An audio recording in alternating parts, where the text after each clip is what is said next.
Good morning, everyone. My name is Kale Kostick, and I'm the Acting Director of the Office of Sustainability here at the University of Manitoba. I am absolutely thrilled to be here today during our 4th Sustainability Day event. This event is usually called Sustainability Night because it is held every year in the evening at the university. But this year, we are so excited to be offering this event virtually. To begin the day, we have a short recorded welcome message from Marcus Chambers, City Councillor of St. Norbert, Seine River. He will also be giving the land acknowledgement.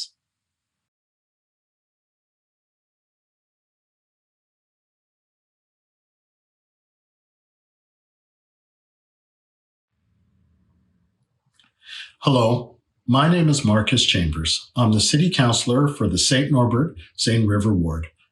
And I want to thank you for inviting me to bring greetings for the University of Manitoba's 2021 Virtual Sustainability Day.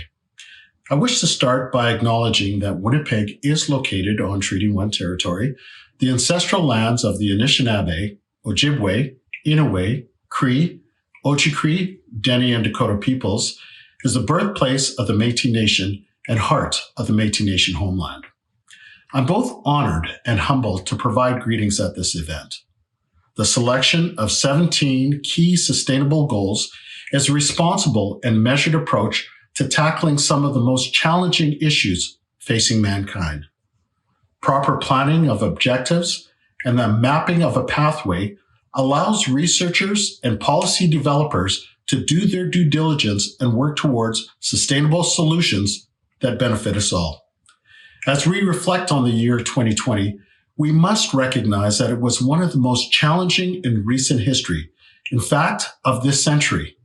But through it all, we have adjusted and adapted and are more resilient and capable of facing what is before us. Over the course of Virtual Sustainable Day, please take the time to participate in as many of the presentations that are taking place and hear how the University of Manitoba is taking action to create a blueprint that will help us all achieve a healthier and sustainable future. On behalf of His Worship, Mayor Brian Bowman, and my colleagues on City Council, thank you for your leadership, partnership, and dedication to the City of Winnipeg. Thank you, and have a great day.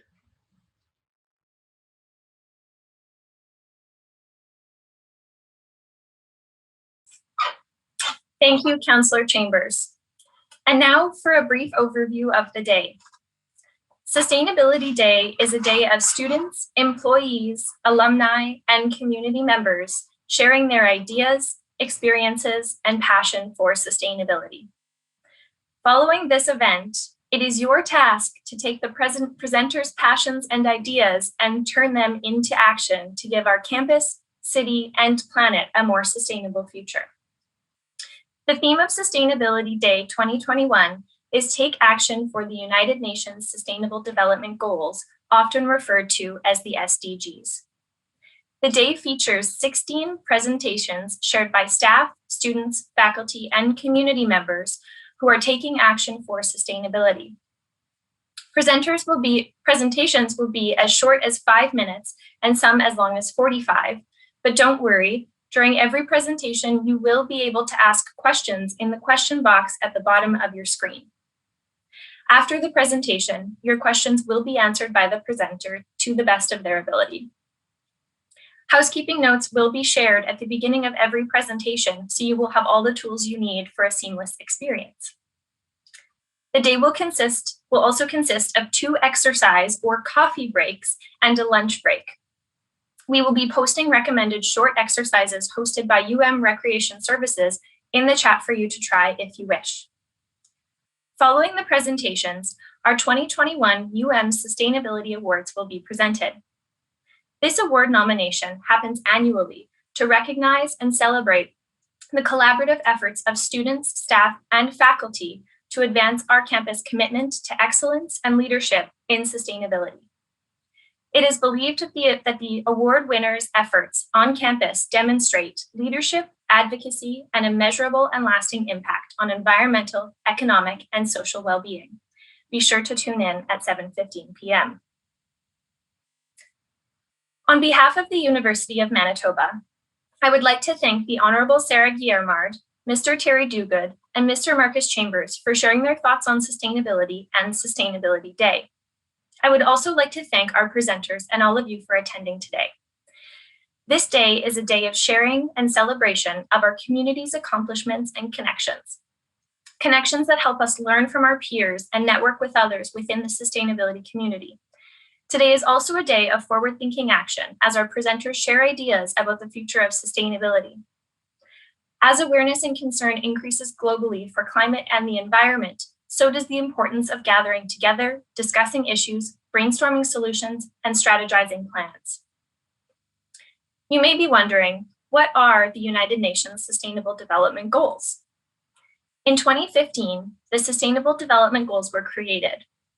This is a list of 17 goals aimed to address people, planet, prosperity, peace, and partnerships. They are an urgent call for action by all countries, developed and developing, in global partnership. They recognize that ending poverty and other deprivations must go hand in hand with strategies that improve health and education, reduce inequality, and spur economic growth, all while tackling climate change and working to preserve our oceans and forests. For every goal, there is a hub around the world, and the University of Manitoba is the hub for goal number 6, clean water and sanitation.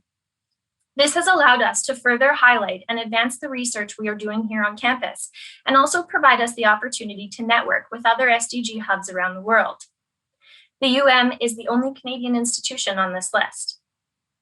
The UM is also the hub for one of 198 SDG youth groups around the world, which aim to engage students in higher education in the global effort to address people, planet, prosperity, peace, and partnerships. Please join me in watching this short video that shares a little bit more about the SDGs.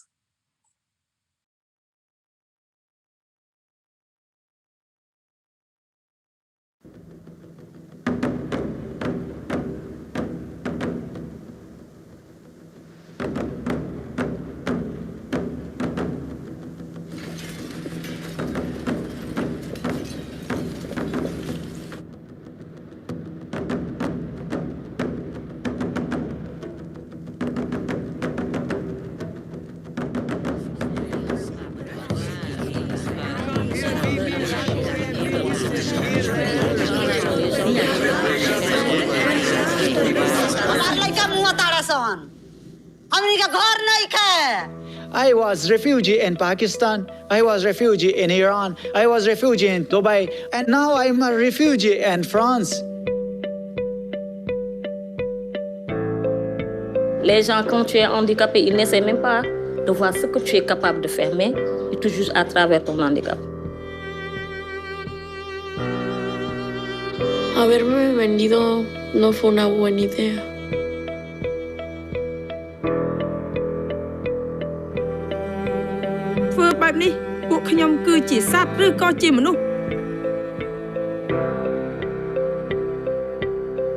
यहाँ की लड़कियां कुछ नहीं कर सकती।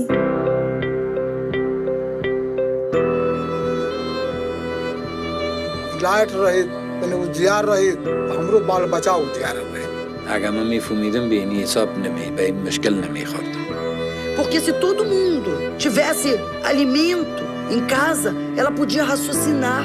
Então, poderia ser pobre, mas teria inteligência na cabeça para poder sair dali.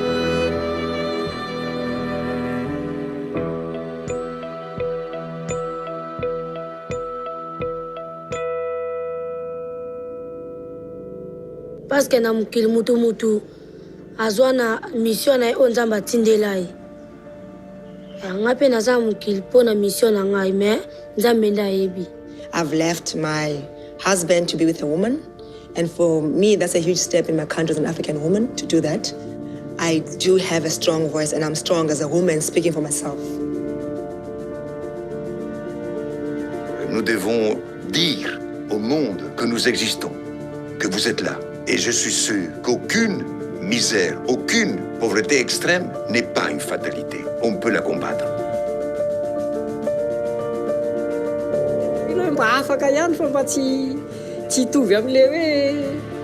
toerana nisy atsony zany fa mba lasa ambonimbony kokoa zany izy dia tamiko moa ny reniny dia famihina teo zany any Telmiana.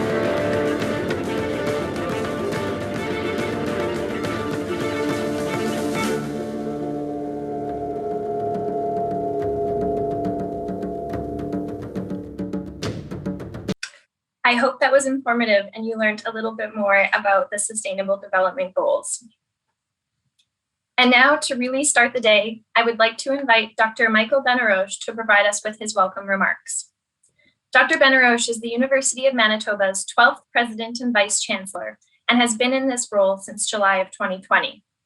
His career includes, but is not limited to, serving as Provost and Vice President Academic at Ryerson University from 2017 to 2020, acting as the institution's Chief Academic and Operating Officer, as well as a tenured professor in the Department of Economics. He co-chaired Ryerson's Truth and Reconciliation Implementation Committee and is an active advocate for the advancement of Indigenous engagement and reconciliation. Before his work at Ryerson, he led the Asper School of Business as Dean from 2011 to 2017. Please welcome Dr. Benaroche. Thank you so much, Kale, and welcome everybody today. It's a pleasure to be here and to be able to welcome you to Sustainability Day 2021. This year's theme, as Kale had said, is Take Action for the UN Sustainable Development Goals, a set of goals identified by the UN to achieve a healthier and more sustainable future for all of us, addressing global challenges, including poverty, inequality, climate change, environmental degradation, peace, and justice. During this time of COVID and the pandemic, many of these have come to the forefront of the challenges we face as society in dealing with a pandemic. At the University of Manitoba, I believe we have exceptional leadership addressing some of these challenges and the challenges that face the world today. But we're always trying to do more and trying to find ways in which to improve upon the actions that we take. As a post-secondary institution, the university has an important and active role to play, not just in educating students, but in continuing ways in which to improve social justice and for an institution to become more sustainable. I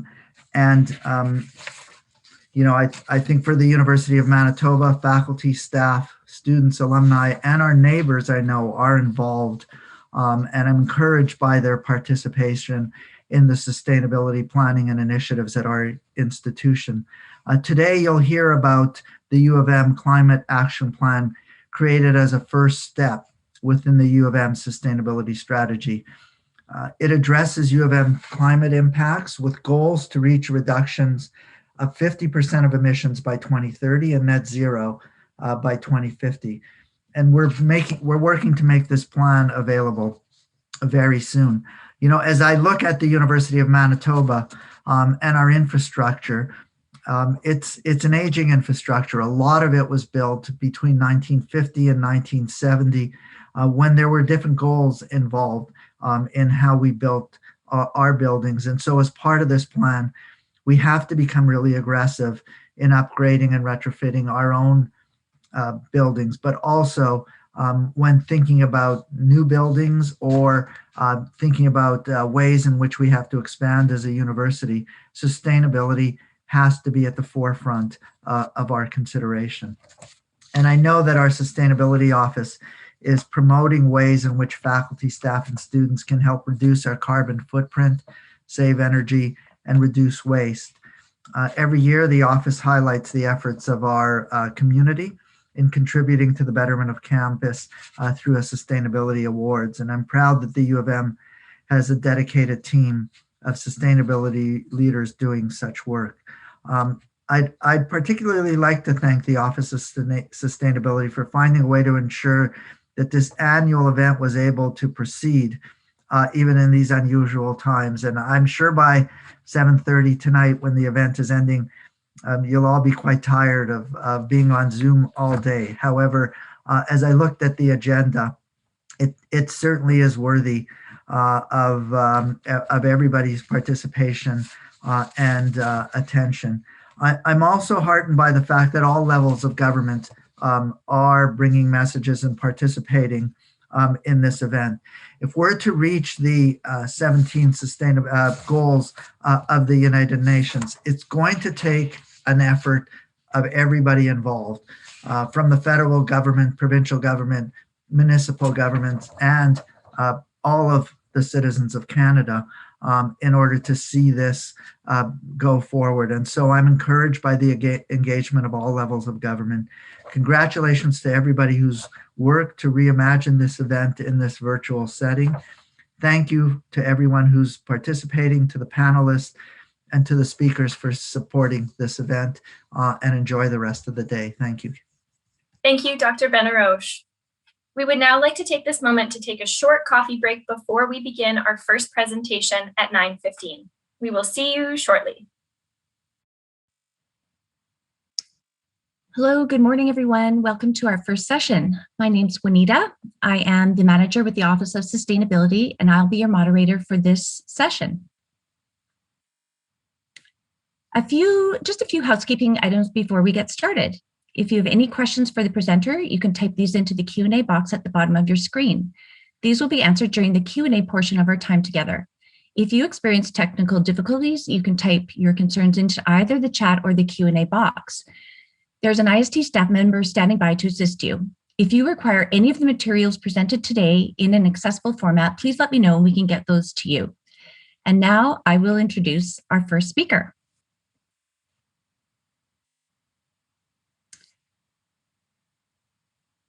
Our first presentation of Sustainability Day 2021 comes from Laura Wiebe, Sustainability Specialist with the Manitoba Council for International Cooperation. Laura has a Master's of Environmental Studies in Geography from the University of Waterloo, where she engaged with issues related to international development through the lens of pro-poor tourism.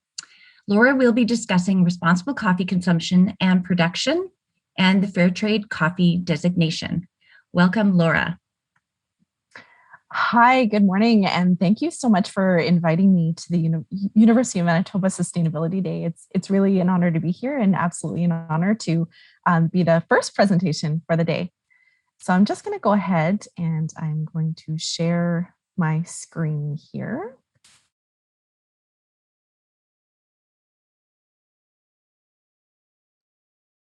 I'm just going to ask if you can see my screen.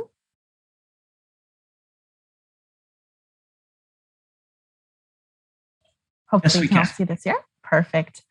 All right. So as was mentioned, my name is Laura. I'm the Sustainability Specialist for the Manitoba Council for International Cooperation. We operate the Fairtrade Manitoba program, which brings together Manitobans who have an interest in fair trade and bringing fair trade products to Manitoba and educating about fair trade. The Manitoba Council for International Cooperation educates about fair trade, about the Sustainable Development Goals, and is a fair trade workplace.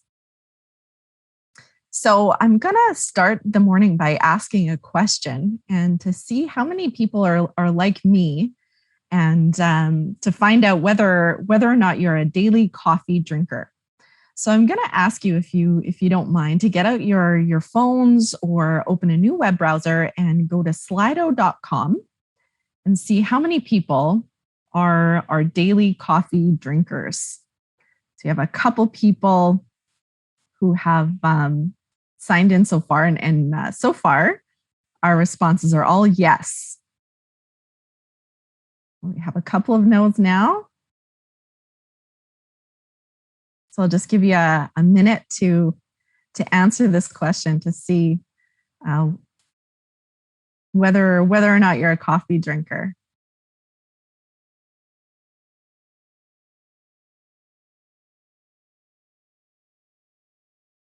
So about half the people on the call have responded so far. So just wait another minute or two. And maybe now is a good time just to announce that some good news for those of you who are coffee drinkers, which looks to be about 63% of you so far. We do have a door prize for today's session, which is a package of Fairtrade coffee, and that draw will be made by someone at the University of Manitoba Sustainability Office, and that prize will be delivered to you tomorrow. So a nice surprise for listening to the presentation this morning. Okay, so I think I'm going to go ahead and move on, and it looks like definitely more than half of the people on the call are daily coffee drinkers. So it's nice to see that. So in terms of the history of coffee and where does coffee come from? Well, coffee is actually a berry. So the fruit that you see on the screen there, they're called coffee cherries. And coffee, the drink, was actually discovered by a goat herder in Ethiopia around 800 AD. And this is the legend. The legend is that this goat herder noticed that after eating coffee cherries, their goats were extra playful, so extra jumpy and all kinds of stuff like that. So this person, his name is Caldi, took the coffee cherries to a local clergy, and the local clergyman made himself a drink from the coffee cherries and found that he stayed awake for evening prayer. And so that's the legend of how coffee was discovered. And coffee cultivation began on the Arabian Peninsula around the 15th century in the 1400s in Persia, Egypt, Syria, and Turkey. Coffee reached Europe by the 17th century, but not everybody was really accepting of it. People were skeptical of it because of the properties of caffeine to keep people awake. So in coffee, in a 12-ounce cup of coffee, which is a usual cup size, about a cup and a half of coffee, there's 240 milligrams of caffeine. And that's 6 times what's in a can of Pepsi or Coke, or even a cup of tea of the same size. So it's significantly more caffeine. And some people were skeptical of it. It was called the bitter invention of Satan by a local clergy person in Venice in 1615, which actually led Pope Clement VII to baptize coffee in the early 1600s. By the mid-1600s, there were hundreds of coffee houses in the Middle East and in Europe. And coffee didn't arrive in North America until about the 1600s, and finally surpassed tea as the most popular beverage in North America, the most popular hot beverage in North America, following the Boston Tea Party in 1773. And of course, the Boston Tea Party was a tax revolt by King George III in 1773, where tea was highly taxed. And so coffee became the most popular hot beverage in North America and has been the most popular hot beverage in North America ever since then. So we are talking about the history of coffee. However, on the left there, that image is a modern photo of a person preparing a cup of coffee in Turkey in the traditional Turkish style, where the small pot is heated from the bottom and has a very dense version of coffee that is drunk in very small portions. So how does coffee grow? Well, coffee is one of those plants that's just a really finicky sort of plant. So this requires very specific environmental growing conditions. And if you've heard the term green thumb before, the type of person who's able to grow coffee definitely has to have a green thumb. It's not easy to grow coffee as a crop. So there's 2 main types of coffee. There's Arabica and Robusta. And generally, Arabica is considered to be the most desirable type of coffee because it's a little bit less acidic, and there's less caffeine. It has a sweeter taste. This one, the Arabica, is the more finicky of the 2 to grow. The plant is a little bit smaller, so it's considered to be a large bush. It's about between 8 and 16 feet tall. And the Robusta plant is about between 15 and 20 feet tall and is a large shrub or tree. Coffee, both types of coffee, grow in mountainsides or hillsides. between the Tropic of Cancer and the Tropic of Capricorn. So this is not a crop that we could ever grow in Canada. We just don't have the temperatures to do that. And even though it grows in a tropical area, it requires a cooler temperature of between 15 and 24 degrees Celsius, and that's for the Arabica plant. The Robusta grows in slightly warmer temperature at a lower elevation. And the Arabica, again, requires a very precise amount of rainfall between 1,500 and 3,000 millimeters of annual rainfall, and requires an altitude of between about 1,800 to 6,300 feet above sea level.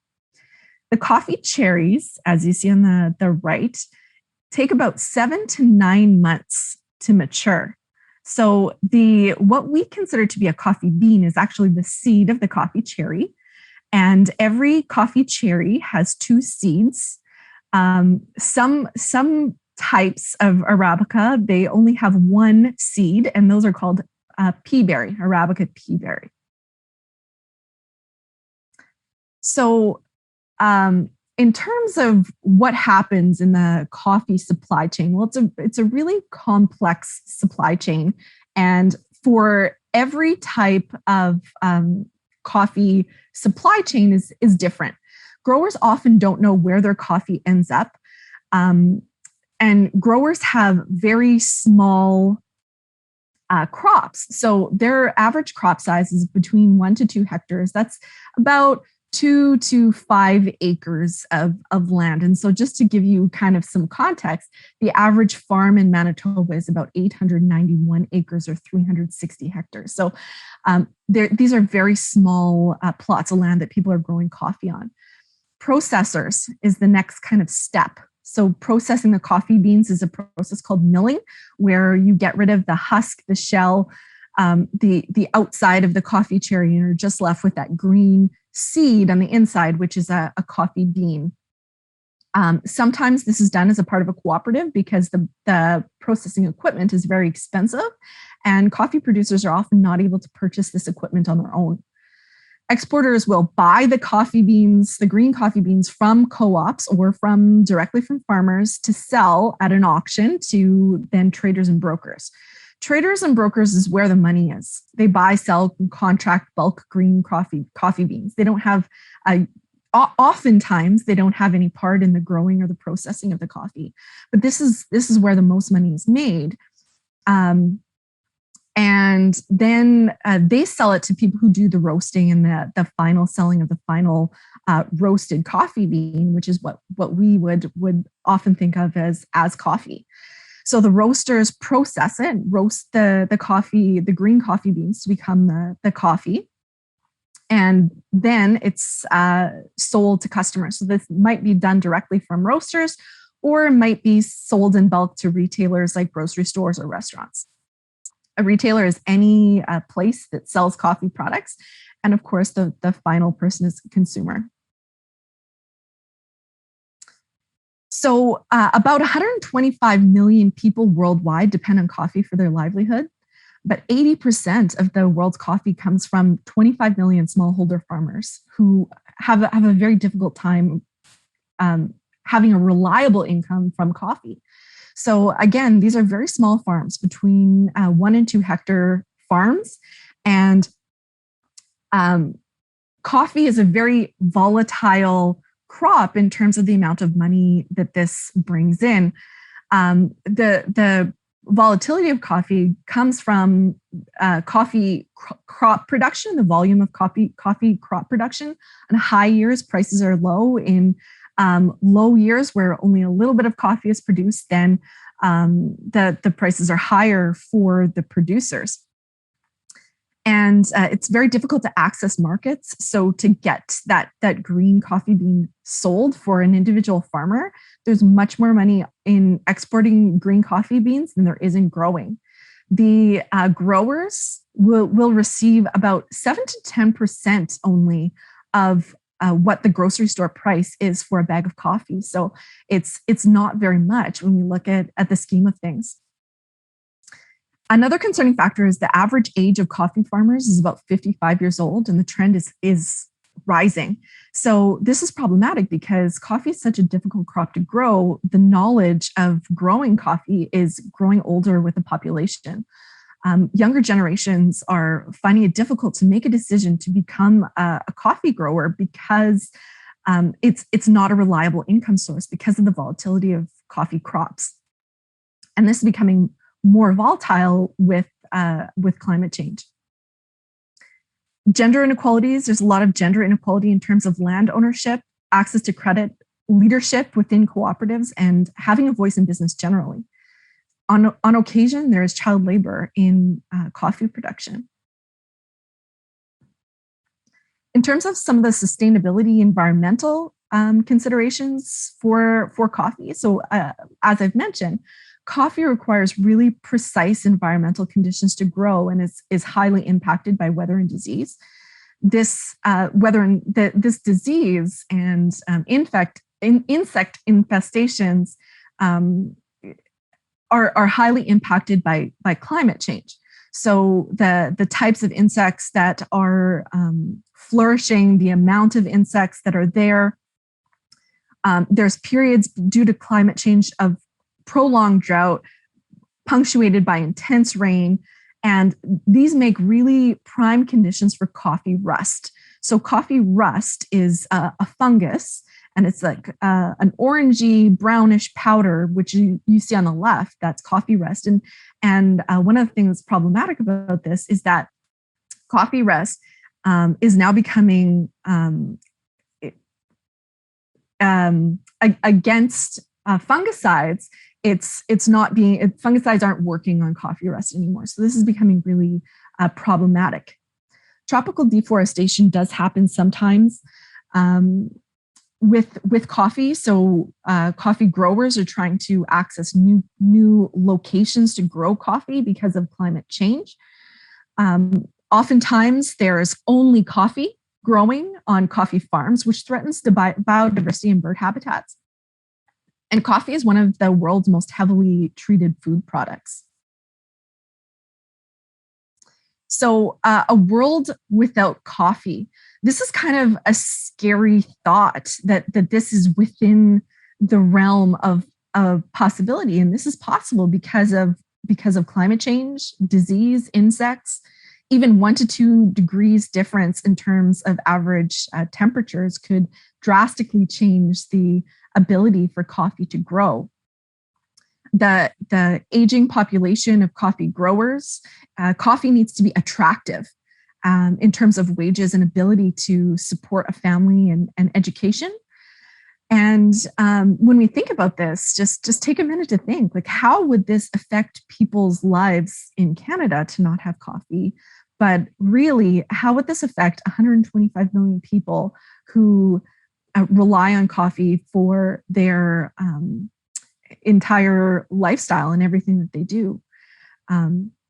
This is really kind of scary thought. It also means that our natural environment would change because the conditions would not be around anymore for coffee to be able to grow. So I'm just going to ask another quick poll, and I'll ask you to go to slido.com and type in a few words about what do you think can be done to improve some of those detrimental social and environmental factors surrounding coffee production. So I'll give you just a minute or two to go ahead and enter your answers there. What can be done, if anything, to improve the social and environmental factors surrounding coffee production?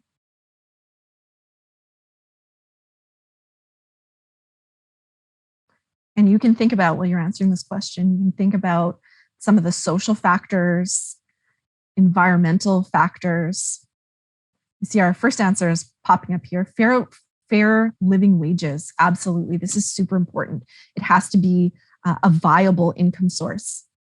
Improving working conditions of coffee growers. Provide more power to the growers. Absolutely. And potentially a higher percentage of that money. Shorten the supply chain. Absolutely. So having the growers have a bigger amount of money come in because they're more direct to consumers. That's definitely something that makes sense. knowledge for consumers. This is huge. Absolutely. And sometimes coffee production seems like it's such a far away thing, and it is physically. But we consume coffee in Canada. This is something that's daily life for a lot of people around the world, to drink coffee. And so this is a really important thing that we understand, that climate impacts make a huge difference on coffee production. There's fantastic answers coming in here. This is really great. So just reading things as they come in here. Provide agricultural education to growers and potential growers. Absolutely. Use resistant genetic materials. Practice fair trade coffee. Absolutely. Empower women and reduce child labor. More meaningful environmental and social certifications like Rainforest Alliance, Fairtrade. Absolutely. These are also known as voluntary sustainability standards, or VSS. VSS are recognized by the United Nations as being very important in terms of private sector contributions to achieving the sustainable development goals. This is absolutely very important. And preserving the knowledge empowered by local communities that are known to produce it. These are fantastic answers, and all of them are really valid. So thank you for that.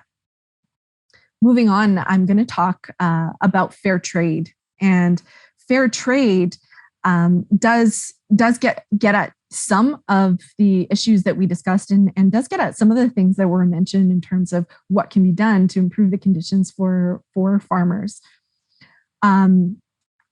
Fair trade as a concept is the two words, is an alternative business model that seeks greater equality in trade. Fair trade, one word, refers specifically to the product certification system managed by Fairtrade International, audited by FlowCert, and has products that meet certification requirements with the Fairtrade logo. So fair trade, it gets at a lot of the SDGs: no poverty, zero hunger, gender equality, decent work and economic growth, sustainable consumption and production, climate action, peace, justice, and strong institutions and partnerships for the goals.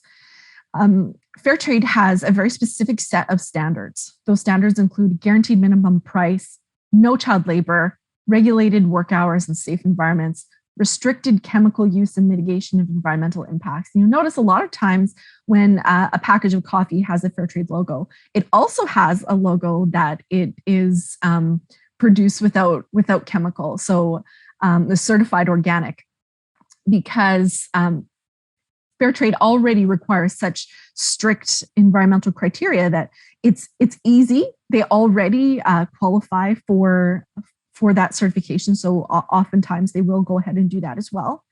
They operate in democratic cooperatives, and democratic cooperatives gives them access to training and education. It gives gender equality, where women have the opportunity to be leaders, to have equal decision-making. And also there's a fair trade premium. So in addition to fair trade coffee price, so the guaranteed minimum price, when coffee is low, fair trade farmers receive the guaranteed minimum. When fair trade coffee prices when coffee prices are high, they still get that higher price. The fair trade premium, no matter whether or not they receive the guaranteed minimum, the fair trade premium is an additional payment that fair trade farmers will receive. And the cooperative will make a group decision about how to spend that money, whether it's on improving the type of equipment they use to produce the coffee, or on things to make the community better. So here's some stats from Fairtrade Canada. 18% of Fairtrade coffee farmers are women. These are improvements over the last year. 121.7 million was received in Fairtrade Premium in the 2019-2020 year. 582 coffee producer organizations represent 392 farmers in 32 countries.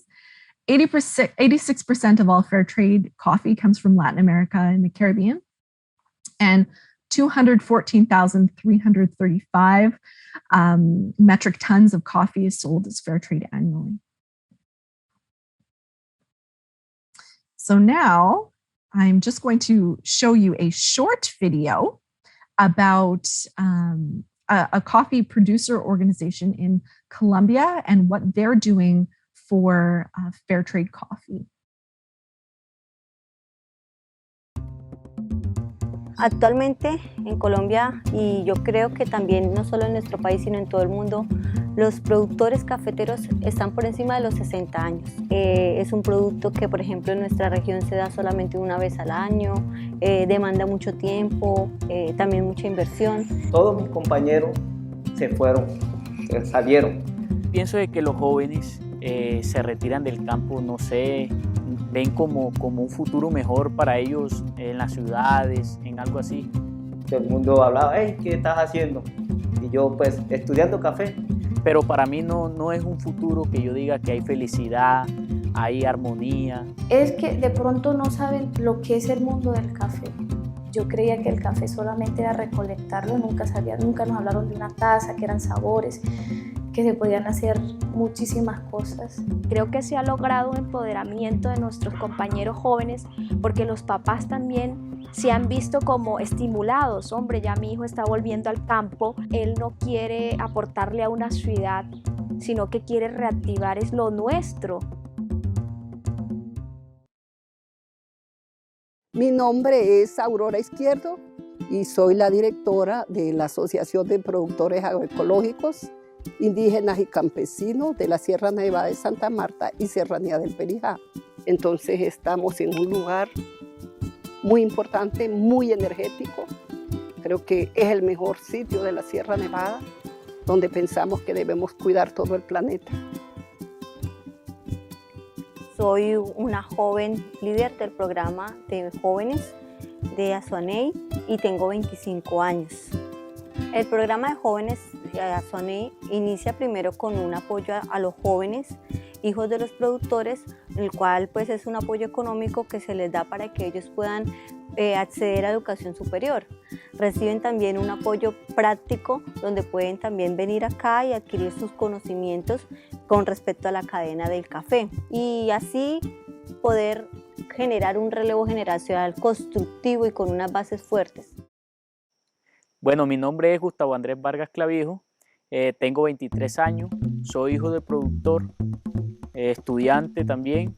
Estudio la carrera de Ingeniería Civil y pues a pesar de que estoy estudiando una carrera no quise abandonar en totalidad todo lo que es relacionado con café, al contrario, he venido preparándome. El vínculo que tengo con Azuaney es que me he preparado bastante sobre el café y le ayudo a ellos a diseños de beneficiaderos, toda esa cuestión de mejoramiento de vías terciarias para las diferentes comunidades, la cuestión de también el mejoramiento de donde duermen los obreros, también se han hecho con piso, se hicieron camarotes por los cuales ellos duerman bien cómodamente.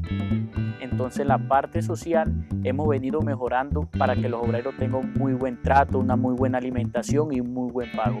Pues ya hemos hecho un diseño de mejoramiento de beneficiadero, el cual disminuya en la parte del consumo de agua y que el café salga fuera de mucílago y bien lavado. Bueno, yo como joven siempre me he encontrado motivado en la cuestión de la calidad. Con mi padre, pues él me colabora también bastante en cuestiones de experimento que he hecho, horas de fermentación que se le da al café para que cojan ese sabor bastante cítrico, un dulzor agradable, un muy buen cuerpo, todo ese proceso para llegarle a los consumidores con muy buen café. Empecé estudiando Derecho, pero entendí que uno debe hacer lo que a uno le gusta, lo que a uno le apasiona. Y a mí me apasiona el mundo del café. Cuando catamos el café, es decir, cuando evaluamos el café, todo se ve reflejado en una taza de café, ¿sí? Esos sabores, especies aromáticas, plantas, es decir, la madre naturaleza se expresa en una taza de café. Mi nombre es Bunchanawi, tengo 22 años y soy el catador de la asociación. Cuando se dictaban cursos acá en la sierra de catación, que era algo nuevo para todas las comunidades, para nuestra cultura, era algo único. Se me dio la oportunidad de estudiar todos los distintos procesos de la cadena del café, barismo, torqueo, catación, todos esos niveles básicos que son cursos primarios. Para tú convertirte en profesional tienes que hacer un paso más, ¿sí? Y fue donde nosotros nos arriesgamos y dijimos, vamos, para que sí podemos lograr ser catador Q-Grader. Tenemos el reto de vincular 700 jóvenes al programa de jóvenes de Asuaney. Y creo que con eso le vamos a aportar al desarrollo no solo de nuestro departamento o nuestra región, sino del país. Todo lo que sé y lo que puedo aportar hoy en día a la empresa lo he aprendido es con capacitaciones que ellos nos han dado, con cursos cortos y bueno, y la experiencia. Mi nombre es Atizar Kevin Mestre, tengo 25 años. Yo soy la encargada de hacer la recepción del café pergamino seco. A lo largo de los 7 años hemos tenido muchas capacitaciones en diferentes campos, pero más que todo nos hemos concentrado en las capacitaciones de calidad de café. Creo que sí hemos logrado reactivar ese amor por el campo con nuestros jóvenes, con nuestros compañeros. Se ha como visionado de que ellos sí pueden aportar algo a la unidad, que ya no visionen nuestras unidades productivas como pobreza, sino que vean un potencial de las unidades productivas para el mundo. Aquí estamos exportando café. Me siento muy contenta al transcurrir los años y ver que los jóvenes se han empoderado y han aprendido del café, se han capacitado y regresan a sus comunidades, a sus unidades productivas, a darle esa confianza a sus padres. Mi familia, mi hogar, mis padres, todo es algo único. Felices por tener alguien que los representa, alguien que los defienda, ¿sí? De un mercado tan exigente que es. Los jóvenes tienen el poder ahorita mismo y es de así como yo logré involucrar a muchas familias, creo que la nueva generación tiene que convencer a nuestra antigua generación de que el campo es la solución a todo, porque finalmente esta generación tiene que seguir, porque no solamente van a ser los hijos, vendrán los nietos y así sucesivamente. Entonces creo que sí lo hemos logrado. ¡Somos el futuro! Bueno, mis sueños de tener esta empresa, que es la finca, es seguir trabajando fuerte y mirar que los demás jóvenes también se motiven.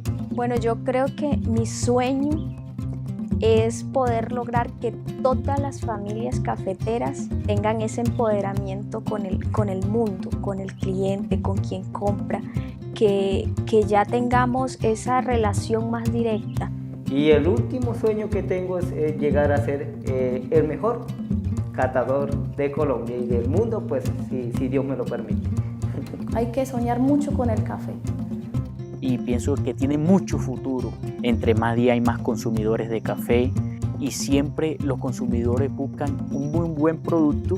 Creo que es importante involucrar más jóvenes porque es la única manera que esto es sostenible y podemos de esa manera garantizar por mucho tiempo que haya café de calidad para ustedes.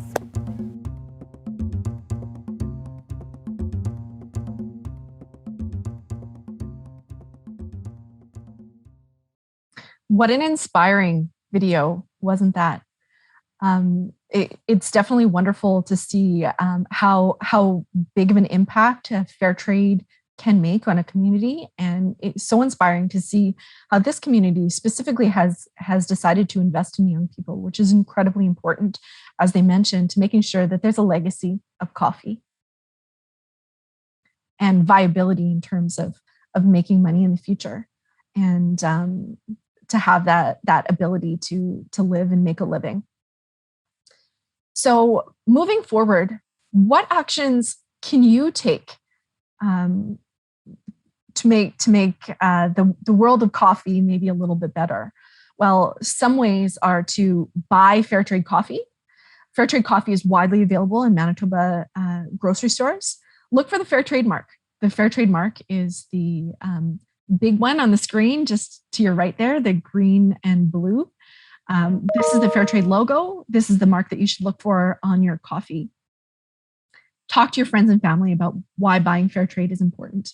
So like in many industries, coffee is often greenwashed.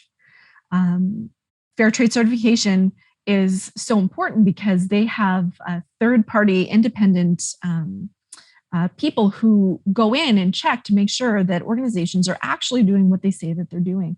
And this is an important step rather than somebody just saying, we're green. Well, fair trade has a whole list of very specific criteria that are followed to make sure that they receive that fair trade mark. They're monitored, they're audited, and they can be trusted. Write a letter to your grocery store. And this is an important one. If your grocery store isn't offering fair trade products, write them a letter to tell them, I want fair trade products. And fair trade is a grassroots movement. So this action is definitely in line with the fair trade movement. Host a fair trade coffee break at work. So invite us from MCIC to come in and give a presentation about fair trade coffee. Host the coffee break yourself. Tell them what you know about fair trade. Call us and let us know that you'd like some materials. That's another thing that you can do. Encourage your organization to apply for a fair trade workplace. Encourage your office, even if it's a department at the University of Manitoba, contact us to see if you can qualify as a fair trade workplace, which requires that all coffee served by your office is fair trade. Consider joining the Fairtrade Winnipeg Committee or volunteer with them. Or share your favorite coffee recipe with us at MCIC. And you can do that at my email, sustainability@mcic.ca. And one last question that I'm going to ask you before I turn it over to the audience to ask me questions. What is the most important issue about coffee that Fairtrade aims to tackle? So we'll get you to sign into Slido one more time. And see what was most important to you about fair trade.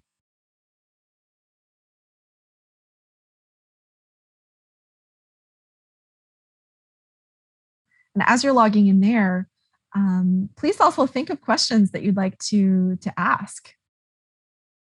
Okay, sustainability and equality, living wages, quality of life, equality, living wage for producers, income for coffee growers, equality, social responsibility, reducing inequality, proper wages, reliable wages,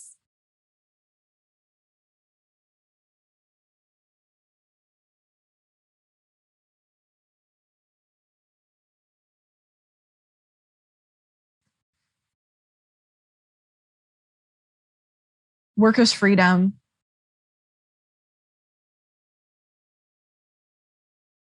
no child labor. Absolutely. And another fair trade product, cocoa. So related to chocolate, has a high occurrence in the coffee production of child labor and cocoa production. So if you're not buying fair trade chocolate, make sure you're buying fair trade chocolate as well. This is an unfortunate thing that happens in coffee in chocolate production, and it's not acceptable. So we have to remember that our money is our vote. It's our buying power, and it guides what grocery stores and what organizations do. And we have that ability to demand that people are treated better. And that's what fair trade does. Okay, so these are slowing down a little bit. So I'm gonna move on and just go to my last screen and open things up to questions. So I'm ready for your questions whenever you're ready. Laura, thank you so much. That was really valuable. I think everyone's really enjoyed everything that you shared. Thank you very, very much. There's a couple questions coming in. You can hear me, I think, right? Yes, I can. Okay, so I'll just go through a couple questions that have popped up. Just now, some time ago, I was disquieted by the lack of places to upcycle the bags into new products in Manitoba. Have any been introduced, or how should we try to create them? That's a fantastic question. So currently, not that I know of. There's not anywhere that I know that does upcycling of the bags, but I am happy to take that back to the Fairtrade committee, the Fairtrade Winnipeg committee, to see what we can come up with. I'm glad to do that. I'll write that down. Thank you for that. Thank you. And we've also typed your email into the chat so everybody can access that to, we hope, send you direct questions maybe afterwards if someone thinks of something. Perfect. There's a couple other questions. What do growers need to do to join the Fairtrade community? Is it widely advertised in the countries that actually grow the coffee? Yeah, yes, it is. So individual coffee growers can't become a part of Fairtrade, the Fairtrade system. It requires a cooperative. The reason it requires a cooperative is because of all of the different pieces and the necessary democratic process to make decisions about a larger area of land. And so Fairtrade does do outreach to organizations. And so this is a big thing. Yes, it is widely advertised within the growing countries. Individual growers can't really sign on. They have to sign on within a cooperative as kind of a structure. But that's not to say that if an individual grower wanted to become Fairtrade, that Fairtrade would abandon them. Fairtrade would work with other farmers within the community to try to create that community in which Fairtrade could happen. Mm-hmm. Thank you. Thank you. There's one more question, and I just want to say before I do that I did a draw during your presentation. I entered, I think there were 63 attendees, and I did a little draw with a random name picker app, and our winner for your door prize is Joseph M. So we're going to type that into the chat as well.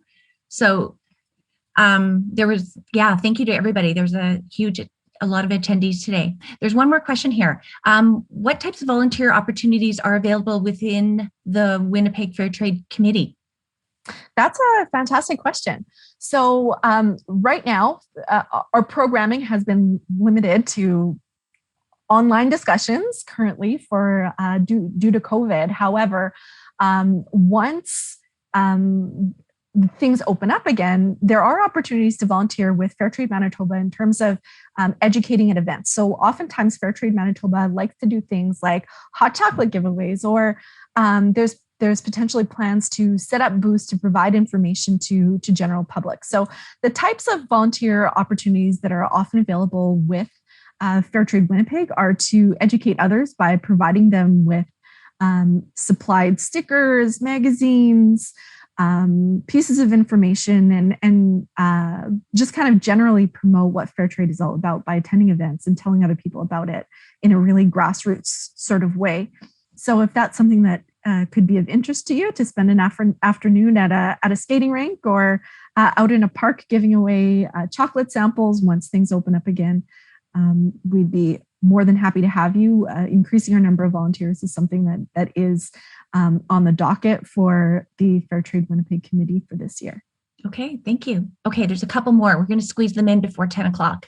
Can you speak to the difference between fair trade and direct trade? And then there's another one or two questions right after that, if we have time. Can you speak to the difference between the two? Yeah, the difference between direct trade and fair trade is they have the I guess the grassroots purpose of direct trade is to put money more directly from the producers in or more money into the hands of the direct producers by eliminating some of the middle people in the coffee production kind of chain. The difference between fair trade certification is having that voluntary sustainability standard that has the third party auditing to make sure that they follow those specific steps through every single step of the supply chain.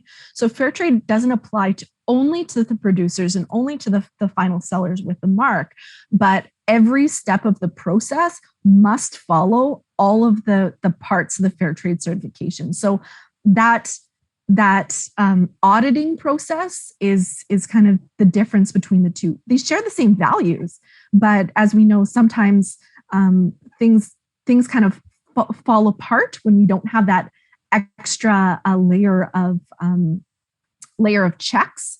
And so having a voluntary sustainability standard that is audited by a third party adds that extra layer of assurance. Not to say that things aren't done correctly all the time in equal exchange opportunities or direct trade, but you have that assurance to know with fair trade versus direct trade.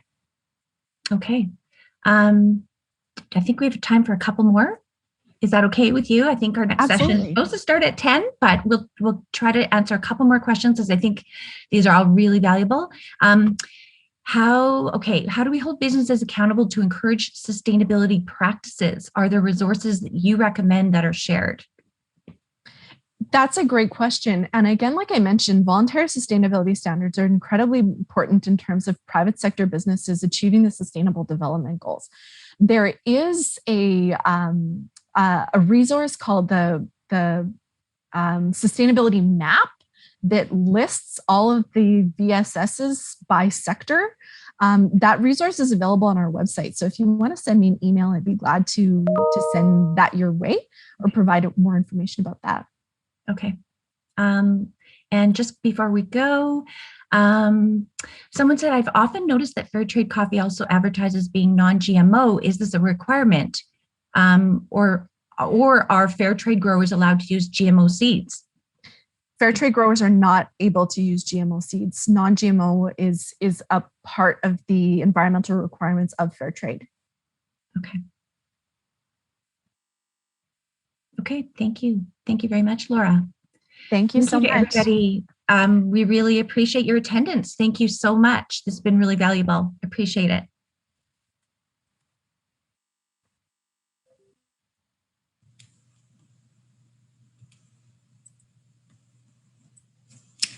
Hello and welcome to our next session. My name is Michaela Payson. I am the Promotion and Outreach Coordinator with the Office of Sustainability, and I will be your moderator for this session. A few housekeeping items before we get started. If you have any questions for the presenter, you can type them into the Q&A box at the bottom of your screen. These will be answered during the Q&A portion of our time together. If you experience technical difficulties, you can type your concerns into either the chat or a Q&A box. An IST staff member is standing by to assist you. If you require any of the materials presented today in an accessible format, please let me know and we can get these to you. And now I will introduce our next speaker. Our next presenter, Dietmar Straub, will share his vision for more than beauty, small urban natures. Dietmar is a professor in the Department of Landscape Architecture and has been creating innovative spaces locally and internationally as an award-winning landscape architect since 2008. Please welcome Dietmar.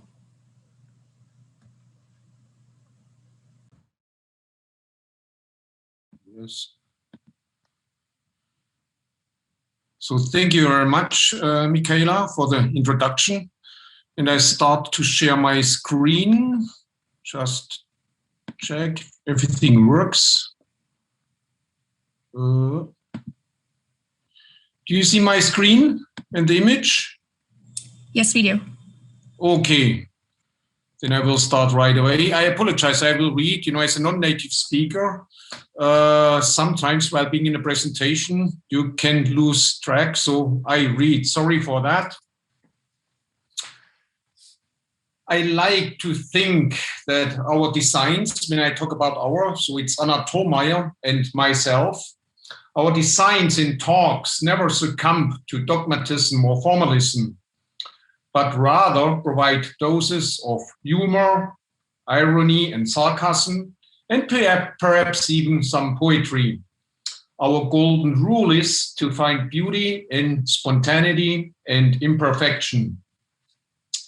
The time of physical distancing, lockdowns, and screen fatigue awakes a longing for physical spaces to reconnect with nature. So this richly illustrated presentation is a plea for at least partial reanalogization of our lives. And that's a word I made up. You will read it in a few seconds on a slide. Oh, wait, next image. Gardens are ubiquitous phenomenon and an archetypal concept of humans trying to coexist with nature. They offer Homo sapiens the opportunity to creatively adapt themselves to new worlds, led by the deeply rooted hope to maintain values of culture, feed everyday needs, and to create a place called home. To cultivate a garden also means to become profoundly immersed in the landscape and to ensure that the utilization of existing resources does not damage the environment, thus contributing to a sustainable life. I like to eat tomatoes with parsley. There are some parallels between gardeners and landscape architects. They have to make important decisions about the future of present life. That was an image from last summer, the parsley. And here, my friend, I had to make a decision. So I will talk about this a little bit later. Making a garden means nothing more than to start a dialogue with the land and the living beings on it. It involves making the garden speak to tell stories. One of the most well-known stories is the Garden of Eden, quote, that paradise in which, for a time, two people lived in harmony with nature and did not regard themselves as the most important beings. Are we as humans still seeking paradise? Are we as landscape architects capable of supporting this search?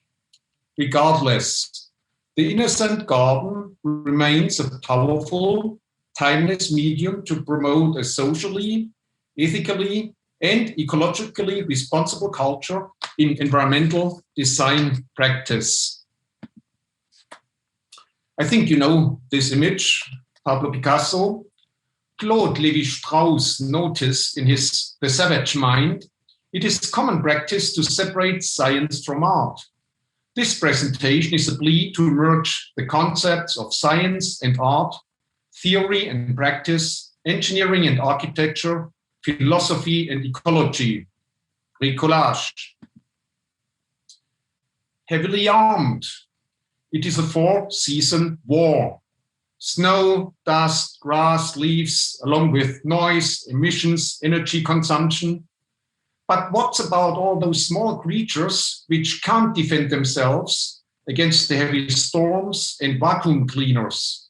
This photo was taken on campus. It's not a polar bear. We are getting so used to this army and their weapons, this everyday battle. Some people call it maintenance. We don't even notice these practices anymore. Maybe we should start to call it war. So in my talk about small urban natures in Winnipeg, I also tried to respond to some other fundamental questions. First one, why are we always so serious? This question considers landscape architecture's ambivalent relationship to pleasure and fun. Moral ardency, that's our pain. In ecology, the concept of catastrophes is important for new life. Fallen angels. There seems to be an obsessive desire to redeem a fallen world. For sure, I'm very serious about landscapes, gardens, and our environments. But are we not allowed some fun too? Does our pain for the world, our knowledge of catastrophes and disasters to come require us to forego pleasure altogether? Maybe a commitment to fun and sustainability can help to solve some serious issues right in front of our doorsteps. As a side note, to say it's very rare to find angels, male angels. When you think about the Roman Catholic Church, most of the angels are represented as females. God is represented in very many cases as a man. Maybe it's vice versa. Who knows? Knowing is not enough, we must apply. Willing is not enough, we must do. a quote from Goethe. I think it's time to share a few small natures. One of these small urban natures was explicitly designed for COVID, but all of them considered other pandemic scenarios. Some of them existed before COVID, for instance, screenitis. This project has allowed us the luxury to radically ignore the conventional professional procedure. Low budgets are normally a challenge, but this project offers exemplary value and demonstrates a pioneering character with regards to budget, participation, execution, and outcome. Collaborating on this project to transform the outdoor environment, we applied our notion of radical play through spatial design. A primary school in Winnipeg, Manitoba, following Maria Montessori's inclusive teachings, is a home for families of diverse ethnic and cultural backgrounds, including recent immigrants. Children of this school, ages 2 to 12, learn to expect that equal opportunities and treatment, irrespective of ethnic origin, skin color, gender, sexual orientation, religion, or nationality, are based on democratic principles and tolerance. 7 years ago, the school moved to an industrial area where the existing outdoor space was a monoculture of grass and asphalt. It was the dream of the Montessori community to design a naturalized playground for the children's physical, mental, emotional, and spiritual growth, not just for the children, but with them. So these are students from university and from the Montessori school. We were working closely together. We started to collect materials and trees. Some of us, by the way, that's my partner, Anna Thormeyer, were in a battle with the Canadian lawn. Grandma was here for a visit and didn't hesitate to help. So the building process, and that's an important part of the design as well, was characterized by the application of construction techniques and materials which allowed volunteers, including children, teachers, students, and families of any skill and commitment level, to get involved in building while learning and laughing together. So matching colors. Some parents were starting panicking a little bit. So the university students get some hands-on experience. The physical transformation of the outdoor play space was built on the belief in childish experimentation and creativity. They started to play right away, even during construction site. Materials and spaces are activated and deactivated by the children, fluctuating freely between prominence, messiness, and a sense of the temporary. Texturing the land with uneven terrain, tall grasses, and diverse loose materials provided beauty and learning through the life and health of a non-domesticated environment. University students transplanted tall grasses actually from campus. It's in the Smart Park, and we brought it here into the courtyard. Before the transformation, teachers observed a lot of aggressive play in the forms of monster chasing games and fighting over possession. Children now work together and have adventures of their own making in different areas of this playscape.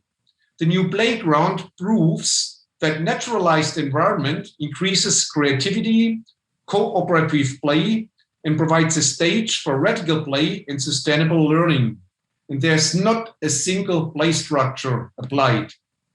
In light of current global changes, the school has become an important meeting point for the families in the place of tolerance and autonomy.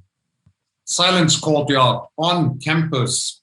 The first project we were involved in design and construction actually on campus. The Science Courtyard is situated on a lovely setting far from the hustle of the academic world and yet close to the heart of the University of Manitoba's Fort Garry campus. It is surrounded by buildings on 3 sides.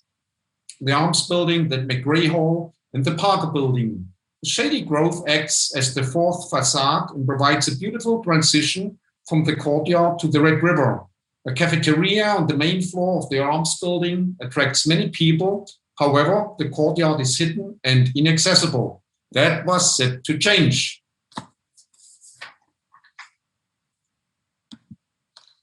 Again, a picturesque grove with mature trees forms a permeable membrane between the courtyard and the desert road and connects the place with the Red River bank and its riparian forest. So these trees are a treasure, and therefore we did this. The trees are the most valuable capital on this site, and their protection has had our top priority. Effective protective measures became part of the specifications and were crucial during construction. I think that respecting and recognizing existing life is one of the most important aspects of good and sustainable design.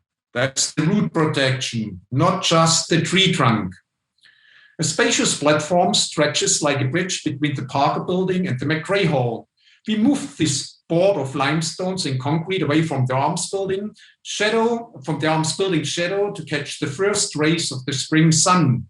The light and the domesticated microclimate will draw people to this lucrative new field, like bees to honey, even before the academic summer break begins. Everything is clearly arranged and easily accessible. However, or perhaps for this very reason, this place offers plenty of pleasurable choices to escape from our busy everyday life. It's a good place if you look for silence and distraction. So we tested some ideas, the models, plans and materials, and their combination are a result of the requested expressiveness and creative audacity for this project. The stones are big and heavy. They capture the sunlight, store the warmth of the day, and tell about the Manitoban landscapes. Ordovician seas, massive sheets of ice, processes of movement and sedimentation, limestone.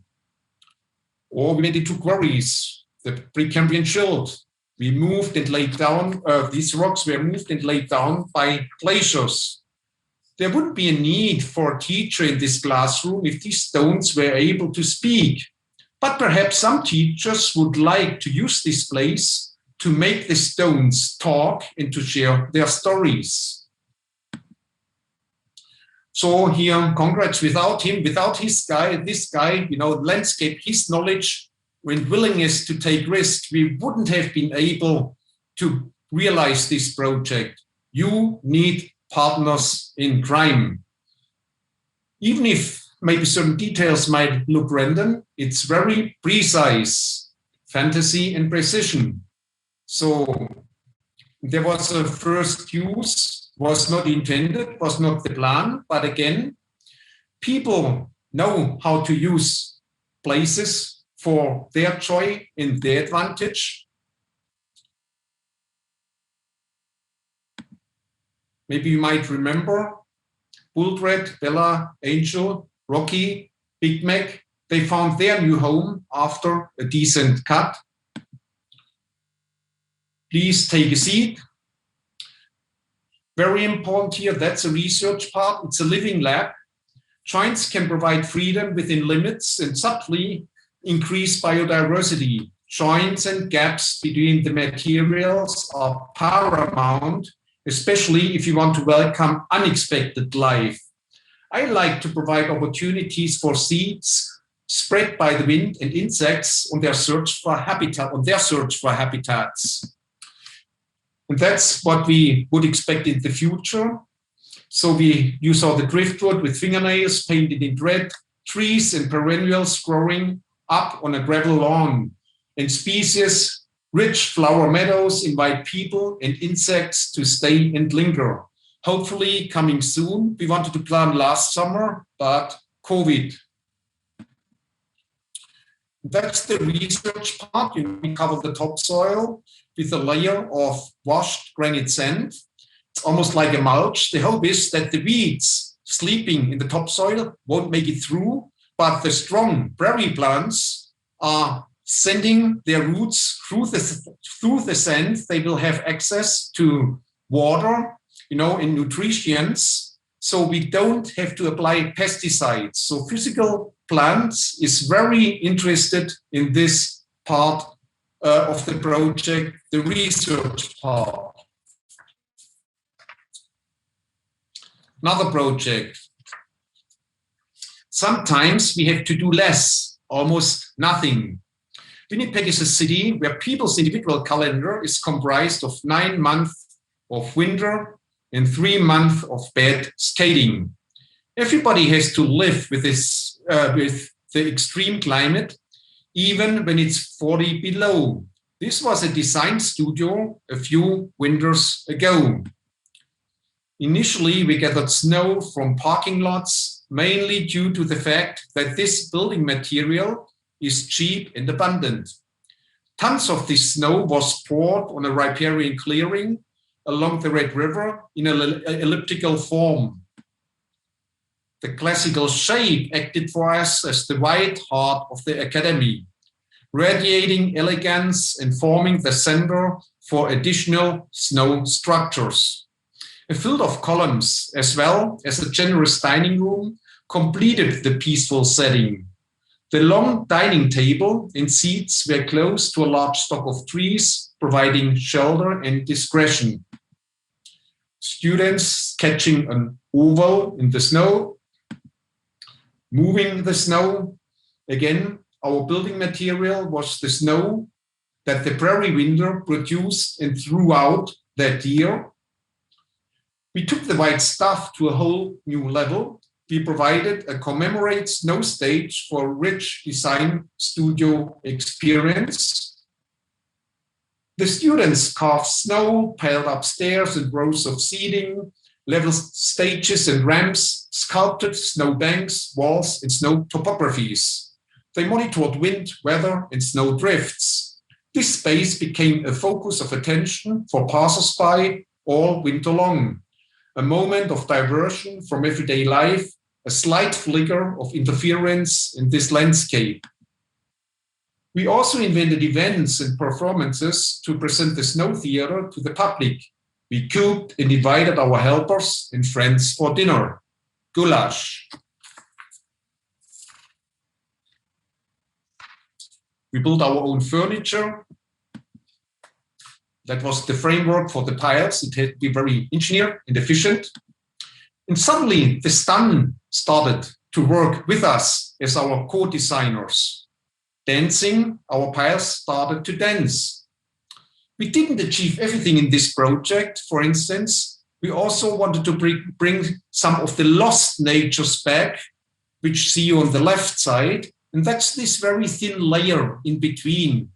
When you see my cursor, we wanted to integrate a thin layer of soil. And in this thin layer, we wanted to have some seeds or flowers. So after the snow melted, the soil will hit the ground and the water will feed the seeds, or the birds will pick it up and they will start to grow or to spread it. So we weren't able to realize these layers because we couldn't get the seeds. But there's always something you will miss, maybe next time. During winter time, we held events to present the Snow Academy to the public. We had 2 night studios, and these 2 night studios illuminated the space and transformed the white into something magic. Super Blue Moon Night Studios. So studio time was almost over, and it was time to say goodbye.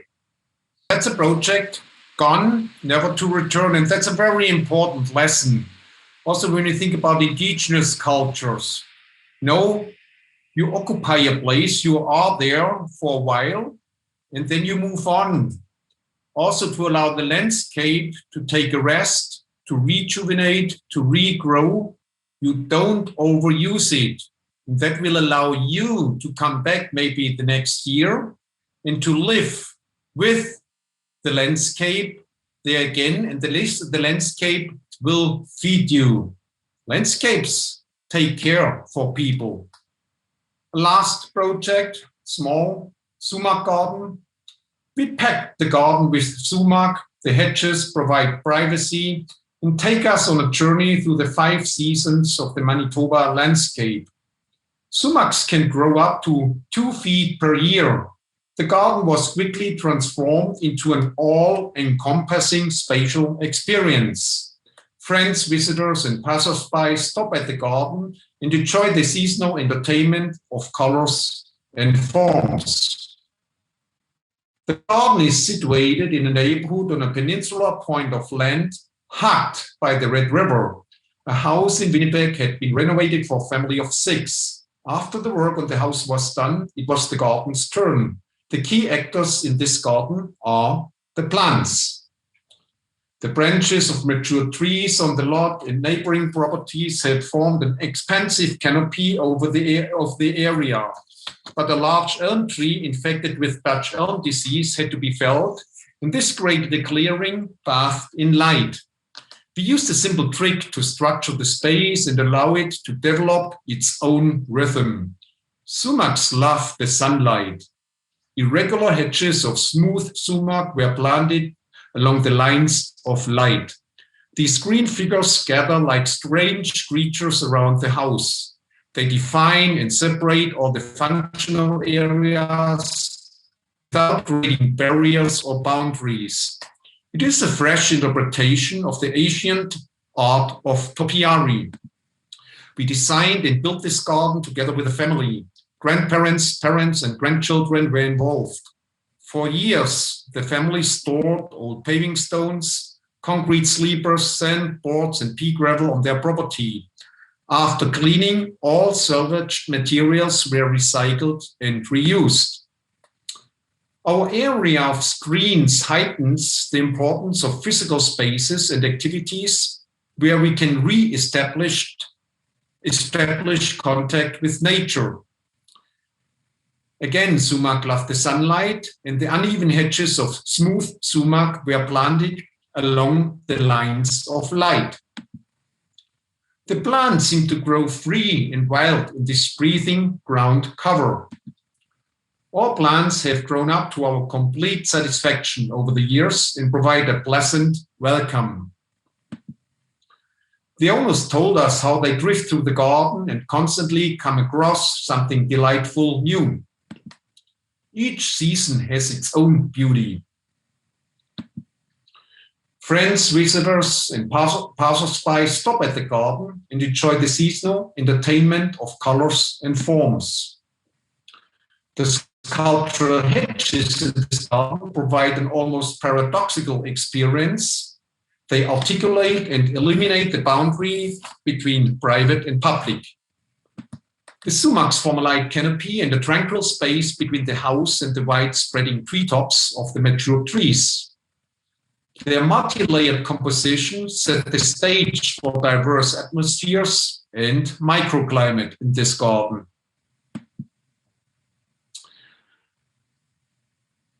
A few final thoughts. As designers, we have to be attentive to the subtle experiential fabric of everyday life, while being modest and frugal. In an era of overexploitation and overconsumption of the globe's resources, we have to adopt new design attitudes. This forces a radical paradigm shift for designers towards a building culture of improvisation, repairing, and recycling. The innocent garden remains an exemplary and powerful medium to promote a socially, ethically, and ecologically responsible culture in an environmental design practice. You remember these guys and the wonderful metamorphosis. You saw the caterpillar, that was the result. So I decided to not remove the caterpillar, so we shared the parsley. But I'm a little bit bad in maintaining our Canadian lawn, is a bit neglected. So there will be a next challenge next summer. Again, do you remember the second slide, the parsley and the beauty nibbling the chlorophyll? I had my tomatoes with basil last summer rather than parsley. We shared. The beauty's metamorphosis is a miracle. But these ants on our poorly maintained Canadian lawn, what in the world should I decide to do with them? Noma is a restaurant in Denmark. They were awarded, I think, 3 times in a row for being the best restaurant on the world. Noma on their discovery of an eatable planet. So many thanks.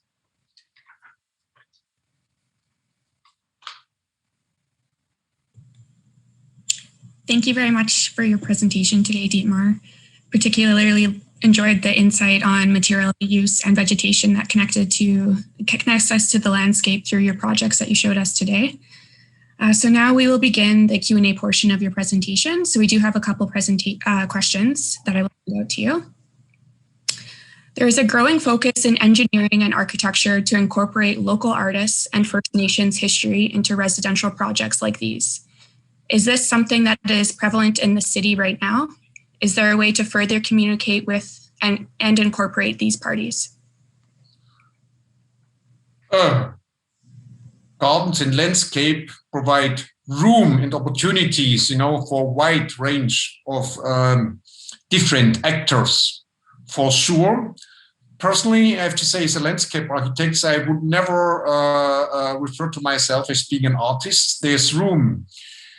I feel here in Winnipeg, just imagine, we still have public arts programs, which is very important. But what I really miss, is a public open space program. And I think we should have something like this in a city like Winnipeg.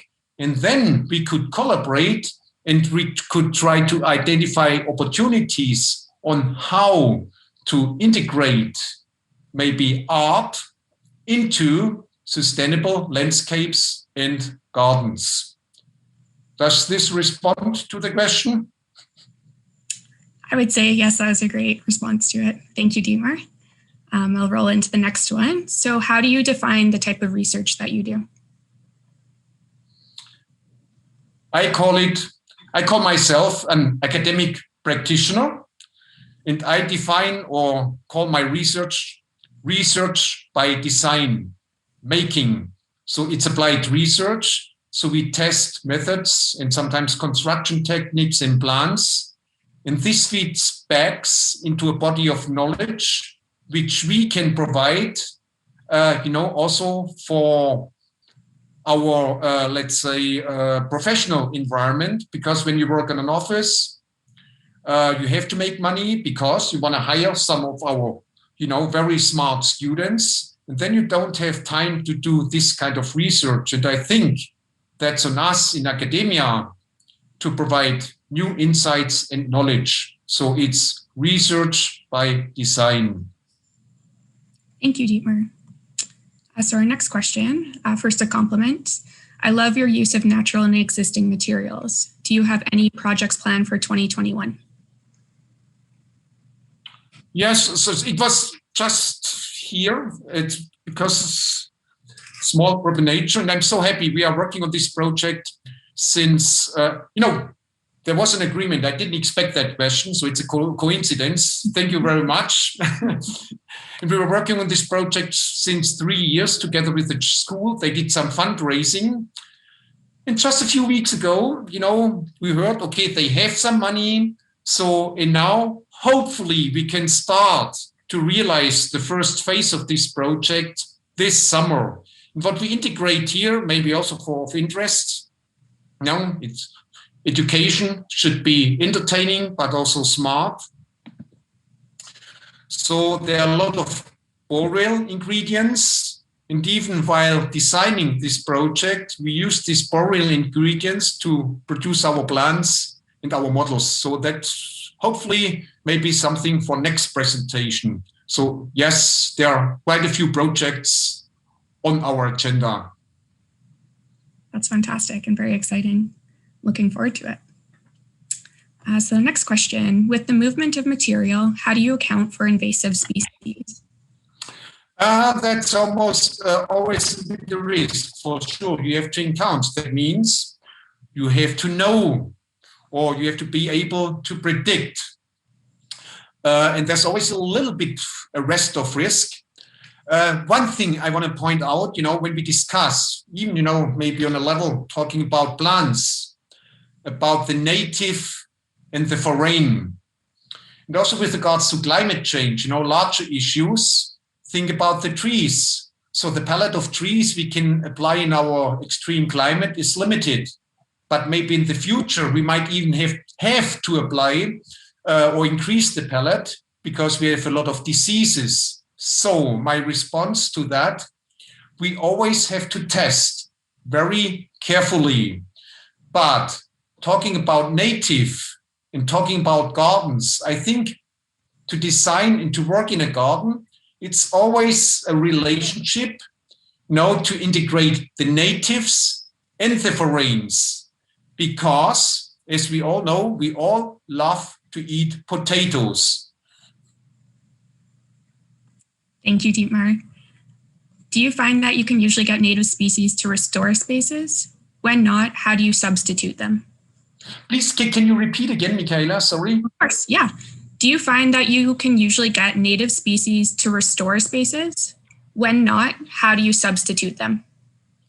Yeah, that's also part a little bit of the experiments, for sure. The issue is a little bit, also how to get access to autochthon seed materials. We don't have too many, let's say, prairies here anymore. When I came here first 13 years ago, I wanted to see the prairies. They took me in a museum. First of all, there are few nurseries and highly recommend to work with those. Also, when you're as a designer in your specs, which put a lot of efforts, to produce plants from native seed materials. And you can use it, but sometimes again, there are also limitations. For instance, in this courtyard, we want to have some native grasses, but there's a lot of shade. So at the same time, we want to merge them with some foreigners in order to restore maybe a courtyard like this, and we will mix them. And sometimes the foreigners are doing a good job for us as well, because they are, recognized as specified plants. And as you might have heard, if you don't maintain your Canadian lawn very well, if it's a neglected lawn, you can get a ticket from the city. They will send somebody to mow your lawn and you have to pay for it. And as soon as you integrate something, you are working in a gray zone. And we did those kind of projects. You can enrich biodiversity on the place. And you don't have to maintain your Canadian lawn with these heavy weapons and equipment I was talking about at the very beginning of my presentation. And one word I try to not include in my vocabulary, it's weed. I think these are volunteers, and as gardeners, we always make decisions. Sometimes they are volunteers, and they are very welcome. Think about dandelions. They can feed bees, and sometimes they can become very invasive. So we always have to make decisions based on the very specifics on a site or site design. Thank you. Public health is enhanced by your thoughtful use of trees and native plants to make places for walking and meditating. How do we get city administration to put money into places like this? Better health in a population saves money. We all have to work together.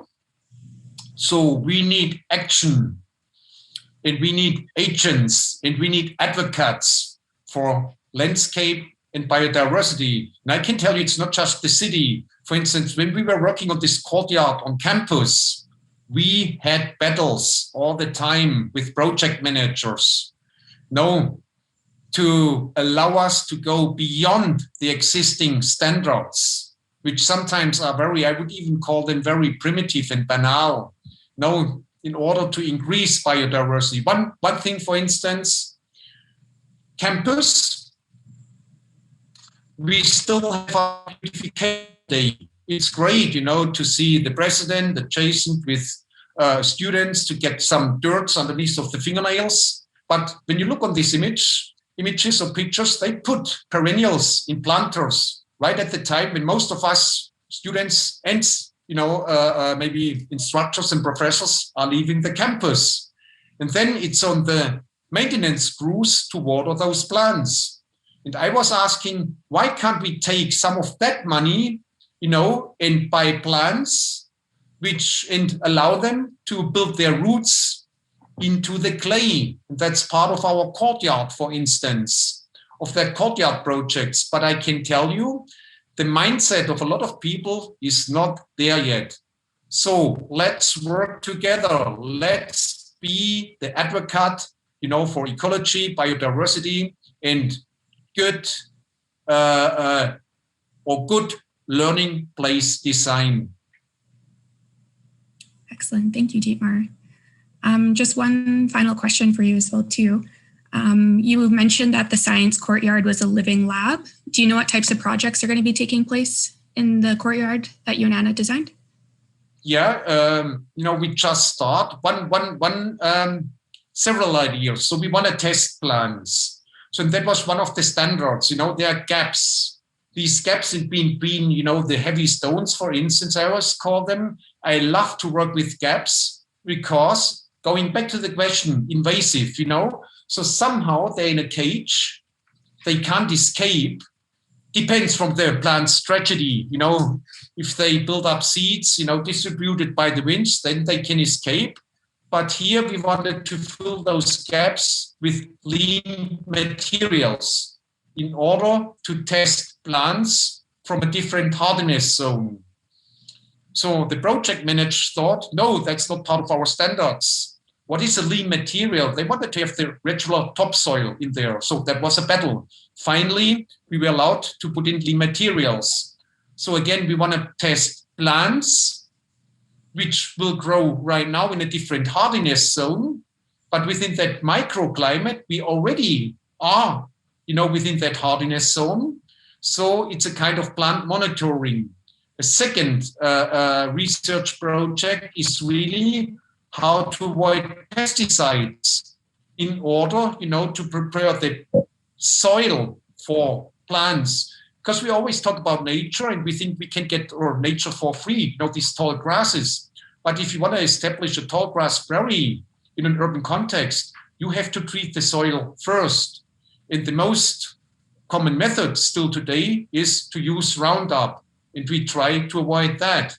Another possible research would be, to have entomologists, involved. They should monitor the insects, what is there right now and what will be there after we planted, a very diverse meadow. Does it attract pollinators? Because, we can have design competitions for bee houses. We had, architecture, but a house without gardens and landscape nourishing the bees wouldn't provide a very healthy environment for them. Thank you very much, Dietmar, for answering that. And I just want to say thank you on behalf of all of us for joining us today for Sustainability Day and for your presentation. We really appreciate it. No, thank you for having me and giving me this opportunity, to be an advocate for landscape architecture and sustainable design. Thank you, Michaela, and all the others. Thank you very much. Take care. So now we will take a brief break, and we encourage everyone to participate in a mobility and exercise movements. So we do have 3 options, and they will be put into the chat. So you can participate in either one that you would like to. So they should be available in a couple seconds here. A few housekeeping items before we get started. If you have any questions for the presenter, you can type these into the Q&A box at the bottom of your screen. These will be answered during the Q&A portion of our time together. If you experience technical difficulties, you can type your concerns into either the chat or a Q&A box.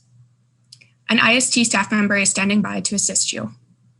If you require any of the materials presented today in an accessible format, please let me know and we can get these to you.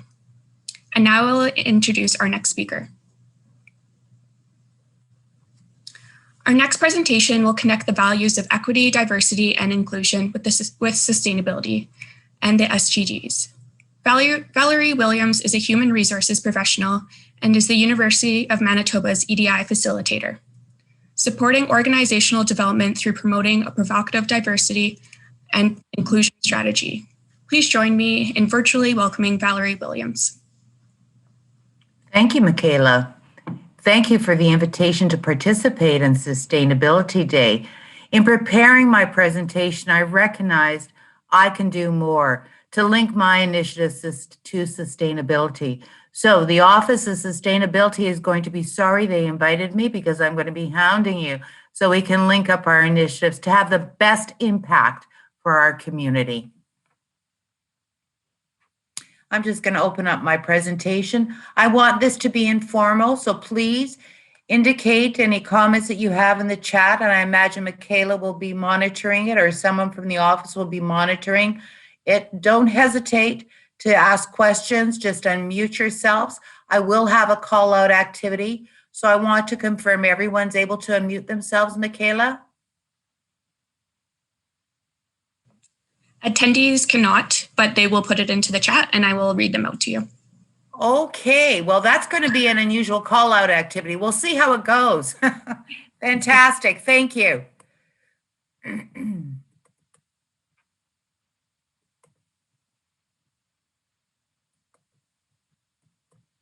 So please let me know if you cannot see the slide. The slides are present. Thank you. If solutions within the system are so impossible to find, then maybe we should change the system itself. And interestingly enough, I received this quote in my inbox this morning. So I thought, how appropriate is this for equity, diversity, and inclusion, which I will be referring to as EDI going forward. I need to look at the systemic barriers that prevent the full participation of all community members.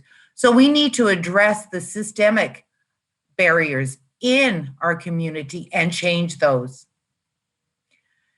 So in my research for best practices in equity, diversity, and inclusion, I came across the Global Diversity and Inclusion Benchmarks. It's a standard for organizations around the world.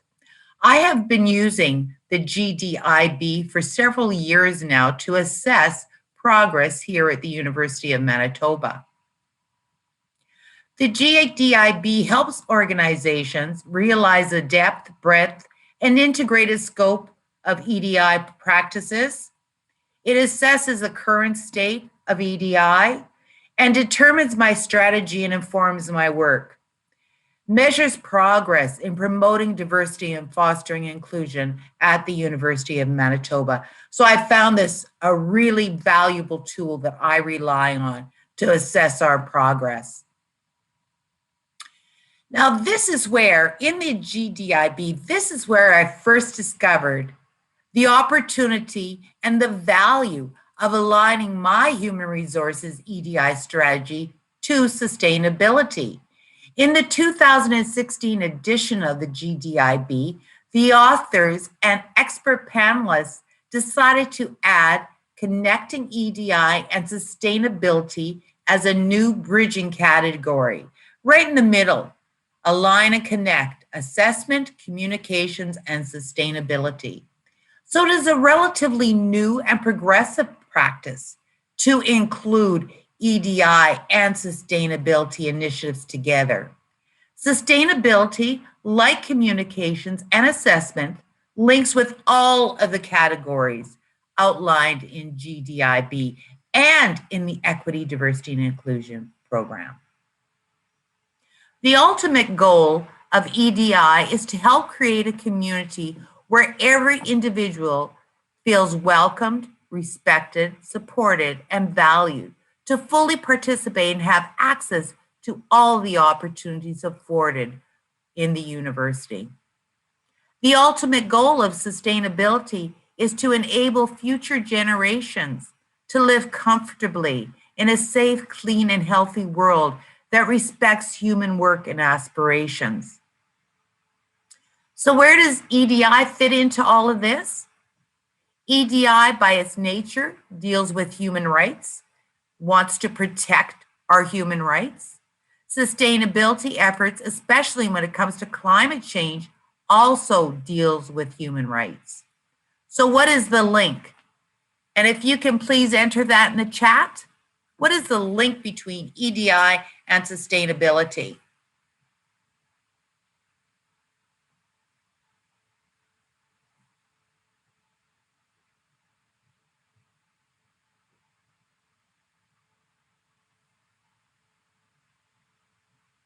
Am I getting any responses, Michaela? We just had one come through, social justice. Excellent. Any others? Social justice is, I'm sorry? Sorry, and environmental justice. Excellent. What else links EDI to sustainability?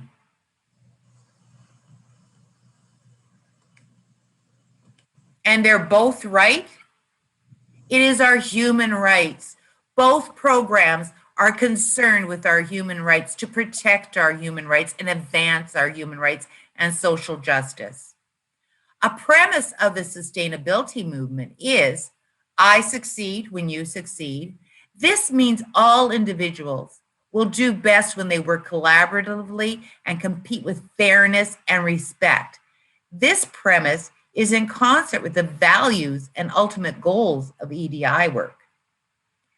Connecting EDI and sustainability increase the effectiveness of both programs. So I'm going to read out some objectives, and I want you to enter into the chat whether it is an EDI objective, or an objective of both programs. Are we ready? The first objective, ensure inclusive and equitable quality education and promote lifelong learning opportunities for all. Is this an EDI objective, sustainability objective, or both? Please answer your answer in the chat. We have quite a few answers coming in for both. Excellent, thank you. Achieve gender equality and empower all women. Is this an EDI objective, a sustainability objective, or both? And quite a few coming in for both for this as well. Great, you guys are on fire. Promote sustained, inclusive, and sustainable economic growth, full and productive employment, and decent work for all. EDI, sustainability, or both? And both for this one as well. And thank you, Michaela. No problem. Build resilient infrastructure, promote inclusive and sustainable industrialization, and foster innovation. Again, EDI, sustainability, or both? We have one for sustainability and quite a few for both. Excellent. It is both. Reduce inequality within and among countries. EDI, both, or sustainability? We have one for EDI and quite a few for both. It is for both. This objective applies to both the programs. Promote peaceful and inclusive societies for sustainable development, provide access to justice for all, and build effective, accountable, and inclusive institutions at all levels. Which program do you think it belongs to, this objective? All answers are both. Fantastic. We can clearly see EDI and sustainability have more in common, even with our objectives, than separate us. An inclusive culture creates a workplace that is progressive, and inclusion allows us to adopt sustainable business practices with mindful intent. So these are three benefits EDI can offer to sustainability efforts. The first is knowledge sharing. Implementing a sustainable business model in a diverse community requires a diverse workforce. EDI promotes diversity. I measure the representation of the designated groups, and the 4 designated groups are women, Indigenous peoples, racialized members, and persons with disability. I identify underrepresentation. I conduct a workforce analysis that compares our internal population to external labor market availability. That gives me underrepresentation for certain groups. As well as identifying underrepresentation, we also identify and eliminate the barriers that prevent full participation of marginalized groups. Diversity plus inclusion increases quality and excellence in the workplace. That is a reason why equity, diversity, and inclusion is so beneficial to the university. I always ask people, that is the university's position. What's in it for you? What's in it for me? Why should I be interested in EDI? Why should I be interested in sustainability? If you want to enter those comments into the chat, and I'm going to ask Michaela to read some of them.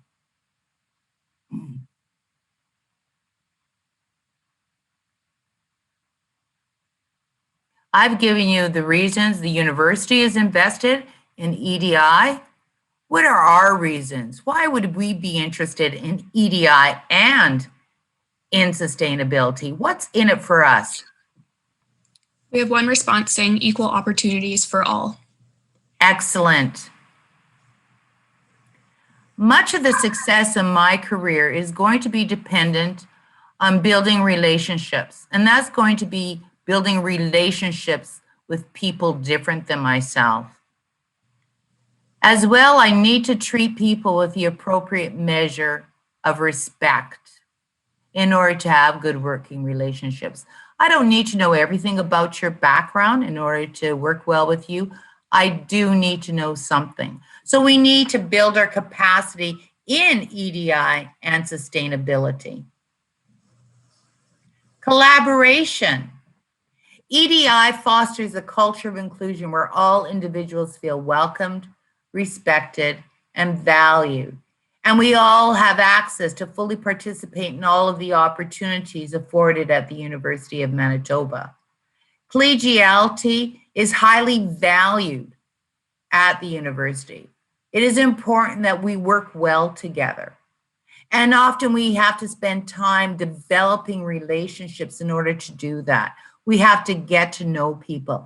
And I always say the University of Manitoba gives us a great opportunity to build relationships with people different than ourselves.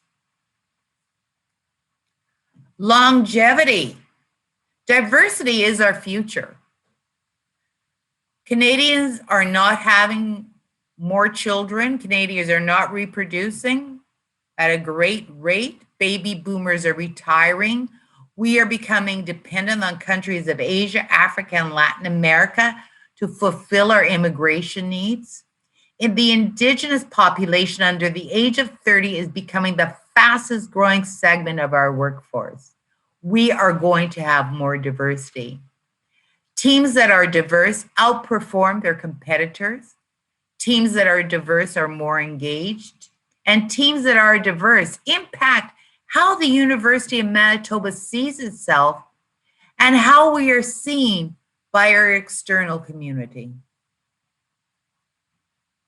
Linking EDI with sustainable business practices is not only socially sustainable, it's a development that meets the needs of the present without compromising the ability of future generations to meet their own needs. So what does this look like? What does linking EDI strategy to sustainability strategy look like? And I'm going to give you a couple minutes to enter into the chat what you see. What do you see the outcomes of linking the two programs together?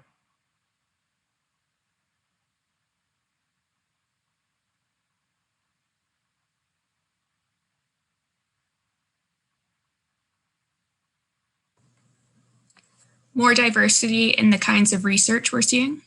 Excellent. Yes, more diversity in our research.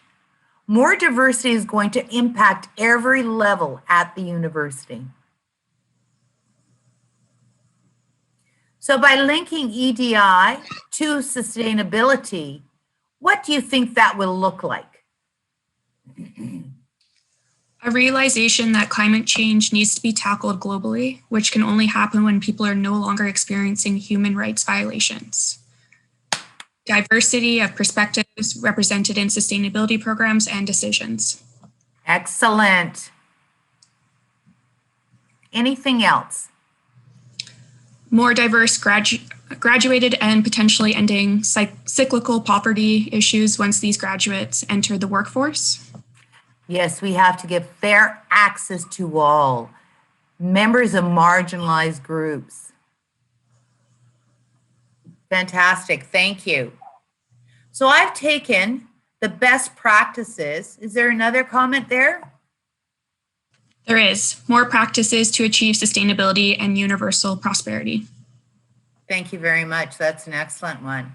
So I've taken the best practices that we will realize when EDI links with sustainability. Right now, I would have to admit that this is a goal of mine for EDI to include sustainability initiatives. Next Sustainability Day, I'm going to talk to you about the goals that we have achieved. Sustainability is fully integrated into the EDI strategy and vice versa. We both have initiatives specific to our program included in each other's strategies.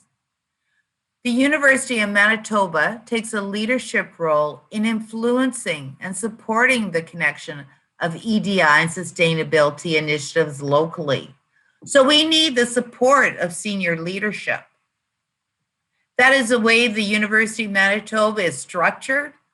It is usually from the top down, where it is most effective, our programs will be delivered. EDI and sustainability progress are regularly measured, verified, and publicly reported. I know that the Office of Sustainability, as well as EDI, report on their progress publicly. The organization has evidence that its sustainability and EDI initiatives benefit from their alignment with each other and show more meaningful impact than if they were separate and unconnected initiatives. Why do you think that is so? Why do you think that we would be more impact, have better impact connected than if we were separate?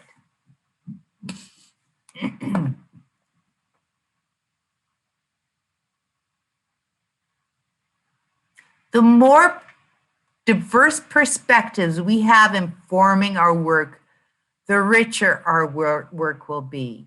If I create an EDI strategy on my own, that would be the Human Resources EDI strategy. I need to be clear on that. It is not university-wide. But if I only create the initiatives, it's going to be very narrow. I need to depend on my partners to inform my work. So it is richer. It includes different perspectives. That is when the work is best. EDI results reflect actions in at least 3 of the following aspects of sustainability as defined by the United Nations: people, planet, prosperity, peace, or partnership. So I need to work with the Office of Sustainability to include, to make sure that I have at least 3 of the following aspects included in my actions that I can measure. So what are the benefits of linking EDI to sustainability?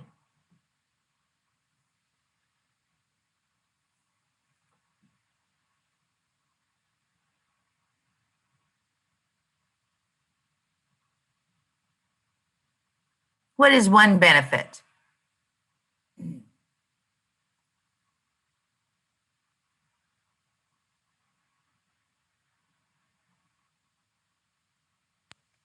Accountability. Absolutely. We need to hold each other accountable for our programs and our strategies. A strong overall program. Absolutely. Two of the benefits are we will set goals that align the efforts of both initiatives in part or in whole. This combined strategy is likely to save resources and strengthen results.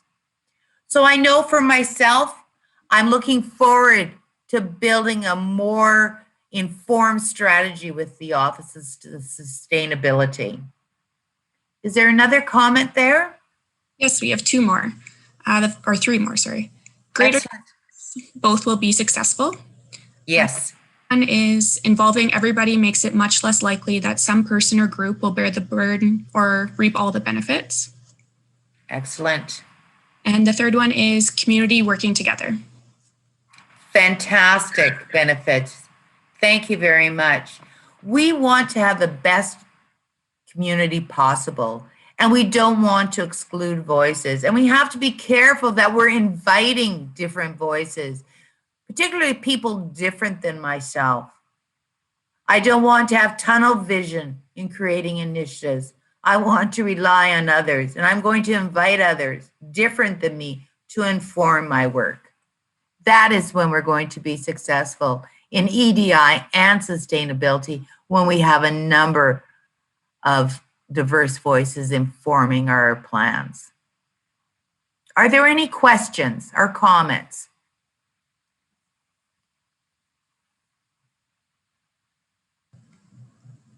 Currently, no questions or comments coming through. Well, I am early in this presentation. If there are no questions or comments, these are the resources I've used. Michaela, would you like me to send this PowerPoint to you to share with the audience? That would be excellent, Valerie. Thank you. Thank you. Thank you so much for including me in this very important day. I look forward to working with you in the future. Thank you. We do actually have now a comment and a question coming through. Excellent. So one comment, thanks Valerie for the great presentation. The O of S and SC will for sure follow up. Thank you. And then another question, do you have a favorite SDG? Do I have a favorite SDG? Oh, no, I don't. If I had a favorite, it would include empowering women, all women, and recognizing intersectionality. The Employment Equity Program was established in 1986, and the University of Manitoba had been an employment equity employer for over 40 years till the program was redesigned in 2013.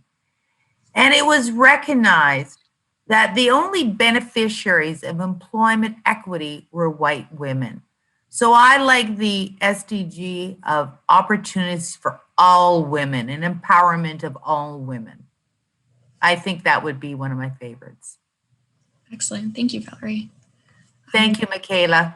We have a couple just comments just saying thank you, Val. Thank you for the great presentation. And I'll just wait a couple just in case we have a few more questions. Absolutely. And also, you guys, I want an EDI day. Yes, that would be amazing.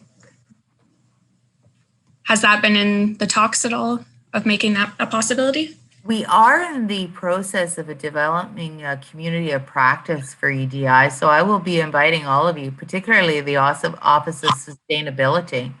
Yes, yeah, we would really appreciate that. Lots of people saying, I second the EDI day, amazing presentation. You guys are very kind. Thank you. A question coming through, do any specific initiatives come to mind in future to link EDI and sustainability?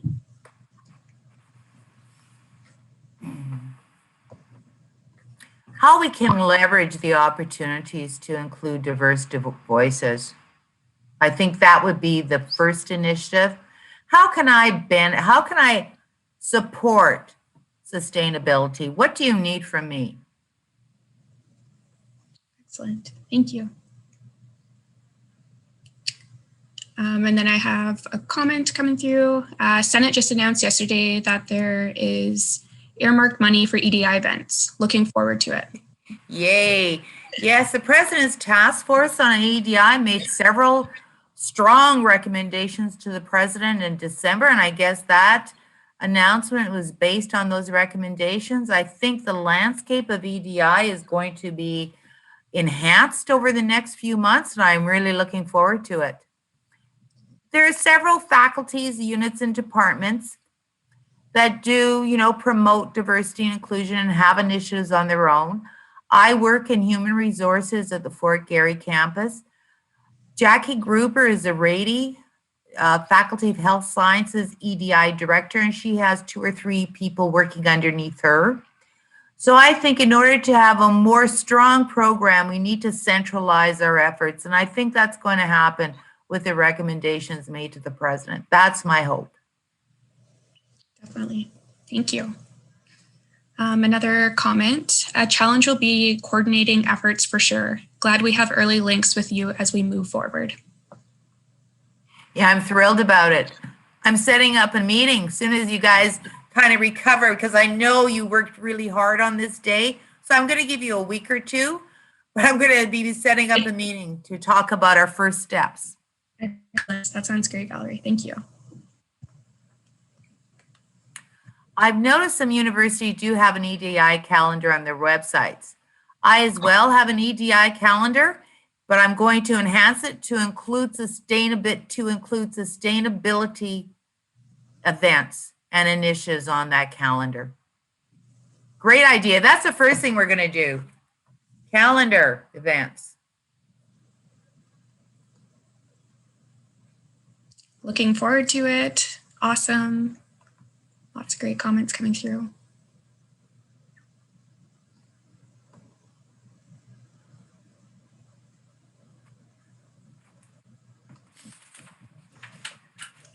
And I know that we're both in the process of completing our applications to Canada's Top Employers Project, and there may be an opportunity to start now in completing that application.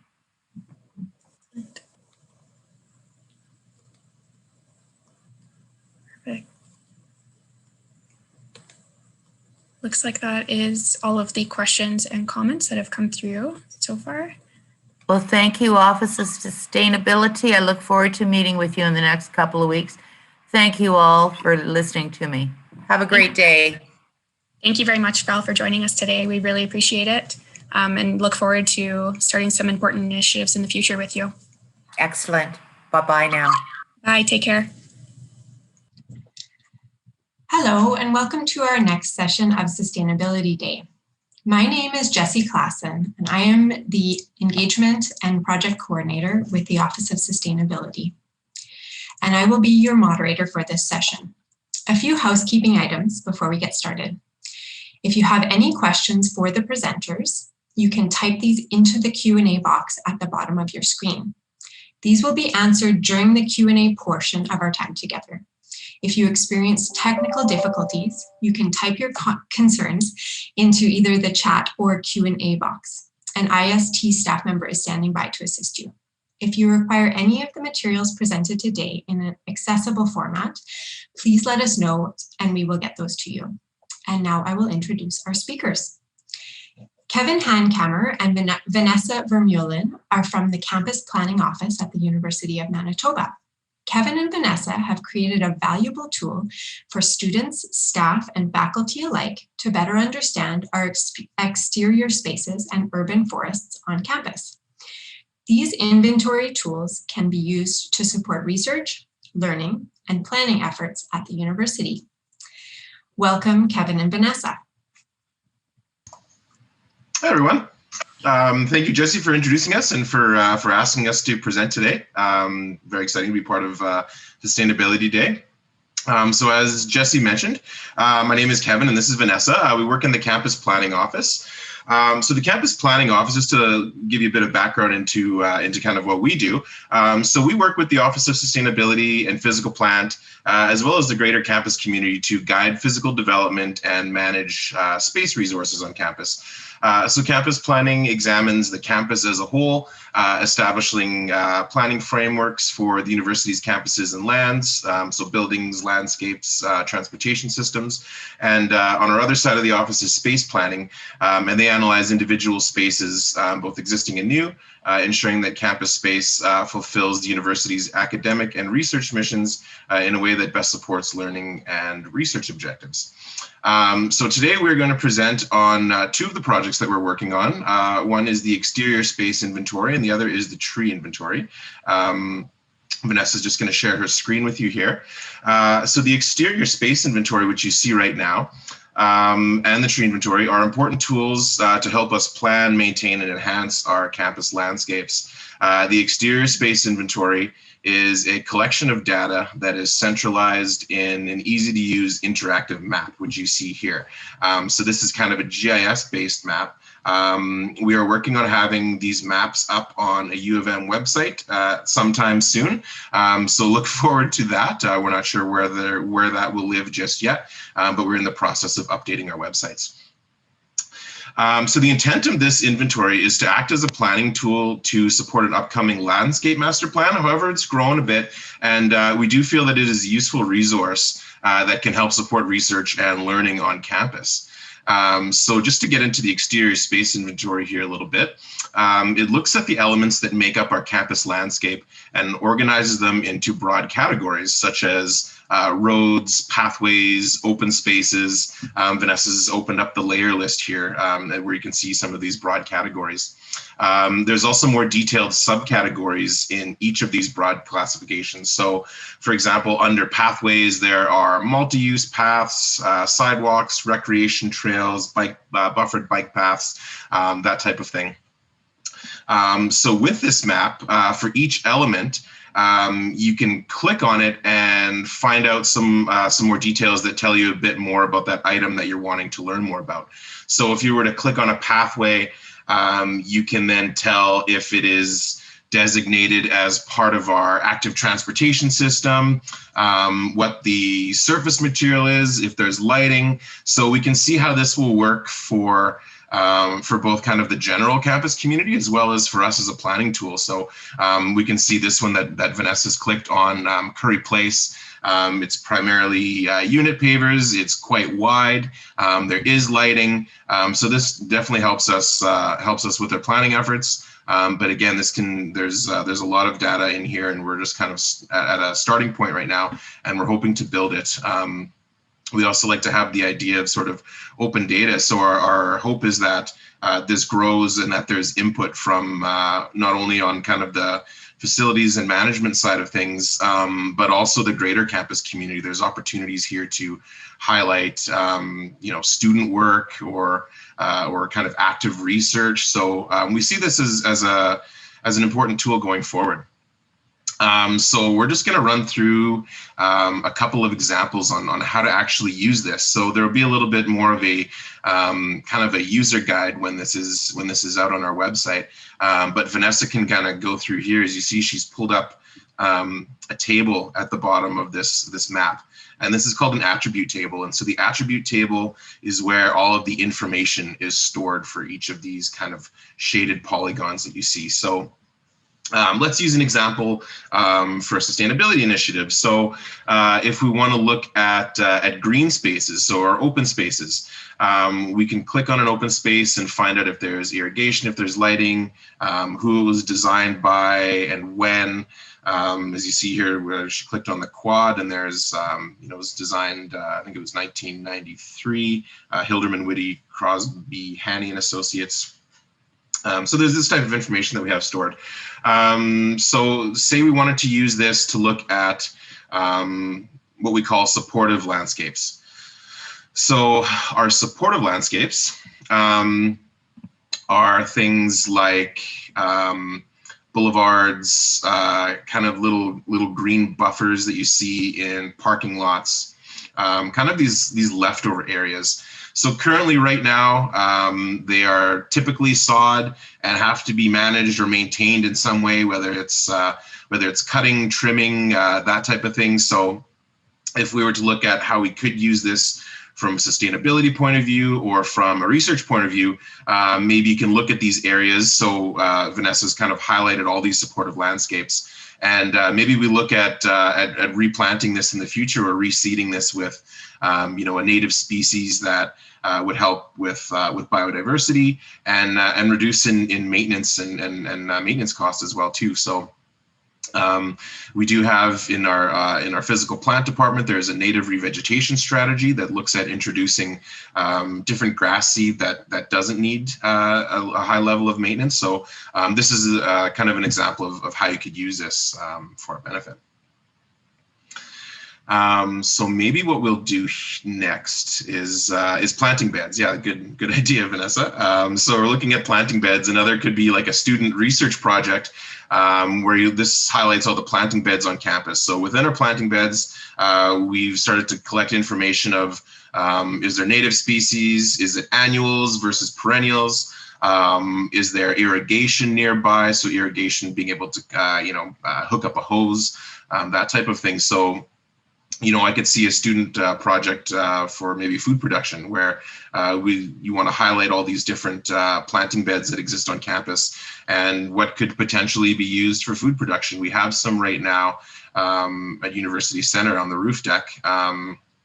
So, and there are community gardens that do pop up from time to time. So maybe this is an opportunity for a research project on areas that could be converted into for food production or for native species or converting annual to perennial, that type of thing. So maybe what we can do next is move into our tree inventory.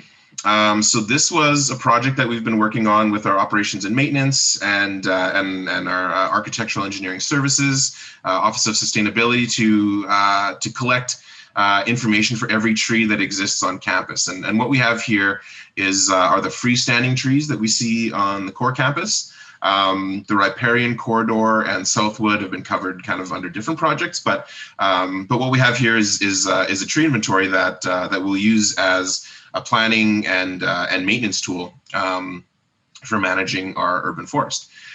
So Vanessa, if you zoom in a little bit here, you can click on an individual dot and you'll be able to see what species it is. We've also had some of the indigenous languages translated for this. So for tamarack, you can see, I won't try to pronounce any of these on camera right now, but you can see, so we just wanted to bring kind of a bit of a deeper understanding to the campus forest. We think that this will be a good kind of campus community informational tool, but again, we do use it on our operations and maintenance side of things, and it's helping to inform an urban forestry management strategy that is underway right now. So here's a couple of ways that you can filter.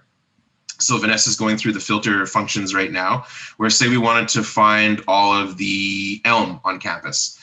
So we can kind of really easily do that right now, where we find that the species is American elm, and you click OK, and then this highlights just all the elm trees. So you can see there's the avenue of elms, that the Memorial Avenue that runs along Chancellor Matheson. And so from a maintenance point of view, we can look at this and say, okay, these are the trees that need Dutch elm disease injections over the next number of years. We can also use this to communicate some of the work that's upcoming. So say there are trees that have to come down in the next number of years because of Dutch elm or whatever, we can highlight this and have this as a layer on the map. So another example could be if we want to look at at green ash. So one of the other issues that Manitoba is dealing with right now is the introduction of the emerald ash borer. So right here we can quickly highlight all the ash trees that exist on campus, and you can see there are quite a few of them, green ash, which are all susceptible to the emerald ash borer. So what the physical plant and operation, our physical plant department has been doing is proactively removing some of the large hazard trees that may be close to high traffic pedestrian zones or buildings, areas where a large tree, infected by affected by the emerald ash borer could pose a risk. So we can look at some of these high concentration areas where the ash trees exist. We know that we're going to lose them over the next 10, 20 years, hopefully longer. But with the ash borer here, there is good risk that we're going to lose all these trees. So now we can look at areas of where focused planting may need to take place. So this is kind of how we're looking at using this on kind of the planning side of things, but having this information available to the wider campus community, I think is something that will be beneficial both to us from the planning side, as well as to support research and learning. So yeah, I think that ties up right now. We could talk about this for a while longer, but as I say, this is going to be introduced on our websites at some point in the near future. So this is available will be available to everyone. So if anybody has any questions, please let me know. And again, as this gets onto our websites, I'm sure there may be some more questions that come up. So you can always reach out to either Vanessa or I in the campus planning office. Thank you. Well, thank you so much, Kevin and Vanessa. I can see this just being such a valuable tool for researchers and students alike. I'll start to look at the Q&A box here, and I'll read some questions out to you both, okay? Do you have a plan to restore wetlands to protect against flooding, which is an especially important concern given the university's proximity to the Red River? So I think as part of this, I guess there's no real short answer, but we are looking at doing a stormwater management plan for the campus, which does look at how green infrastructure such as wetlands can assist in not only flooding, but kind of managing our stormwater runoff, as well as our riverbank stability. So there are kind of projects underway between our offices that does look at this. There's no sort of strategy at this point to say that we're going to start developing wetlands. Part of the Southwood development will include storm retention ponds, which is really aimed at cleaning stormwater and collecting stormwater instead of putting it to a pipe and just sticking and then letting it go out to the river. So short answer is not at this time, but it is something that we are all looking at. Yes. Okay, thanks, Kevin. Another question here. First, a comment. Great initiative. Are there plans to put QR codes linked to this information about buildings and some trees on campus? See, so this is a perfect example of an idea that comes up that can be easily done. So QR codes are something that we can generate easily. So we do have some building information that Physical Plant has been keeping this as a record for forever, basically. So this is something where there could be a project, whether it's student-led or whether it's led on the administrative side of things. This is where I see this partnership and kind of having more open data being a great resource. And then it's just there's that many more people that are interested in the campus lands, our buildings, our heritage, trees, that type of thing. So there can be that partnership. Great. There's another question that's come in. Well, will there be a way to highlight the trees that used to be part of our campus, but perhaps had to be removed due to Dutch elm or emerald ash borer through the GIS application? Yeah, so right now in our layers, you'll be able to see what are trees, what are stumps, previously tree sites. So we will see where these trees did exist. And it's something that we do look at. So from a kind of a general forestry planning point of view, there may be some more depth or meaning to this. So if we look and see there's a trend, maybe not just elm or trees that have been affected by disease, but maybe there's a pattern of tree mortality in specific areas. It could be due to soil conditions or it could be due to some other factor. So that's where this inventory is really helpful. So the short answer to that is yes, you can filter to see where these existing tree sites were. So this data was collected in 2017, so we don't have anything going back further than that. But yes, you can see the previous tree sites.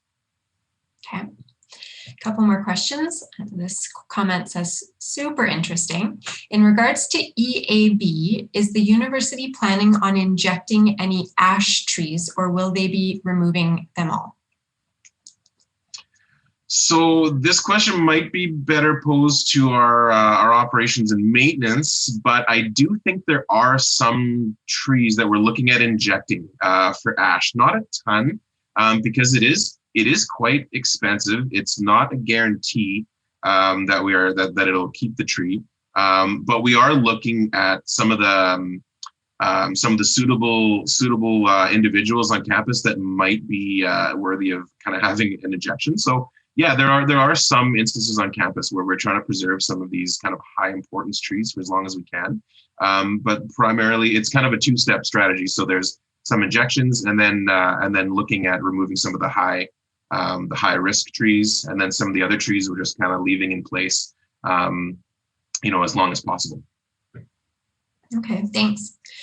Is there, if there was information someone wanted to add to the inventory, would this be an option, and how could they go about doing this?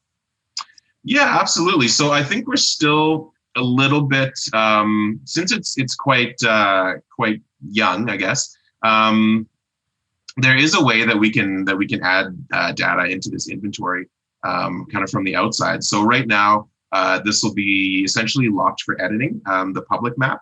However, we can make this data available to, if there's, say, a research project or just a general interest project, we can make the data available, the public data available if you have access to GIS or ArcGIS online. I think the best step would be to work with the Defoe Library. There is a GIS librarian, Cynthia Dietz and Meg Miller, and we're always kind of back and forth with them on how we can kind of get this data out there and how best to share the data. So I think the process would be to go through our office and a combination with Defoe Library, but it is something that we're interested in for sure. Okay, thanks. And just one more comment. Great work, Kevin and Vanessa. This is very valuable information for the future and hopefully sustainable development of our campus. And great work. Can't wait to receive the link. So thanks so much for joining us today and sharing this exciting inventory project with us. Awesome. Thank you very much. Thank you. Okay, take care. Bye-bye. All right. Next, we will have a short video presentation from Terry Duguid, Member of Parliament for Winnipeg South and the Parliamentary Secretary to the Minister of Economic Development and Official Languages for Western Economic Diversification Canada, and to the Minister of Environment and Climate Change through Canada Water Agency. Hello, my name is Terry Duguid, and I'm the Member of Parliament for Winnipeg South, and I would like to begin by acknowledging that I'm joining you from Treaty 1 territory and the homeland of the Métis Nation. It's a great pleasure to address you virtually for Sustainability Day and to see all the great work that is being done at the University of Manitoba. Along with my role as MP, I am also the Parliamentary Secretary to the Minister of Environment and Climate Change, where I have been asked to lead the federal government's efforts to define and establish a Canada Water Agency. The creation of a Canada Water Agency presents a unique opportunity for the Government of Canada to work with provinces, territories, Indigenous peoples, local authorities, scientists, and others to better protect and manage freshwater across Canada. I was absolutely thrilled to learn that the U of M, located in my home district of Winnipeg South, has been named the United Nations Academic Impact Hub for Sustainable Development Goal 6, SDG 6, which focuses on clean water and sanitation. Canada is a water nation known for abundant lakes and rivers. Freshwater is consistently named by Canadians as our most important resource, vital to our health, our economy, and our very identity as a country. To Canada's Indigenous peoples, water is sacred. It is vital to the lives, livelihoods, and cultures of so many communities throughout our province and country. And that is why I have high hopes for the Canada Water Agency. When established, the agency will have the potential to harness the knowledge and goodwill of all of the partners and levels of government I have mentioned to better manage and protect our precious freshwater resources, to make real progress on SDG 6 in our own country. Like you, I am deeply committed to managing fresh water for the benefit of present and future generations. The actions we take now will bring great rewards as we continue to build a sustainable economy and reduce as well as manage the effects of climate change. And while getting our own house in order in Canada, we also need to help other nations achieve their SDG 6 goals through development assistance, technology transfer, and sharing our expertise. Thank you all for being part of Virtual Sustainability Day.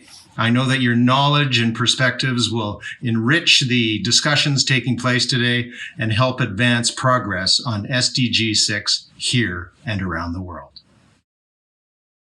Hello, everyone. I hope you had a lovely lunch and got to step outside for a moment. It's really quite beautiful out there. So my name is Kale, and I am the Acting Director of the Office of Sustainability, and I will be your moderator for this next session. A few housekeeping items before we get started. If you have any questions for the presenter, you can type them into the question box at the bottom of your screen. These will be answered during the Q&A portion of our time together. If you experience technical difficulties, you can type your concerns into either the chat or the question and answer box, and an IST staff member will be standing by to assist you. If you require any of the material presented today in an accessible format, please let me know and we can get those to you. And now to introduce our speaker, Donna Dagg is the Sustainable Development Practitioner at Manitoba Liquor and Lotteries and is part of the Sustainable Procurement Manitoba Working Group.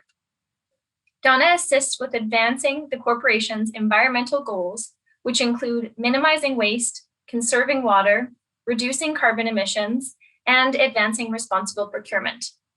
Donna will be sharing the many ways responsible procurement can assist in the achievement of the SDGs.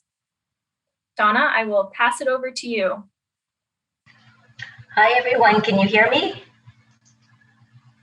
Yeah, we can hear you. And I'm just about to show my slide presentation. Can you see that as well, Kel? Yep. Okay. How about that? Yep, we got it there. That's awesome. Excellent. Good afternoon, everyone. And again, thank you, Kale, and the Sustainable Development staff over at the U of M for the invitation. This is wonderful. So I am going to get started.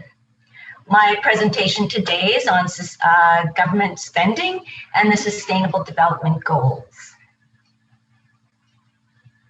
So just by way of a little bit of an agenda, I'm going to talk a little bit about how does public or government procurement support the Sustainable Development Goals, and then really what is sustainable procurement, and then what is sustainable procurement in Manitoba. And then I'm going to try and connect the sustainable procurement in Manitoba to the Sustainable Development Goals, just to give some examples. So goal number 12 is responsible consumption and production. And then specifically in Sustainable Development Goal is the target 12.7, which directly refers to the importance of public sector procurement. It reads promote public procurement practices that are sustainable in accordance to the national policies and priorities. So it's how does sustainable public procurement support the Sustainable Development Goal? I want to emphasize that it's not public procurement, it's sustainable public procurement. And when we look at SDG or responsible consumption and production, SDG goal number 12, it really is an enabling goal. And sort of what I mean by that is, I kind of show it in a teeter-totter here. So it's an enabling goal. If in fact you're government procurement, and when you go out to market and you're looking for more than just financial value, but you're looking for environmental and social value as well, you have the ability to impact all of the Sustainable Development Goals. And if you think of public procurement, and if you think of our supply chains being global, you can really pull, if you use your purchasing power to support all of the Sustainable Development Goals. So here's just a slide to sort of what is the difference between public procurement and sustainable public procurement. So public procurement is just simply referring to the purchase of goods and services by government and government-owned enterprises using public funds. But if we're talking about sustainable public procurement, which is what goal number 12 wants us to do, it's a process whereby the government meets their needs for goods and services in a way that is compatible with the protection of the environment and society. So if I'm a public procurement professional, I'm going to go out to market and I'm going to request and buy furniture and paper and landscape services and cleaning services in a way that supports sustainable public procurement. I'm going to look at not only my value for money, but I'm going to look at ways that I can procurement to reduce the environmental and social impacts. So for instance, if I wanted to buy carpet, now as a public procurer, I'm going to have to think of, well, what's better, broadloom or modular? Should I buy wool or synthetic? How much water and energy is used to create the carpet? What are the emissions associated with carpet? And what am I going to, do I have to landfill the carpet at the end of its useful life, or will the company or the manufacturer take it back? So it just changes the whole way we think when we purchase goods and services. So that's really why sustainable public procurement matters. Really, it's why does goal number 12 focus on public procurement? And before we start going through this slide, I just wanted to give a little bit of a history. You know, back in the 70s, 80s, and 90s, perhaps before a lot of you that are online were around, we talked about sustainable development. There were a number of commissions and conventions that the UN had where countries or member countries went to these commissions and conventions to talk about economic development, and talking about economic development that we were butting up against limits, both from an environmental perspective, but also from a social justice and inclusion perspective as well. And we were butting up against limits, and we started to hear phrases like sustainable development is development that meets the needs of the present without compromising the ability of future generations to meet their needs. And many of the countries, the delegates came back to their countries and started to develop sustainable development legislation and sustainable development policies. And largely within all of these pieces of legislation and policies was the requirement to do sustainable procurement. And why? Why? Because governments buy a lot of stuff. So public procurement represents approximately 12% of gross domestic product in developed countries. That's about 30% of total government expenditures. And it can be up to 25 to 30% of GDP in developing countries.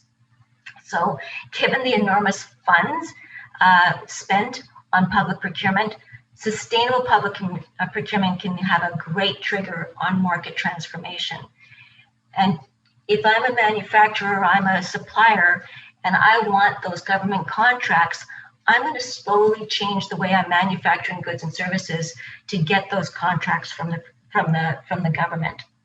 So I think it's important in Canada, we have sustainable development legislation at the federal level, and we also have it at the provincial level as well. If you look at the Climate and Green Plan Act, there is a requirement to do sustainable procurement. And they define sustainable procurement the same way as the Brundtland Commission did in the 1980s during those conventions when we talked about sustainable development, which is development that meets the needs of the present without compromising the ability of future generations to meet their needs. So I just want to give an example about just how big the public procurement, what real shift they can have on the markets and why it's so important is, I remember back in the 1990s when the US government said, I think it was back in 1993, they said, you know what, for all of our federal buildings, we will no longer buy copy paper unless it has 20% post-consumer waste product. Before that, it was incredibly hard to find any copy paper with any percentage of recycled paper in it. That focus on the federal government in the US and all of the North America pulp and paper mills seemed to change. It seemed almost overnight. They figured out how to take the commodities that we were putting in our blue bin, the paper, bundle it up, send it to the pulp and paper mill. They figured out how to de-ink it, mix it with the virgin paper to create a 20% post-consumer waste so they could keep their market and sell their paper to the federal government of the US. And then in 1998, the US government again changed it and upped it to 30%. But that is the power of public procurement in terms of being able to see that market shift for the betterment of not just financial value, but environmental and social as well. So our provincial government, as I said, supports sustainable procurement. And when we think of sustainable procurement and actually applying it, we have numerous professional public procurement professionals that support procurement within our province. And generally speaking, these procurement professionals are well versed in contract law or competitive bidding process, trade agreements, etc. And now they're also asked to do something called sustainable development or sustainable procurement, looking at the supply chain all along and seeing how they can make benefits to advance environmental and social value. So back in 2007, sort of a consortium of public purchasers here in the province met to discuss sort of the current initiatives to support sustainable procurement in Manitoba.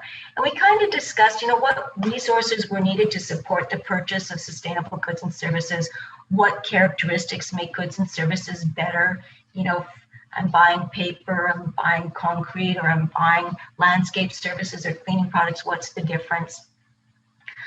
We knew that there was third-party certifications that were out there to support sustainable procurement, but are they reputable? Should we endorse them? What legislation supports sustainable procurement in Manitoba? And then the discussions concluded that we really needed to have a web-based tool to support practical knowledge for public purchasers. So we created a website called Sustainable Procurement in Manitoba. And essentially it's a web-based resource for any organization or member of the public interested in purchasing sustainable goods and services. We have a website working group.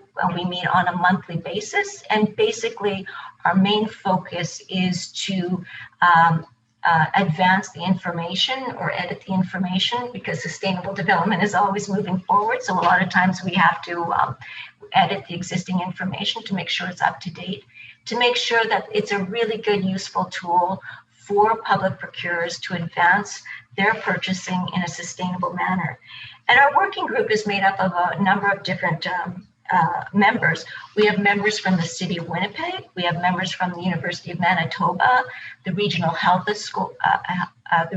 authorities, school divisions. Who else do we have? We have Red River College. We have the provincial government itself and Crown Corporation. So we're a diverse group of people that meet on a monthly basis to try and advance sustainable procurement in Manitoba. So some of the things that we do is we conduct a lot of research to determine what makes products and services sustainable. So if you can imagine, if we're working on transportation services or paper or IT equipment, all of the environmental and social issues are different. So we do a lot of research in that. We look at government policies and mandates and legislation to consider. We look at other specifications from bid documents. I mean, this is always important. Look at what other jurisdictions are doing and how they're incorporating sustainable development requirements into their bid documents. We look for availability in the marketplace. We have to make sure that all public procurers, when they go out to market, that they get bids that come back to them, that we can actually meet those requirements. We review credible, sustainable standards. We look for spin-off benefits to going out in a sustainable fashion for sustainable goods and services, and of course, some other considerations. And so I mentioned that we look at credible, sustainable development standards, and then just sort of by way of history as well, back in the 1980s, when we started to talk about sustainable procurement and the importance of it, a lot of the countries said, we need life cycle assessments done on a wide variety of goods and services that have significant environmental and social impacts. So we started to see a lot of third-party certifications come out at that time that really help in terms of procuring sustainable goods and services. I think Laura spoke this morning about Fairtrade, which is an excellent third-party certification that looks not only at environmental criteria, but also social criteria as well. And so there's a number of them, though. There's MSC, Ecologo, EPEAT, Rainforest Alliance. There's a number of them that we can utilize to help support sustainable procurement. So this is just a snapshot of what our website looks like. It just says Sustainable Procurement Manitoba, and along the bar here we have a number of drop-down tabs, About, which just talks about us as a group and our terms of reference, etc. Legislation and initiatives, which just goes through some of the legislation and initiatives that are important to our province. You know, things like Lake Friendly would be an initiative, or trying to enhance the sustainable certification of our northern fisheries, etc. A lot of the labels and logos that we have looked at the criteria and make a lot of sense to us, and something that we think that we can endorse when we go out to market. We talk a lot about low carbon procurement. That is a key focus moving forward, considering where we're at in terms of climate. And as well as we have a pull down tab called Goods and Services, which is our more popular tab. And if you pull down, you'll see a whole realm of different goods and services where we've actually delved into and provide recommendations for sustainable specifications you can put in bid documents to make them more sustainable. And this is just another tab. This is a tab on our low carbon procurement. Just giving you some information. What we're talking about here is, you know, environmental product declaration, which talks about all the embodied carbon that goes into a product. And so some of the importance of understanding it's not just the amount of energy you use if you have, you know, if you're purchasing, you know, lighting or your computer or fleet vehicles, but it's also all the embodied energy that went into the creation of that commodity or that product. And so those are the kinds of things that we're saying we need to take a look at as we move forward with sustainable procurement in our province. So now I'm just going to switch a little bit, and I'm going to transition to just sort of connecting the dots a little bit between sustainable procurement in Manitoba and how it supports the sustainable development goals. So my first one here, I'm just going to show how, if you looked on our website and you went to the drop-down tab for goods and services, there was a drop-down tab for purchasing of copy paper and other types of office paper. And you'd see a whole bunch of things that we recommend you would put in your bid document when you went out to market. So it's things like request the following minimum environmental standards, like minimum 30% post-consumer waste. And we'd also recommend that you ask for it to be certified by one of the following, either Forestry Stewardship Council or Sustainable Forest Initiative or PEFC. In addition to that, we would say, you know, you need to request to the supplier that he provide or they provide paper bleaching method and show a preference for processed chlorine-free. We know there's discharges that happen into the receiving stream at pulp and paper mills, and it would be best to have it processed chlorine-free. And you should also show preference for copy paper or other types of office paper that are also Green Seal and Ecologo certified. These are excellent life cycle assessment types of certifications, which add even a better oomph to your buying if you included them in your specification. When we look at where that would hit in terms of the sustainable development goals, it clearly hits on number 15, life on land, and then more specifically 15.2, forestry and biodiversity on land. And that doesn't mean it doesn't hit other sustainable development goals as well. I mean, if you look at the Forestry Stewardship Council certification, it has, you know, people living in the forestry area have first right of refusal for the jobs. There's so many other things within that certification. It certainly hits other types of goals, but this would perhaps be one of the main ones that it would hit. As another example, if you're purchasing coffee, Well, that would hit probably 2.4, resilient agricultural production under the SDG goal, zero hunger. So we recommend that you request vendor supply coffee that is shade grown, certified organic, and Fairtrade certified.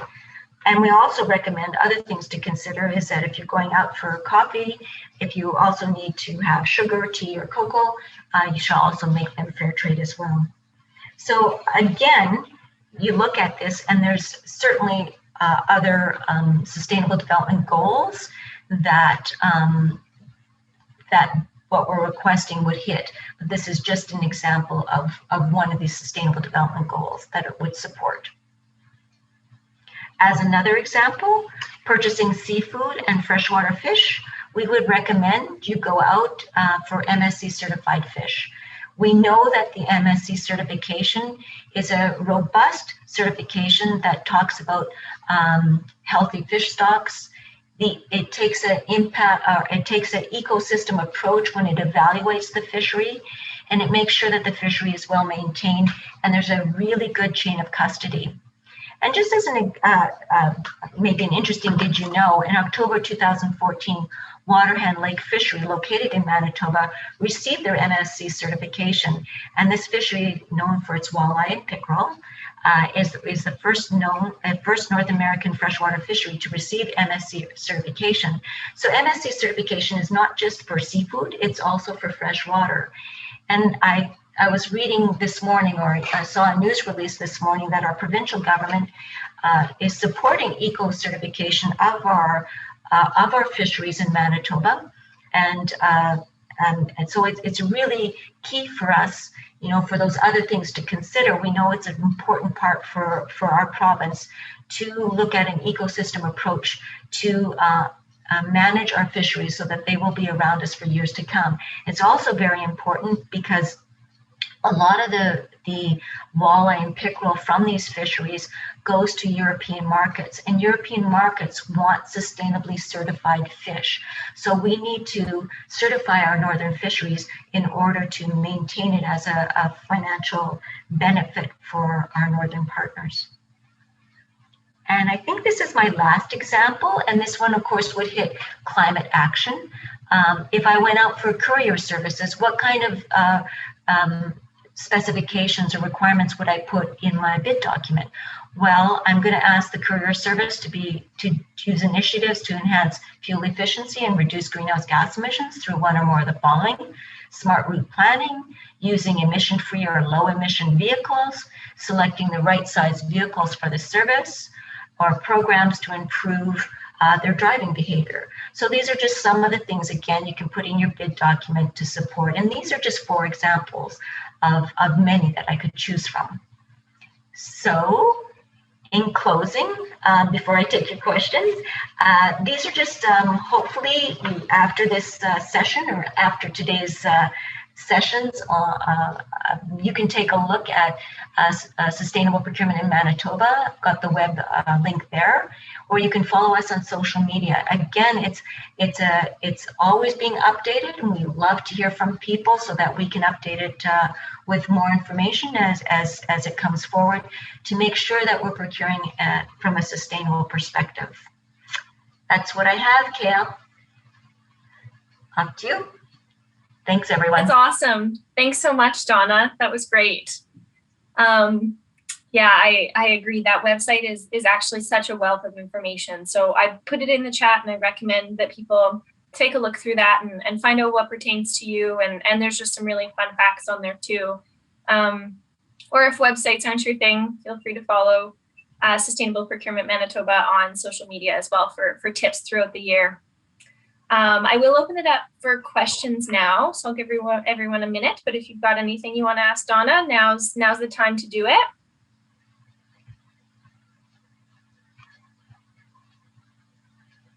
So there's one coming in here.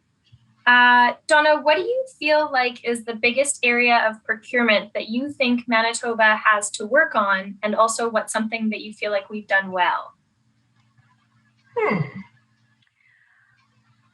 Well, I think just from the sort of we need to focus more on climate. I think that would be, it's kind of a chicken and egg right now. I think we're waiting for understanding what our energy profile is going to look like, or what our I'm saying this wrong, but what our electrification is going to look like, so we can look at transportation, better transportation opportunities.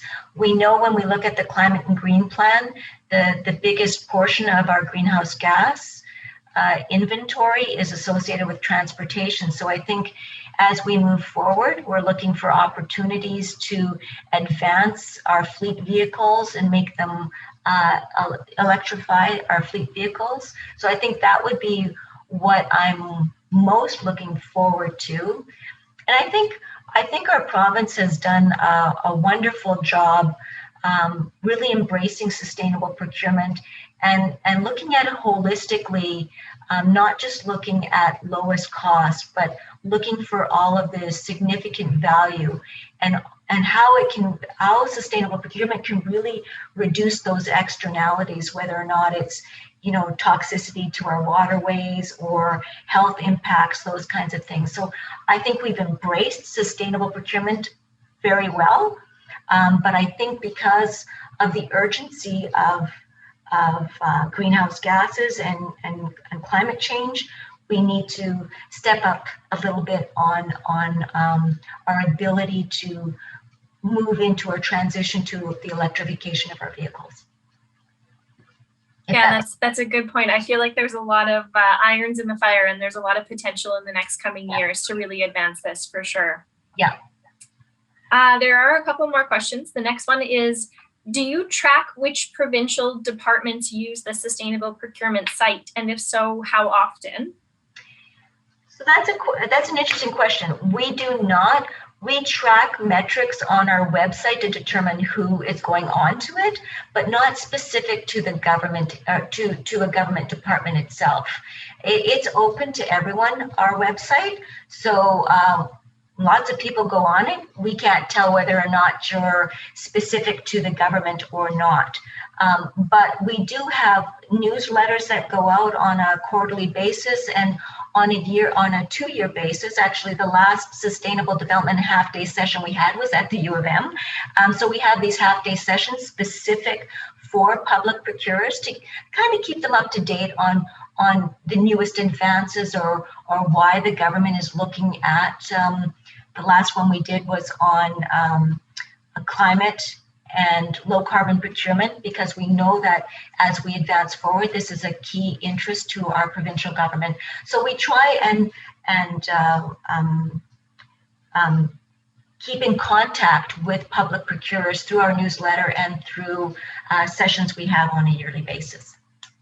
But we didn't have one last year because of COVID. So. Right. Well, looking forward to this year, hopefully. Yeah. And then I guess there's another one that kind of tags onto that one, and that is, how do you let departments and or organizations know that this resource is available?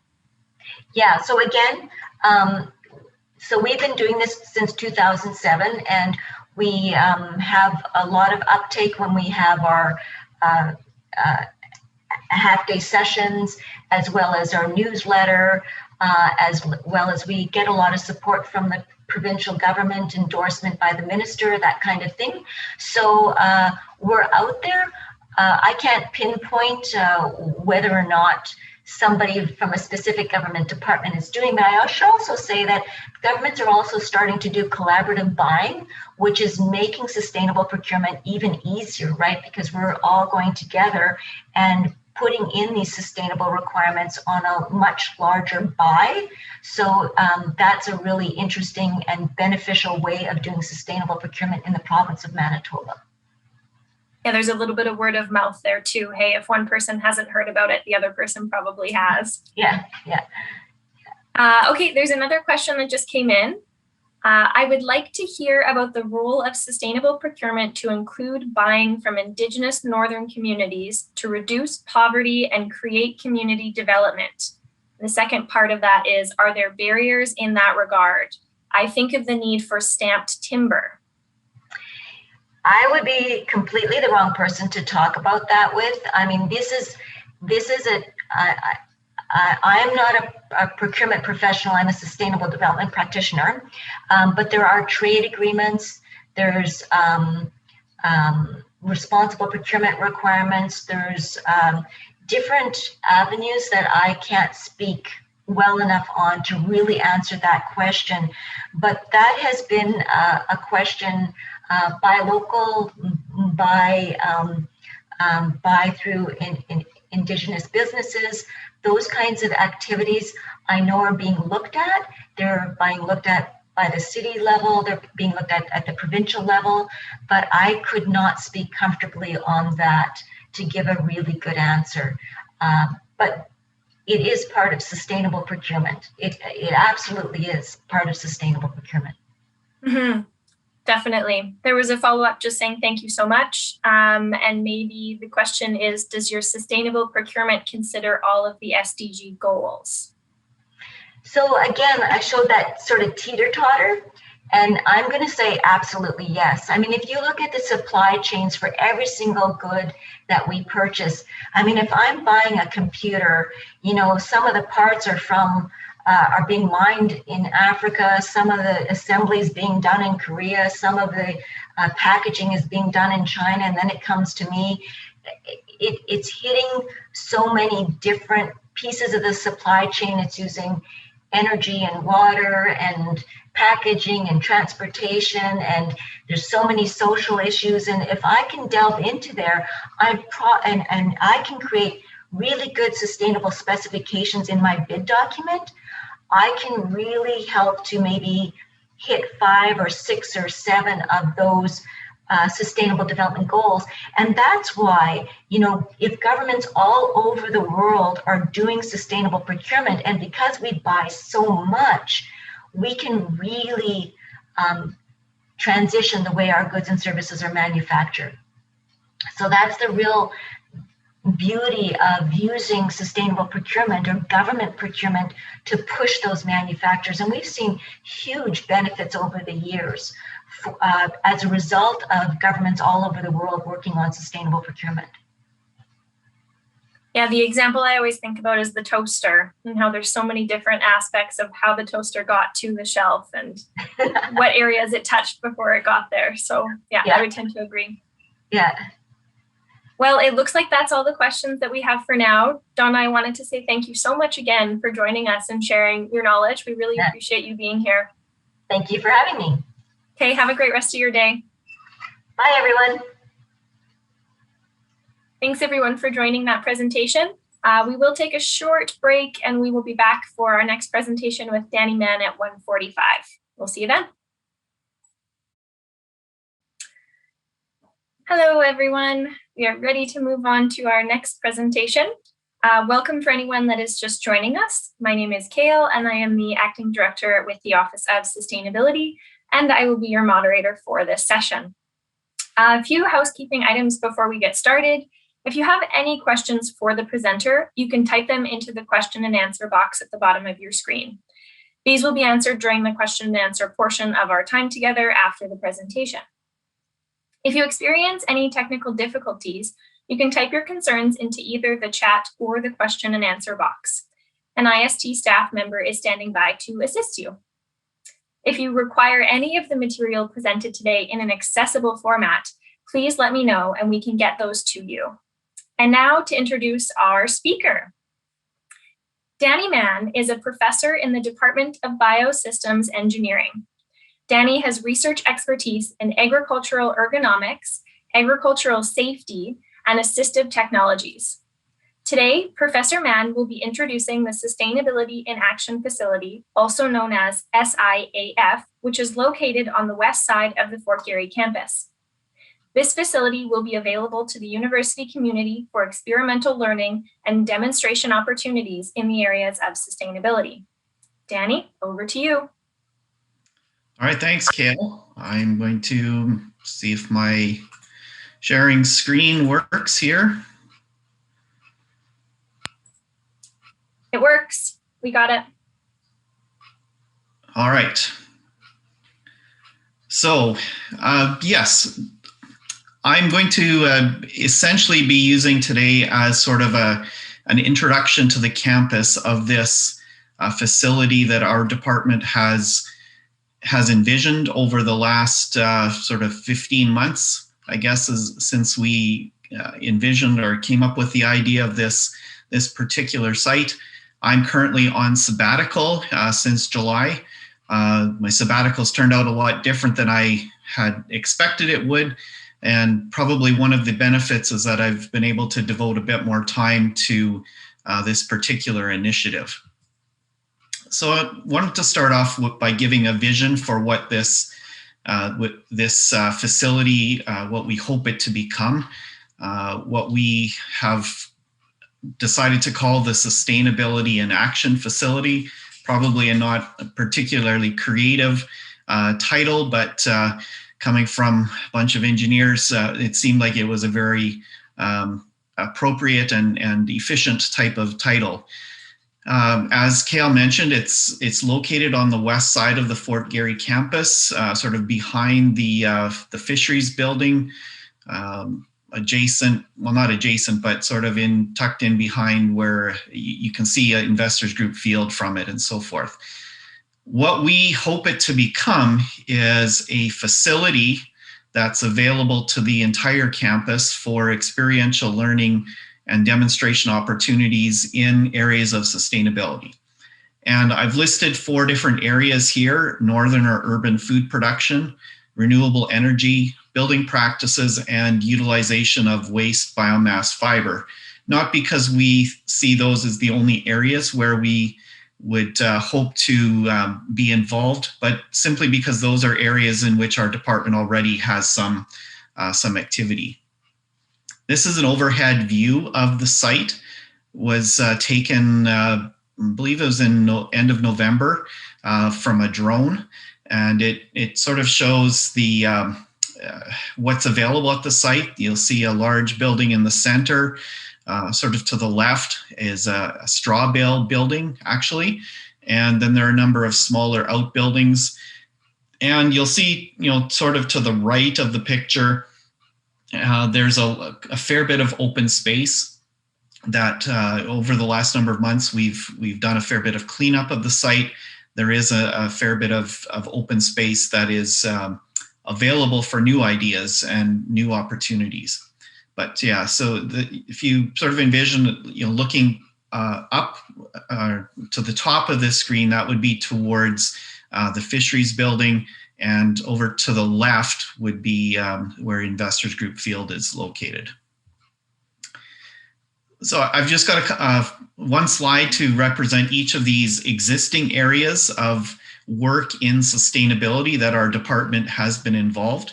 And starting with northern food production, there's been all kinds of people in our department and elsewhere that have come up with this idea of using these shipping containers or sea cans, fixing them up in such a way that you would be able to potentially grow fresh vegetables or produce in these containers.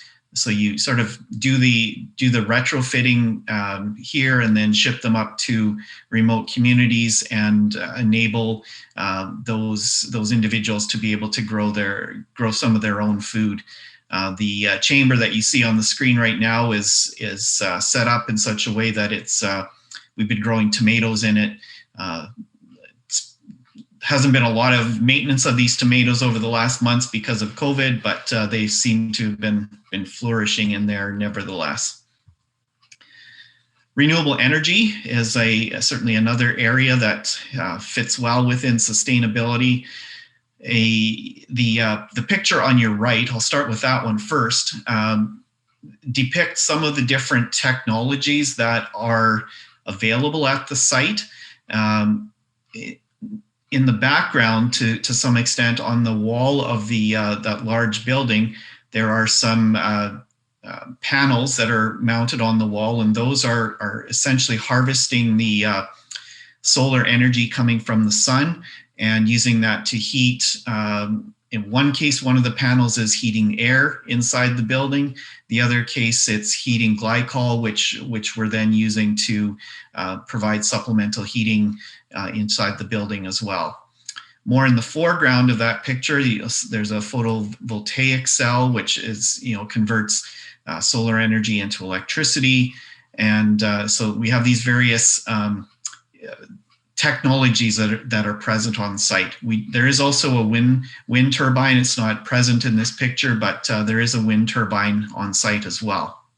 And then the picture that's on the left is reflecting biomass, and we're actually just in the process of having a biomass boiler installed at the site, with the idea that we have a greenhouse that is on site, and the goal is to be able to produce produce inside of that greenhouse year round. And some of the energy is being captured from the sun, and there are various features that have been added to the greenhouse to capture as much of the solar energy as possible and release it at night. But we also require some supplemental heat, and so we are looking at providing that from a biomass boiler. The original site was actually a research site that was dedicated entirely to sustainable or green building practices. That particular professor has retired, and so the entire site is no longer dedicated to building practices, but we certainly still have some remnants, replicas of some of the work that was done there, and we certainly want to showcase that. And there certainly there are opportunities for furthering work, and in fact there is a professor from the Faculty of Architecture that is currently using some space in one of our buildings to do some work related to building practices. And the final area is the utilization of waste biomass fiber. And the picture that's shown here, one of our researchers in the department has discovered that we can actually process typical cattails and extract fiber that potentially could be used in industrial applications for composites, or potentially even for as a replacement for cotton in the apparel industry. And so we're doing some work to grow cattails and be able to look at efficient means of extracting the fiber and so forth. So we have 4 goals for this facility, and we've got one slide to represent each of these goals. So the first being enhancing the sustainability content in courses, both undergraduate and graduate, by providing access to experiential learning activities. So the idea is for professors to be able to bring their classes out to this site and use some of the technologies that are available on site to give students an opportunity to get hands-on exposure to those technologies. A second goal is outreach, community outreach. We obviously haven't been able to do a whole lot of this in the last 12 months because of COVID, but we certainly would like this site to be able to be used for outreach to the public. Goal 3 is short-term demonstration projects to showcase emerging sustainability technologies. The idea here is that if there is a local company that has a new technology that they would like to gain some exposure, we would be quite happy to try to figure out how they could set it up on this site. It gives our students an opportunity to get some firsthand exposure to that particular technology and so forth. And finally, the 4th goal is to support innovative research activities. And I've just got some pictures on the slide here to represent one such activity. One of our professors has been involved in trying to see what can be done with waste oat hulls. And you can see the 3 pictures here where they've sort of come up with a recipe or a formulation to figure out what types of material might need to be added to these oat hulls. And then they're using a press to form essentially a replacement for a paper plate, so a disposable oat hull plate that you see.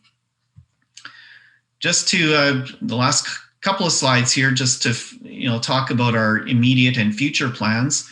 So immediate plans, I'm not going to give too much information because an announcement is going to be coming soon, but we are partnering with the Faculty of Architecture to run a design competition to look at generating ideas for development of the remainder of the site, the sort of the open areas. We do have 2 co-op students working with department staff right now, trying to improve the functionality of these existing technologies, because some of them were set up years ago, were used for a particular project, and then were sort of abandoned.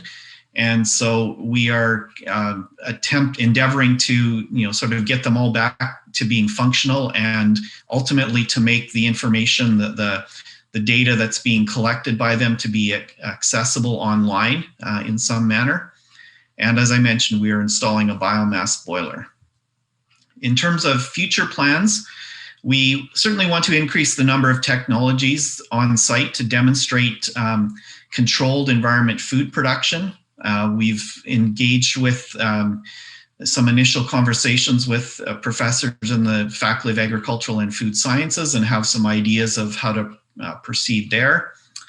We are hoping to work soon to populate a website with some of the sustainability resources that have arisen from prior activities in our department, and sort of make this available to not just to the university population, but to high school science teachers and so forth, students, just examples of information that relate to sustainability. We would like to develop equipment for processing residue from agricultural crops for fiber production, and particularly for the apparel industry. And we would like to install some EV charging stations and demonstrate the use of electric vehicles and perhaps electric tractors. I've personally got my eye on a couple of these companies that are producing electric tractors, and I would like to be able to sort of help to demonstrate the opportunities for using electric tractors in food production and so forth. Finally, it's our vision that CF will be a resource available to the entire community. We certainly have lots of ways to use it within our department, but we want it also to be used by others on campus. So we would, if you have an idea a way that you could envision using it for your teaching or research purposes, we would certainly invite you to contact us. We do have Dr. Joe Ackerman is our research manager, research associate and manager of the facility, and his contact information is provided on the screen there. And with that, I just sort of, not sure whether it's best to leave you with a picture of the facility or the contact information. We can, I can share Joe's email in the chat later on after this if you'd like. So then they've got an easy way to communicate that. Thank you so much, Tanny. That was a great presentation. I was at the facility, I think about a year ago now, and it's amazing. The hands-on aspect of it is just, it's so great. So I'm excited to see how it's expanding. Thank you for sharing. You're welcome. I know that this was a bit of a shorter presentation, but I will open it up to questions at this time. Does anyone have a question that they wanted to ask Danny while he's here?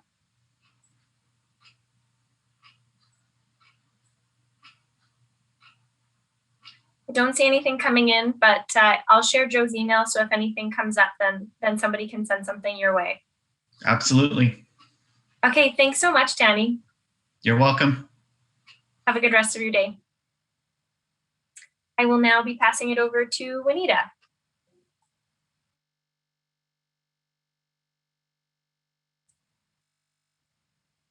Hi, everybody. I'm just going to reiterate the housekeeping bits because I know a few new people have logged on. My name's Juanita. I'm the manager with the Office of Sustainability. I'm the moderator for this session. Just a couple housekeeping things before we get started. For anyone new, if you have questions for the presenter, you can type these into the Q&A box at the bottom of your screen, and these will be answered during the Q&A portion of our time together. And if you have any technical difficulties, also type those concerns into either the chat or the Q&A box, and there's an IST staff member on standby to assist you. And again, if you require any materials presented today in an accessible format, please let me know and we will get those to you for sure. And now I'll introduce our speaker.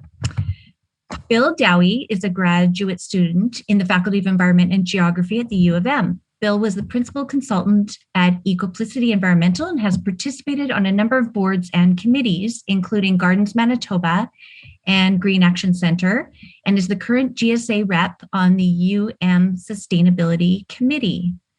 Welcome, Bill. I'll pass it off to you. Thanks, Juanita. Can you hear me? I can. And it's a strong voice. I've just been struggling with internet instability, so I want to make sure everybody can hear me properly. Yes, we can. Excellent. Okay, so I'll get my screen going.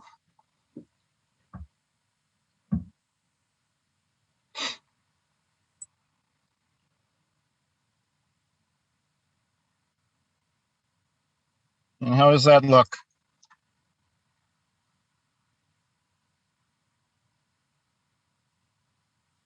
That's great. We can see it, Bill.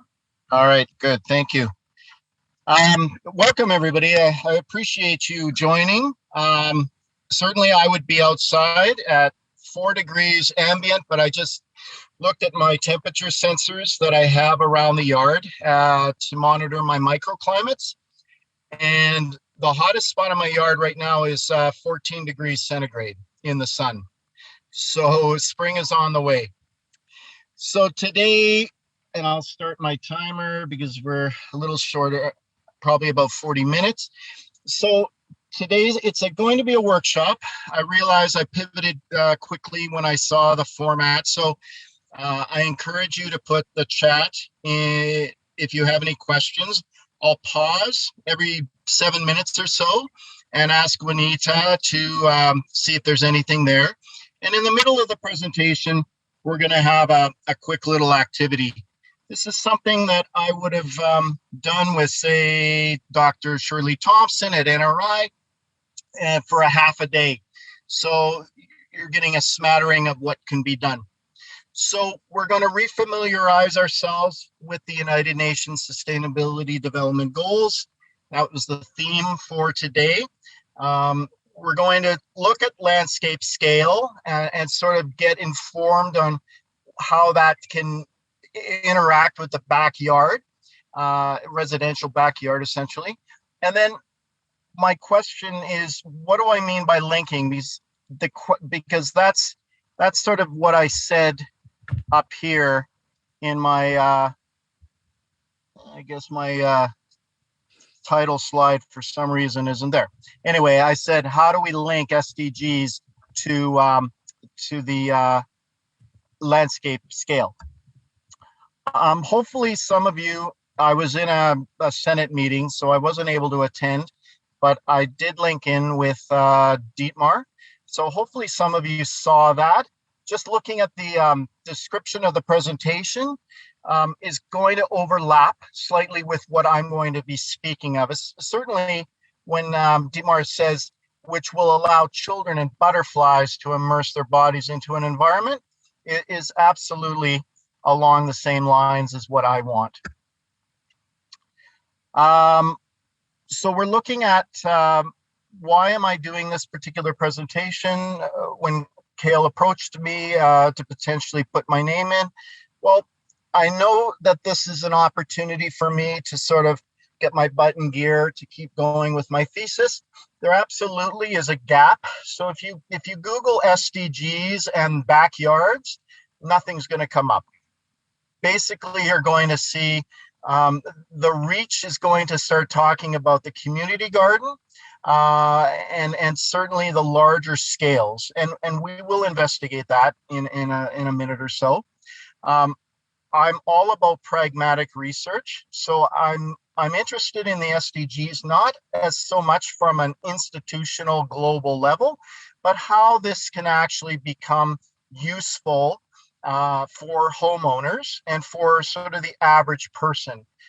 Certainly in the scenario when you're looking at dealing with backyards, designing backyards, and maintaining backyards in, as I say, a ecologically congruent way. The one thing about the SDGs is if I go to any client and they basically will give me a wish list, and I'll understand their motivations on why they want to have ecological design introduced into their yard. But no one in the last 15 years has ever said anything remotely close to what the SDGs describe holistically. And I dare say that even professional landscape architects, if they're hired by homeowners, very, very few, if any, are going to say, I'm motivated by the SDGs, I want you to design around them. But there's certainly going to be elements within the 17 goals that we'll be able to pick and choose and use. So there's absolutely a branding issue, in my opinion. You have a lot of great aspects with respect to the SDGs, but the U.S. Green Building Council a few years ago set up a survey, actually only a couple of years, 2019, set up a survey, and one of their findings was a problem too big, too abstract, too distant from their realities for people to relate to environmental sustainability. Now remember that this is in the context of green building, which will involve a green landscape that surrounds the building. So it's a kissing cousin of the issue, but people can't understand, and I don't blame them. Whenever we're dealing with environmental sustainability, we're dealing in complexity, and sometimes they're described as wicked problems. I want you to have a quick little math lesson just so that I can show you how complex we can get with the sustainability development goals. So most of us realize that the people, profit, planet, which is described usually as the classic sustainable development, the triple bottom line. So what you can do is you can take that apart and essentially just deal with the people, the social aspect. You can just deal with the planet, the environmental aspect. You can just deal with the profit. That would be the economic. And usually government departments are aligned this way. Now, maybe some government departments and some nonprofits may get adventurous and start to couple them together. Usually, well, Donna Degg, it deals in sustainable development in the province. So certainly it is going to be driven by an economic aspect with the planet. So that would be number 6. And you can, if you're really adventurous and you're good at what you do, you can deal with all 3 aspects simultaneously, like juggling 3 balls. Now, when you look at this issue, the mathematics shows that there are 7 cross-reference opportunities when you're just dealing with the triple bottom line. The SDGs advocate to add 2 more aspects to that, 2 more, not aspects, but 2 more lenses. The people, planet, prosperity, peace, and partnerships. And the peace and partnerships are essentially the operationalizing of the other 15 goals.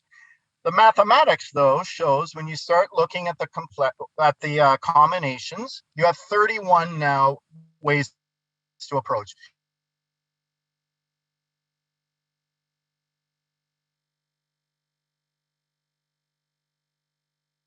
Maybe when you have insomnia, you can get a paper and start mapping them out. Now, let's think about this. There's 17. Everybody can still hear me, Juanita? Yeah. Yeah. Okay, good. I just had a flash on. I think, yeah, you went quiet for a second, but you're good now. Okay, thank you. So when I see a flash on the unstable, I'll make sure that I just stop.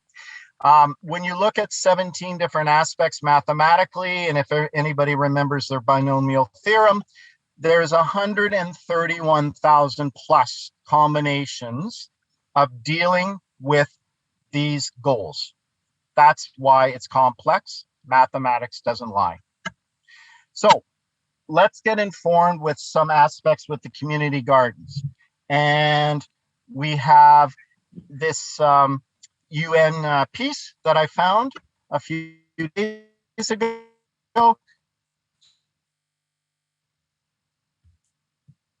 So number 2, okay, you're actually dealing. Some of you may have seen community gardens around the Winnipeg area.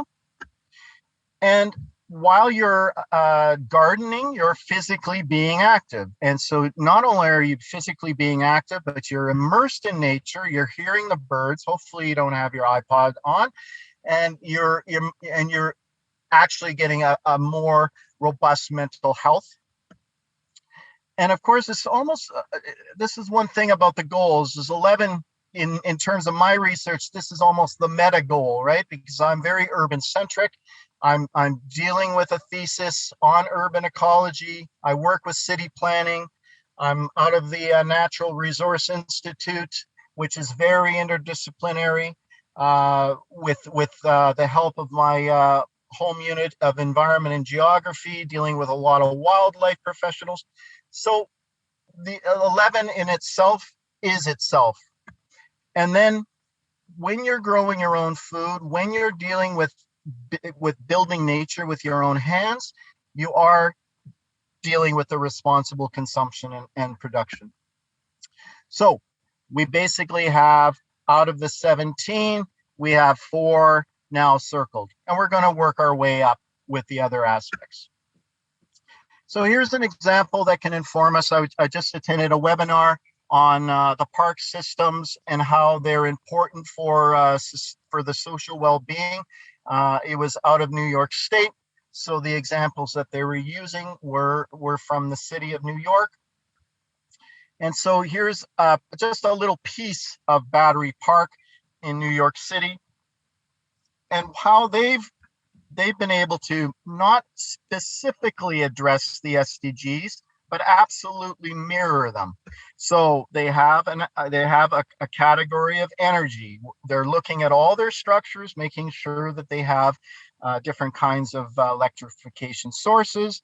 They're trying to make sure that their GHGs are covered. When they're building their materials, they're looking at sustainable consumption. They're looking at making sure the waste diversion that starts going into the green building rating systems.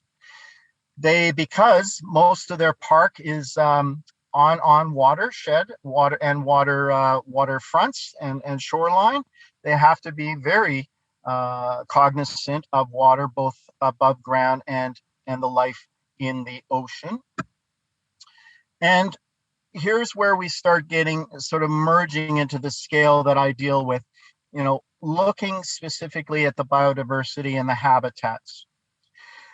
So I'm very tree centric. So I taught arboriculture through extended ed in the prairie horticulture program before it was shifted off to University of Saskatchewan. And so my yard and my family properties have lots of trees, lots of canopy. We'll talk about that in a few minutes though.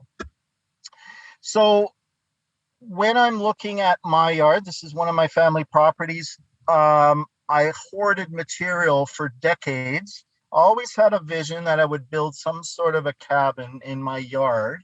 And finally, pre-COVID, interestingly enough, when I should have been doing way more work on my thesis, I built this thing, which is, by my estimation, other than the structure, which is new lumber, 90% used materials.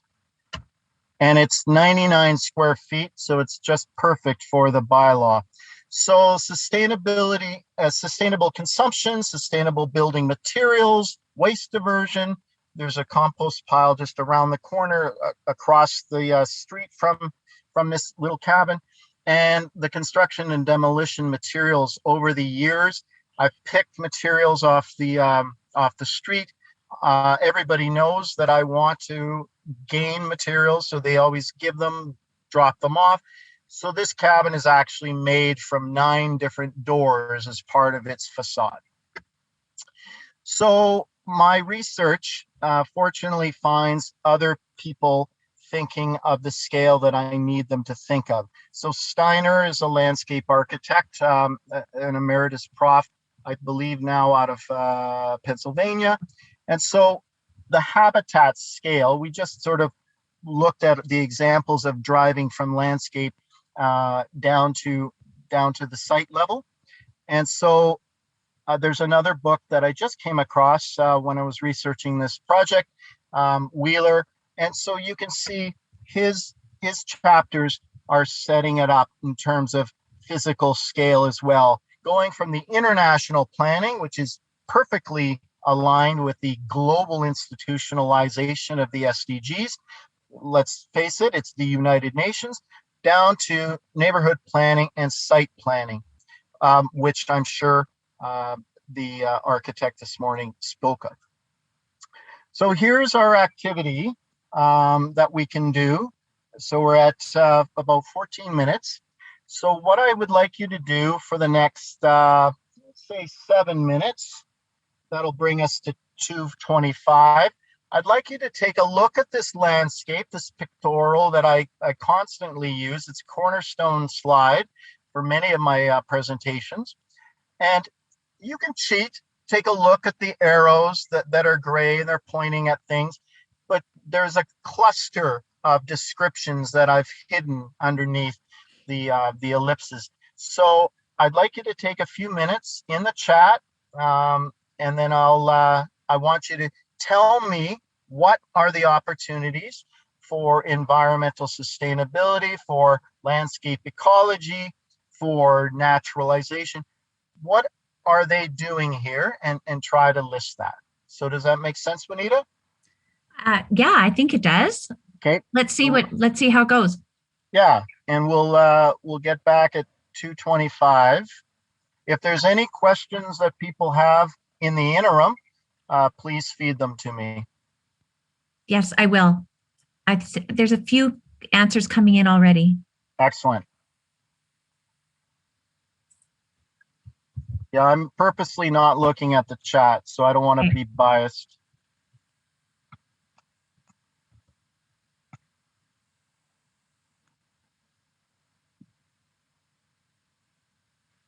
And Bill, can we add your contact information at the end of your presentation? Can we put it in the chat for everybody?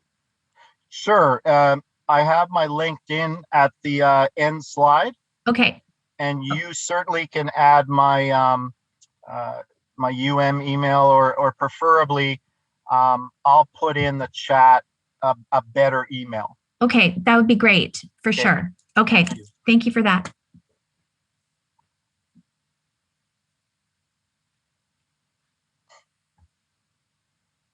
And I'll ask a bonus question as well.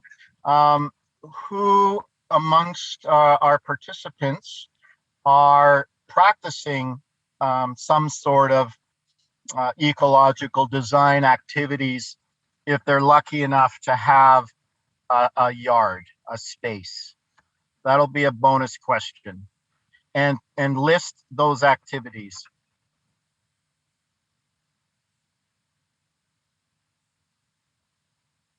So Bill, we have lots of answers already. All right, well, why don't we go ahead? I just thought everybody's eyes could use a rest just looking at this green picture and pretend it's a biophilic effect. It's fun. I think everybody, this is always fun to get everybody involved. I'm just going to read, I'll start reading some because we're getting quite a lot. So I think the first one I saw was geothermal energy, a natural living roof. Yes. Composting, rainwater collection. There's a few people that said collecting rainwater. Native species are being introduced or reintroduced. More rainwater collection using native plants. Habitat for biodiversity. Good. Rooftop garden. Yeah, I can see that one. Yeah. How about intercropping and food forest? Good. Yeah, there's a couple of spaces there with a woodland for sure. Food sources for wildlife. That's a good one. Using gray water for irrigation. Composting, edible landscape elements, swale building. Yes. Space for food and or flowers near the rain barrel to facilitate irrigation. I like that. Good. Oh, this is funny. Joe to everybody. Yes, I get the bonus. Half my front yard is wildish. 10 local species so far. As long as wildish doesn't mean weedish. Retention pond. Good. And MCIC staff has said, I'm practicing activities. I have 7 acres and have kept as many trees as possible. There's a 10-foot buffer for my house and the rest is trees. I will only allow native plant species, rainwater collection, habitat for wildlife. Okay, that's good. Is there anything else that we should talk about? One more thing, build up of property to prevention of soil erosion, which is really important. Yes, because this particular pictorial diagram is suggesting that you're by at least a creek, if not a river, right? Right. So let's unveil what Missouri Botanical Garden said. So absolutely, we have the green roof for sure. The permeable pavers is something that we make a note of. So that's where you're not having a hard surface grabbing all the water. You're making sure that it's infiltrating. People got the rainwater harvesting. I'm really impressed that somebody used the word swale. Just the bioswale is how they describe. We have a technique called weiring and using filter socks. That could also be habitat for cattails, since those are native up in Winnipeg area. You can dig them out of a ditch. You just have to be careful that they don't start becoming invasive and taking over. So there are techniques of burying cattails inside this kind of a weir in a big pot, so that the stolons don't go nuts and start taking over your creek area. And somebody said composting. That's good, because there's a difference between yard management, in my opinion, and making sure that you're explicit about composting. So in my yard, I don't export any biomass for the last 20 years. Nothing has ever gone out. Possibly 0.00001% when I've had to cut away black knot off my Schubert choke cherries, but they're healthy and thriving because I understood the disease cycle of that particular plant. And so the one thing I was going to add, but ran out of time just because maybe the memory was starting to get overblown on my CPU. I wanted to put photovoltaic panels on that barn, because that is part of the outside landscape. Now, obviously, the electrification is going to, 99% improve the indoor of your energy sources. But that's an important element, I think, that we could add on this picture. I'm glad somebody said dealt with the woodland and the food that can be done. Permaculture is another concept that I encourage people to look up, because there are different zones that from 1 through 9, of which they use areas that are either highly naturalized and are untouched by human interaction, or they're purposely made as a shade garden to grow nuts and other shade-loving food groups. All right, so let's move on. So recall my picture. And so you can see above that shed cabin thing that I've got a lot of tree canopy. You can just imagine that times 100, right? Because it's all within a very mature area in St. James.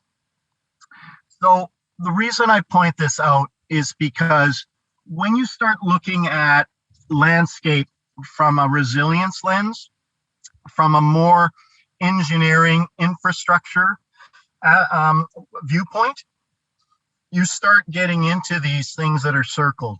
And so when you start going into sort of being off the grid with wind and solar and making sure that your waters is controlled and stored, maybe you have a sophisticated cistern, maybe you have some sort of very flat vertical water storage system on your south wall, so that in fact you could even have warm showers with filtered rainwater. All these things become important.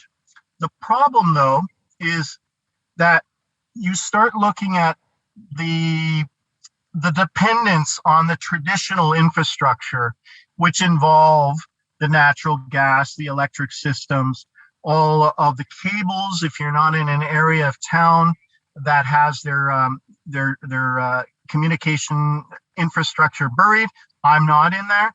So you can have huge disruption with a lot of trees around. And this is the example, right? So anybody that was in Winnipeg on Thanksgiving weekend of 2019 witnessed what was called technically a snow on leaf extreme weather event. And so when you start having boughs that thick, snapping like toothpicks because of the weight of the wet snow and the surface area, because no leaves had dropped off the trees, you're in for some trouble. So that bough took out my neighbor's electricity for 5 days. Fortunately, my canopy was so intertwined, it almost protected itself, because I still had to get up on a ladder and be careful around wires, but I wasn't interrupted. However, my next door neighbor, my sister, and this is her husband, were. So we share the properties together and lots of trees from the 1960s. So it ended up being a war zone after that storm. And this is the kind, and when you start looking at in the background, there is no more electrical wire going from the hydro pole to their house. If you can sort of make out the electrical meter, that was pulled right off the wall. I think my co-advisor John Sinclair from NRI, I think he shared with me that one of the houses in River Heights burned down because of that problem. So we're going back to the SDGs to make sure that we're touching base with the theme of today. And so I want to speak about education. So it's not so much quality education that you would hear the UN SDGs speaking about how to get computers into developing countries. In my opinion, quality education also has to deal with informing professionals and scholars and common citizens about environmental sustainability. And so how do you get that? Well, one thing that my other co-advisor, Rick Badak, has mused is that scholars are not required, nor will they potentially acquire knowledge in environmental sustainability. And I would even be so bold to suggest that when you have a PhD in a field of an environmental discipline, traditionally speaking, you may be so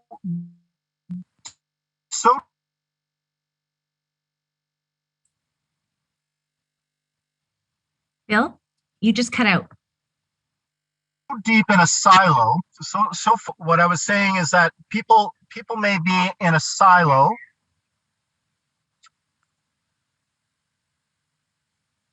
Is that better, Juanita?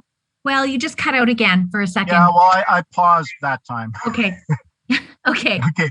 So maybe this is science getting mad at me for calling out science for being in a silo.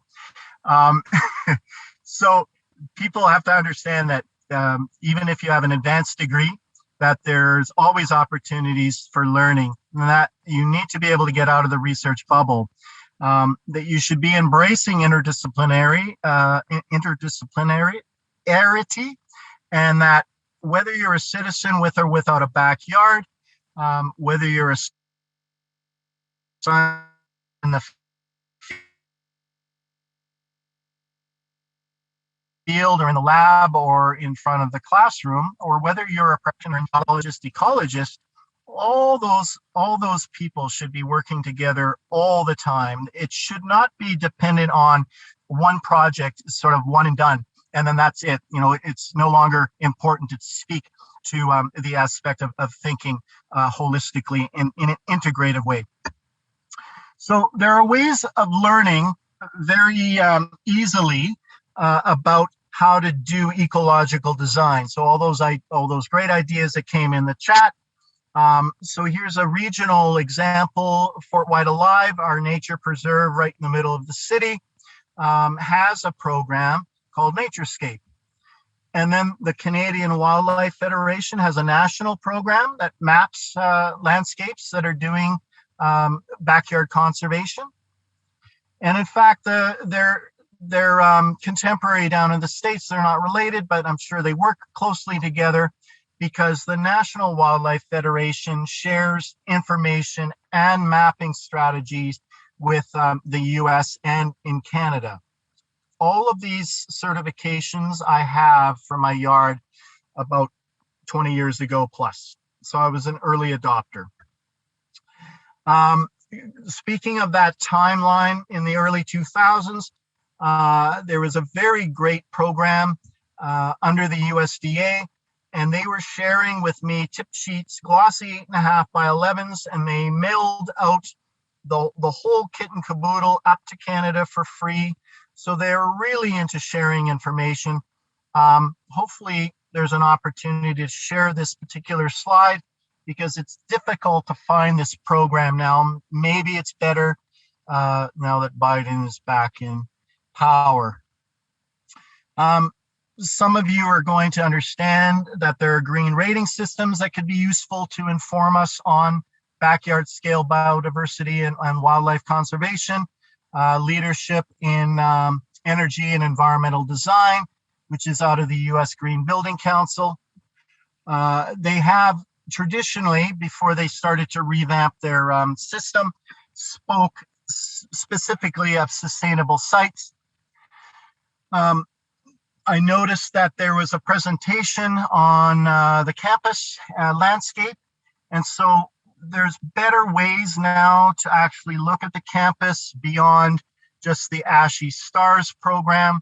There's a fairly new program under LEAD that deals in cities and communities. And the communities has been interpreted as the small sort of university campus as well, because their campus program really was more useful for an industrial park rather than a vibrant campus. So this is what I'm alluding to. So hopefully CPO will be able to share the good work that they're doing, especially when it comes to the lands project for the next several decades. And when I presented essentially some of this material, I wasn't here for that Snow on Leaf event.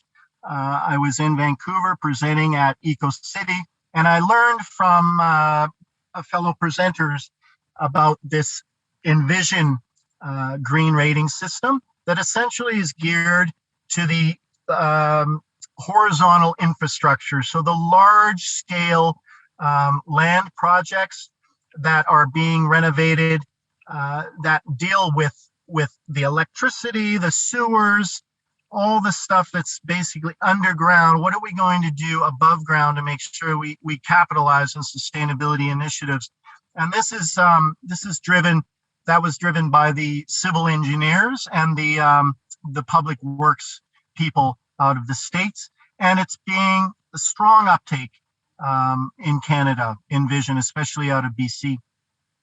So with the sustainable sites out of LEED, landscape architects sort of got miffed with, they were always, left at the end. They had the least amount of points for the LEED system.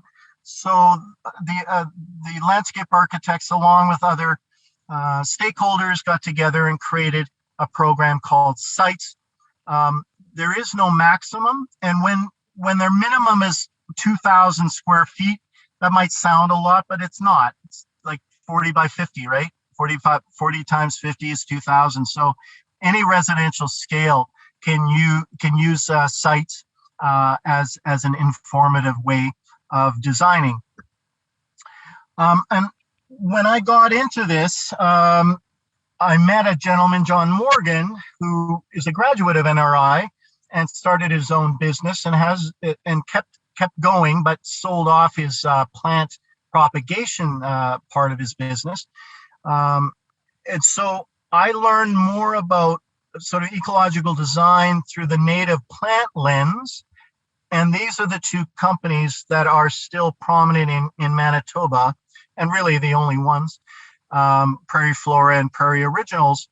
And so when you look at those catalogs and you read the descriptions of the plants and the type of insecta that it acts as a host or as a pollinator, or and it gives you the different landscape aspects of optimal growth, you learn a lot about how to deal with ecological design in the landscape.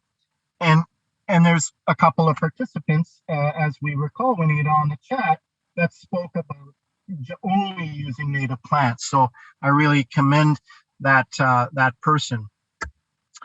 So everybody may have heard of the term charismatic megafauna. Maybe the most famous in the world is the polar bear. Essentially is a species that's is driving lots of great marketing and money and funding.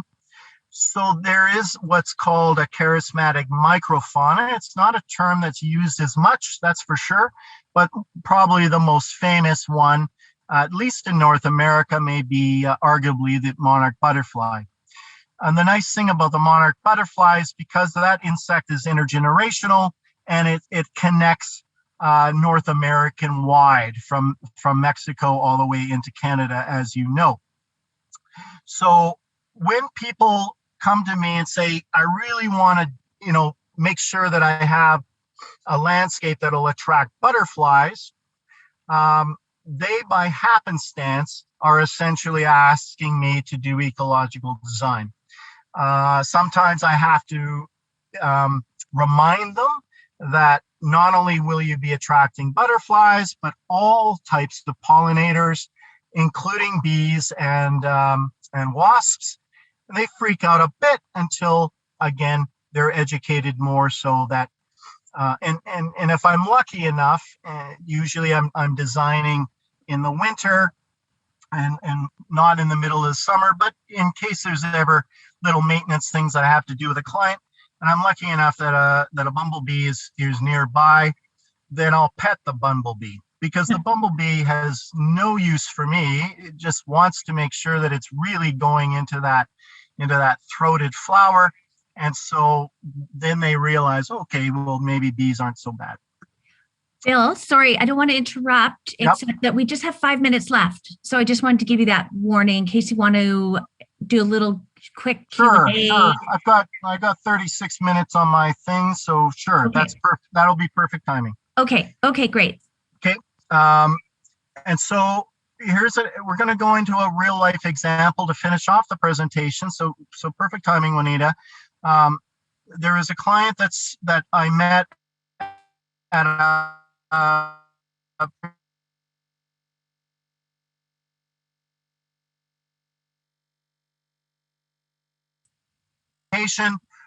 and CD Saturday, different some Citizen. Those are great venues.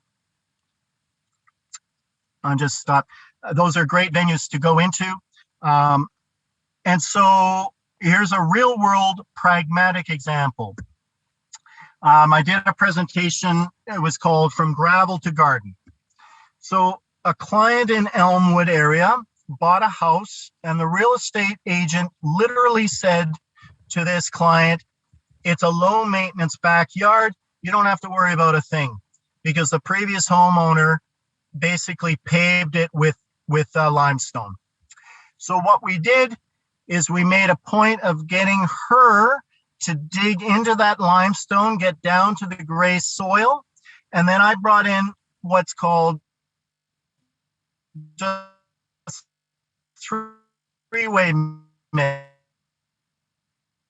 I didn't need any more clay, and then when it's spread and it starts to interface with the gray clay that's slightly chopped up, then the worms do the work.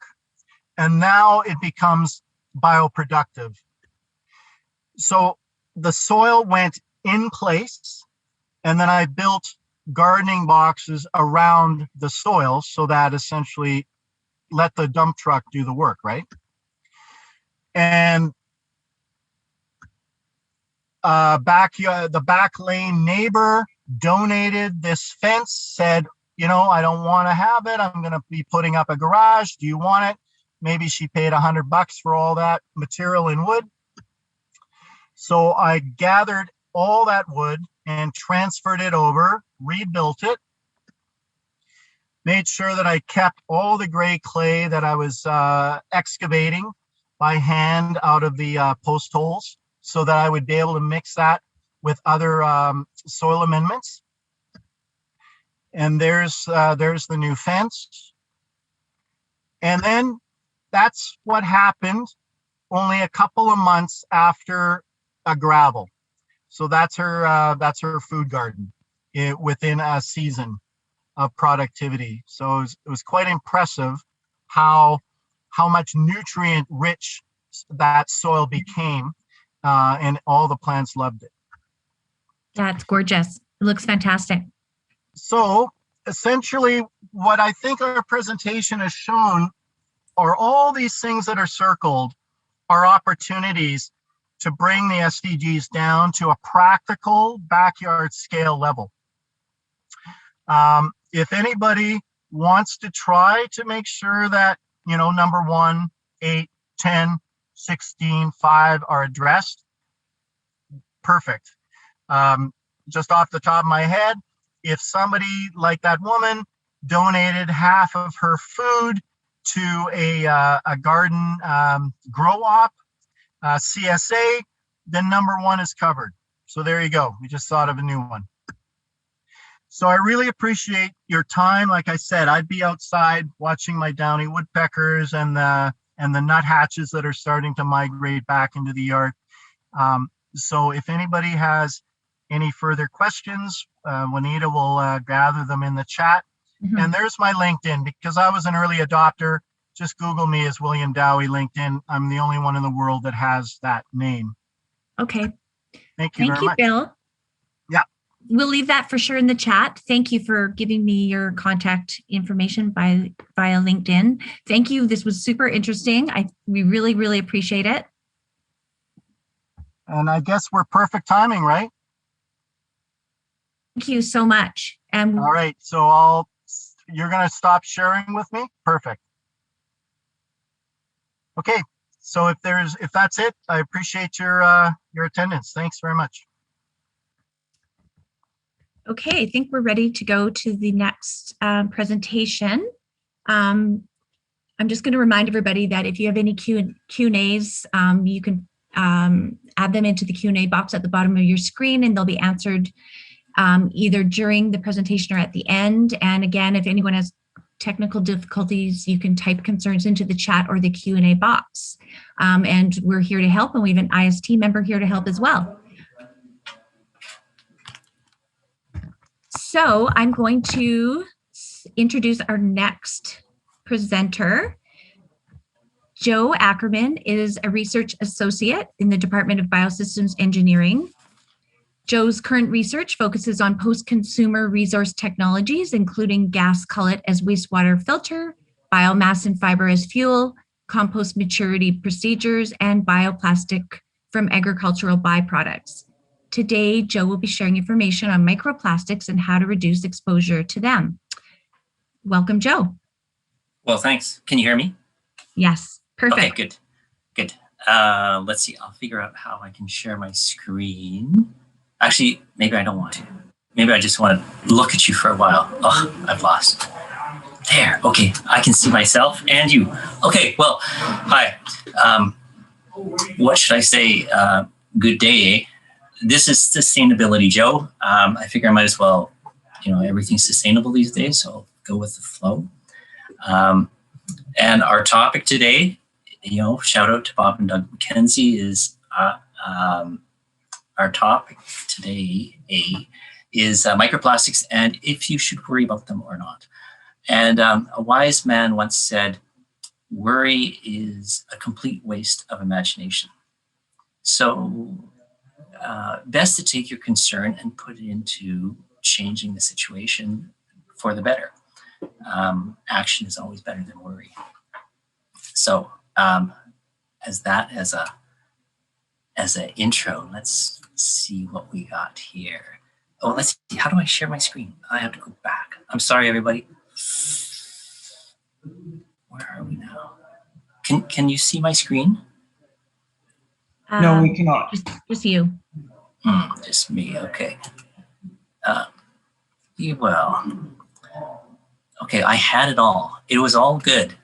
There we go. Okay, now share screen. There, that's the button. Okay.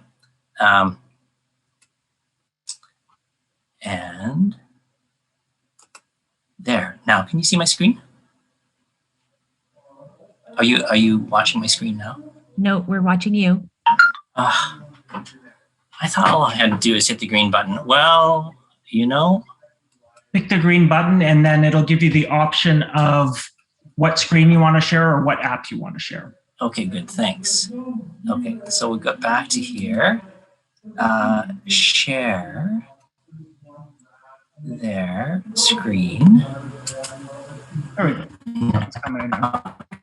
You see me? Okay, now we start this from the beginning. There. Okay, thanks. Thanks for the help, whoever that is. Some angel from up high. So the problem comes from everything being made of plastic. Every year plastic gets cheaper because of all of the fracking that we do. And now there's just too many hydrocarbons. And because there's so many, they are cheap. And we make plastic from them. Plastic production has increased 8% per year for the last 50 years. We've made a ton of plastic for every person on the planet. And I don't mean a ton of plastic, I mean each and every one of 8 billion humans gets 1 ton of plastic produced so far. And more is the way. When it wears down and wears out, it loses its plasticizers that keep it flexible, and so it breaks. And those pieces break into smaller pieces, and they break into smaller pieces. And so you have what's technically, there's some jargon for this, it's known as teensy-weensy, teeny tiny pieces of plastic. So if you look around you right now, wherever you are, identify what's plastic in your environment, like your computer for sure, probably your tabletop, maybe carpet on the floor, maybe the clothes you're wearing, stuff in your kitchen, your vinyl floor, the rubber on your shoes, maybe the shoes themselves. All those things wear and they produce cast off dust that is microplastic. So technically speaking, microplastic is everything from 5 millimeters smaller, which is 5 millimeters, that's a wood tick about, and 1/100th of that is 50 microns. So that's about a human hair, give or take. Is it black or is it blonde?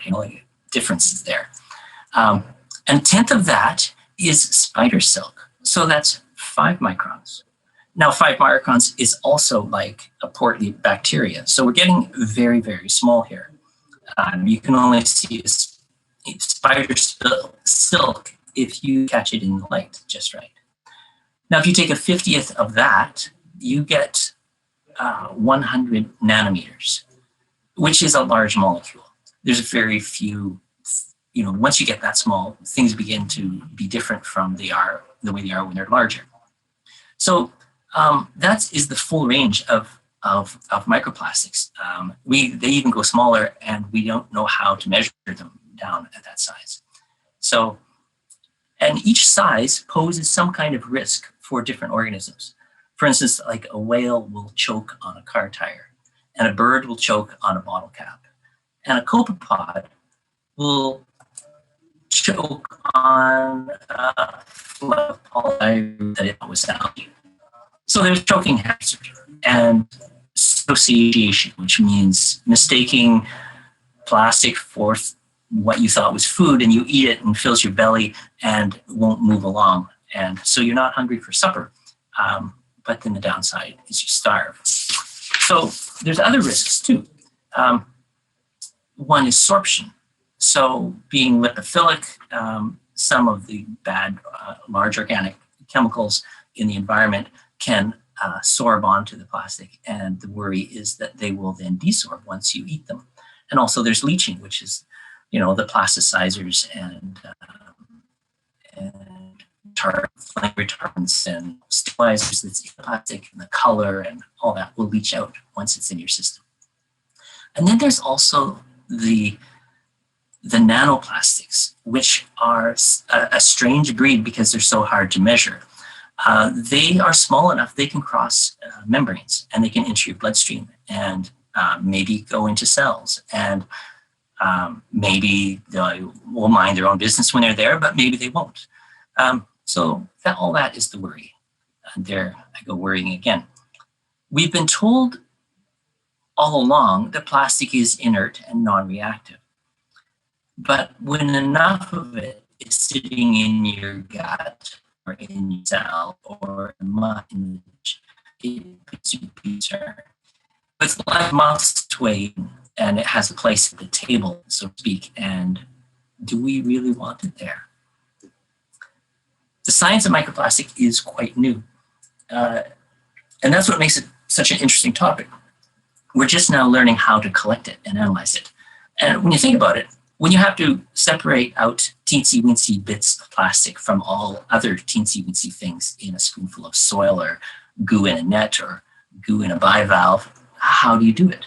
When you're looking for something that's 50 times smaller than a bacteria, and you need to wash it and dry it and feed it into a machine to tell you if it's polypropylene or polyvinyl chloride or clay or calcite or just plain old dry goo, we scientists are understandably poor at this.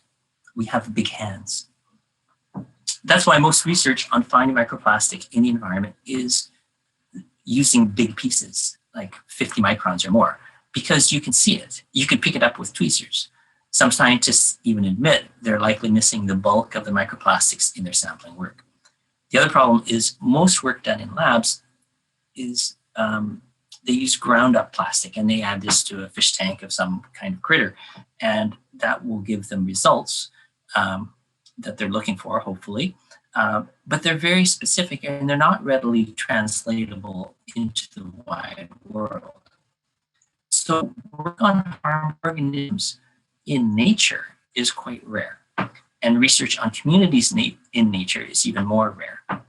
But slowly this work is being done. These are some of my favorite people. Kurmans, how do you pronounce it? I don't know. He's Dutch.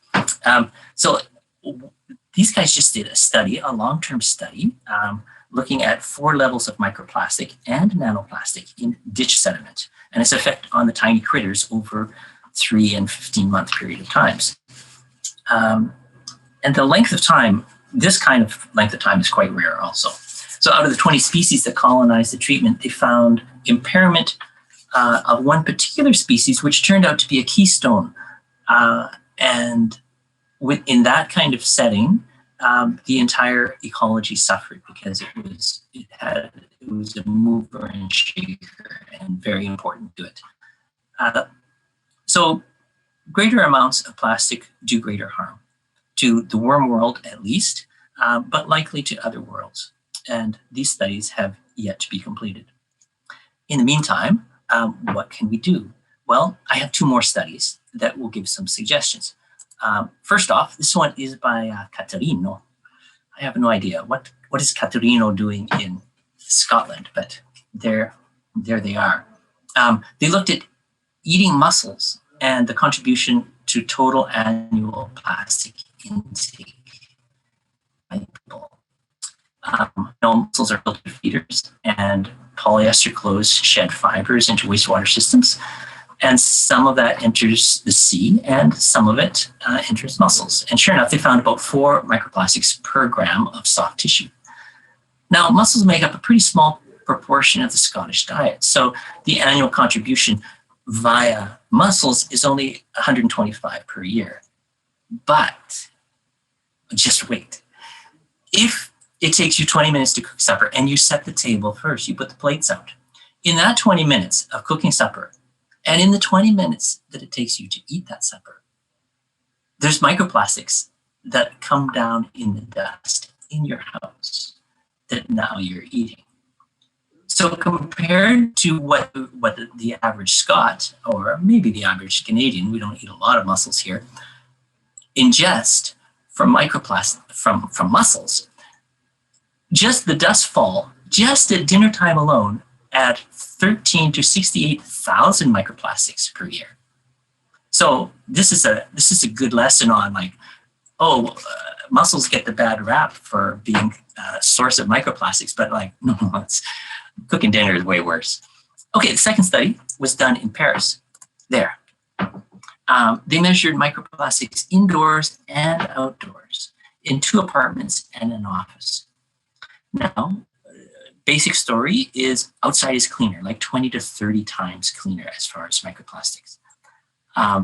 But the interesting aspect is that one of the apartments was much cleaner than the other or the office. And when you look into it pretty carefully in the paper, you see, there's no carpet in this apartment, whereas the other one and the office had carpet. And they used a tumble dryer, whereas the other apartment hung their clothes up in the living room. I guess they were poor students. Joe, yes. Sorry, I don't want to interrupt, but we just have a couple more minutes. So I just wanted to give you that heads up. Thank you. Okay, thanks. How many minutes? I'd say 2 minutes. Okay, perfect. Thanks so much. Basically what this shows is the your house is the source of microplastics. Because we have surrounded ourselves so completely with plastic, it is the source. It's not the only source in our environment, but it is a major source. And so by using wool carpets, for instance, or non-polyester clothes, are 2 major things you can do, as well as once you start paying attention to plastic around you, just say no. So there, that's my world. How do I unshare my screen now? There. Okay. Thank you. Thanks, everybody. Thanks, Joe. I didn't want to interrupt. I wasn't sure if you had 5 more minutes or a couple. That was super interesting. Good. You were being cautious, as your job is. Thank you so much. Could we put your contact information, just because we're running a little short on time for questions? Could we put your contact information in the chat for everybody? Absolutely. Shall I put it in there? That'd be fantastic. Sure. You want email? Perfect. Yeah. Okay.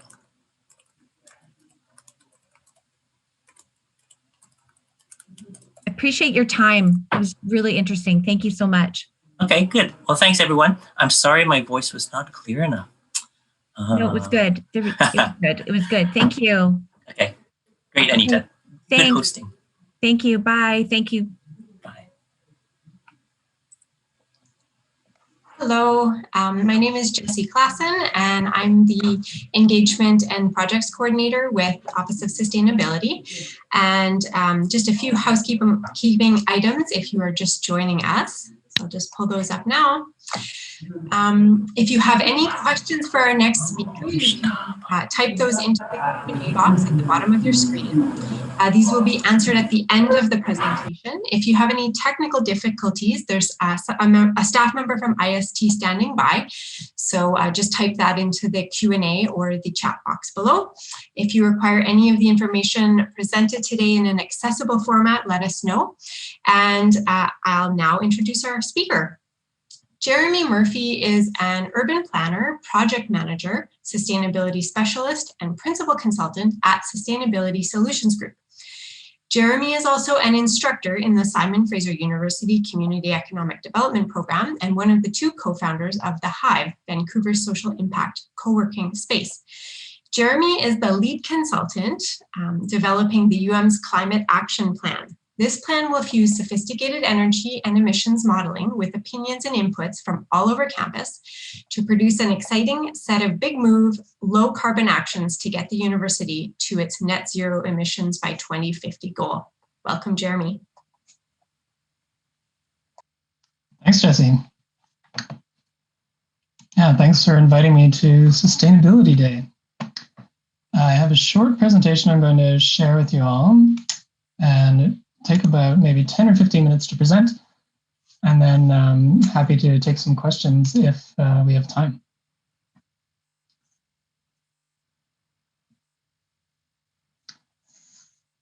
So Sustainability Solutions Group and our partners, What If Technologies, have been engaged by University of Manitoba to help develop the climate action plan for campus, and well, for all campuses under the U of M. And what we're trying to figure out is how to mitigate the university's contribution to climate change by reducing its overall emissions. So this is a fictitious graph, but it demonstrates what we're trying to do. So the university has an emissions reductions target of 50% by 2030 and net zero emissions by 2050. And we're starting with a baseline year of 2016. So we're trying to reduce emissions by 50% under 2016 levels by 2030 and net zero by 2050. And net zero emissions is the balance of emissions that are produced on campus and sequestered on campus or through offset means. So it's our job as the consulting team on this project to figure out the contributions of different actions that we might take to reduce emissions to get to these levels. And I'll talk about some of how we go about that in a minute. Jesse also mentioned that input from people on campus is also important to this plan. And I'll show you how we're going to use that input and get some of that input in a minute as well. But basically there's a technical stream to this project where we're kind of doing a lot of energy and emissions analysis and modeling. And there's an input stream where we're kind of engaging different departments, different staff, different people across campus, where we're getting everybody's thoughts and ideas on what the emissions reductions actions should be and how we're going to implement them. And the first question we have to ask on energy and emissions projects, climate action planning projects like this, is which emissions are we dealing with? Some are easier to deal with than others, some are easier to inventory than others, and some the university has control over and others it has less control over. And typically in the emissions analysis and action world, we divide emissions up into 3 scopes. And so these projects are typically done at the city scale, but the same rules apply for university scale. And so we have scopes 1, 2, and 3 emissions.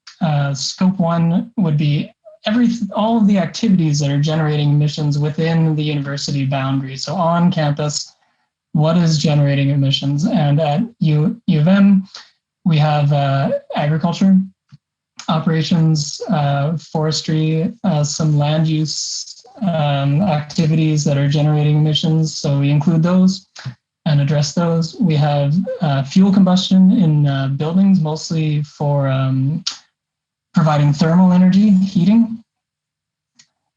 Sometimes it can also be used for cooling. We have the waste that's generated on campus and disposed of typically off campus, but it is in the Scope 1 emissions inventory. Not a whole lot of industrial process and product use on campus. You could maybe argue that some of the labs fall under the industrial emissions sector, perhaps. And then, of course, transportation. So all of the transportation that's happening on campus, as well as trips to and from campus. So that's all included in Scope 1, all the activities that are happening on campus that are using fuels, generating emissions. We are categorizing those, we're collecting all the data, and we're figuring out what U of M's emissions profile looks like. Now, added to this are Scope 2, so all of the emissions that would be produced from the electricity supplied by the grid, the electricity grid, which in Manitoba's case is very clean. So there aren't going to be a lot of emissions coming from electricity use, but we do still categorize all of the energy that is being consumed from the grid, delivered from the grid in our inventories. In the Scope 3 category, we have transmission and distribution emissions. Some of that will be related to the electricity grid, but it's also related to fuel distribution, particularly natural gas. So there's natural gas pipelines delivering natural gas across the city and to the university campus. And there are emissions that result from the transportation and the delivery of those fuels. So we'll include those. And then the last one, we have a question mark by it here, but we actually are including it because it's not usually within jurisdiction, but for university campus it is our out-of-boundary transportation, which is primarily aviation. So aviation is a big emitter, and there is travel associated with the campus. And so we'll be including those emissions in our inventory and in our modeling considerations. So those are kind of all the activities, or kind of a high-level view of the activities that we're considering, the energy that's being used by those activities, and the emissions produced by those activities. And we're going to take 6 steps to make the plan, considering all of those emission sources and what we can do about them. So we're currently in step 3. The targets have actually already been set by the university, which I already described a couple slides ago. But we're kind of, step 3 is also preparing for our scenario and actions steps. So we've kind of done all the project preparation. We are just finishing off collecting all of the energy and emissions inventory data from all the different sources like buildings and transportation and energy use and waste. We have our targets set, and we're getting ready to start developing our modeling and thinking about what our actions will be. Once we've done all of our actions analysis, all of our modeling, we'll have a couple of different scenarios that we can compare to see kind of where the university is going with respect to its emissions and where it could be going to meet its targets and how we're going to get there. That's in stages 4 and 5. We'll figure out kind of how those actions happen, how they can be financed, how they'll roll out. And then we'll develop monitoring and evaluation plans so that year over year, the university will be able to see how it's progressing with its emissions reductions. So there are a few key emissions reductions areas that we can concentrate on. And kind of these are the big 6. And there are, of course, a whole bunch of subsections under these big 6.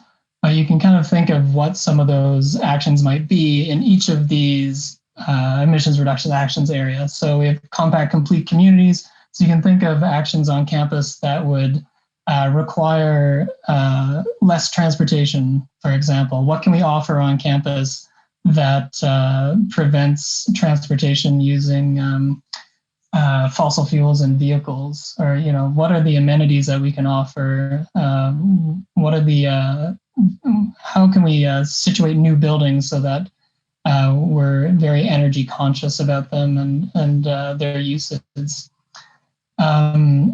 Efficient buildings is a very important area to consider. So new buildings, of course, which are relatively easy to address. So you just kind of make some standards for energy efficiency and low emissions new buildings.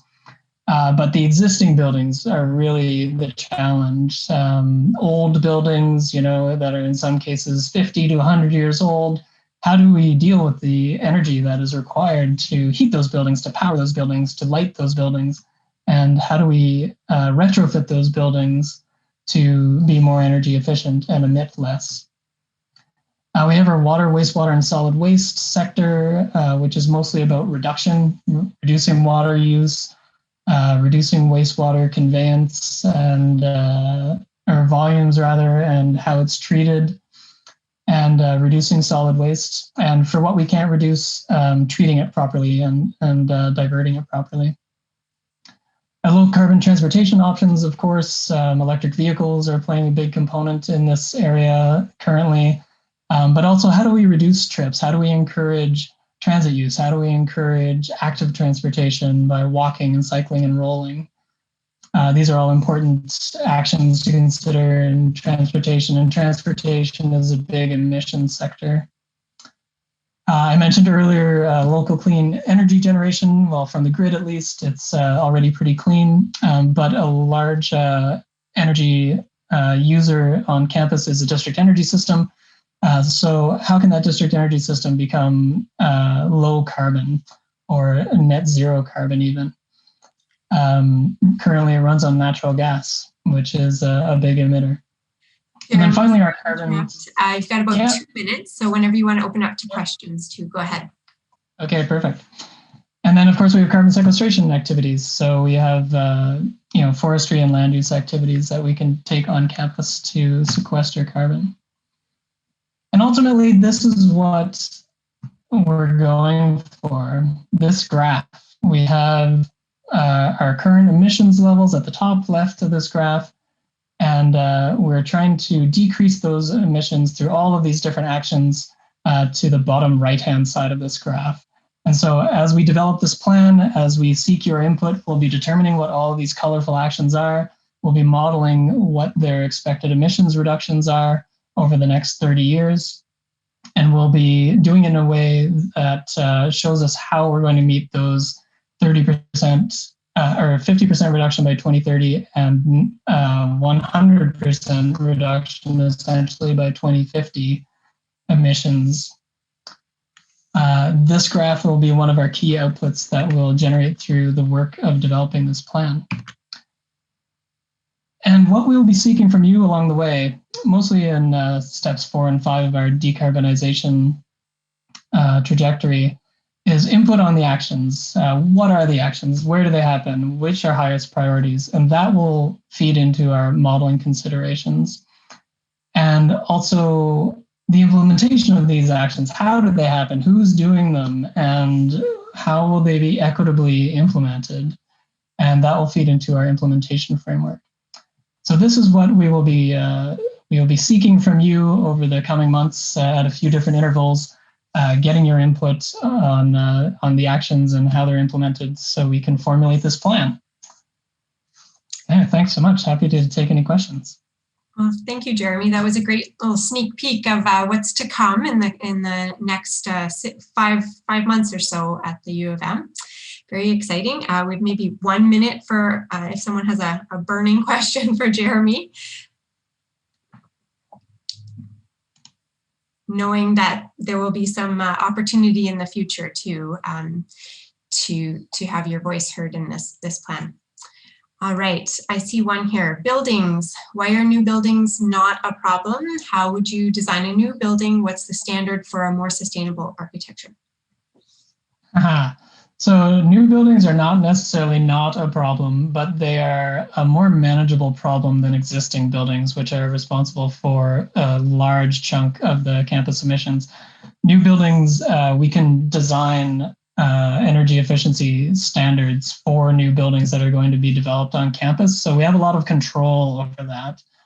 But one of the key considerations for new buildings, to answer a little more directly, is to design buildings that don't require fossil fuels. So figure out how, especially the thermal energy, is being generated using electrical sources typically. Thanks so much, Jeremy. And thanks for taking the time to join us today. Sure thing. We'll see you soon. Sounds good. All right. Our next presenter, Laura Wiebe, is the Sustainability Specialist with the Manitoba Council for International Cooperation. Laura has a master's degree from University of Waterloo in Environmental Studies and Geography.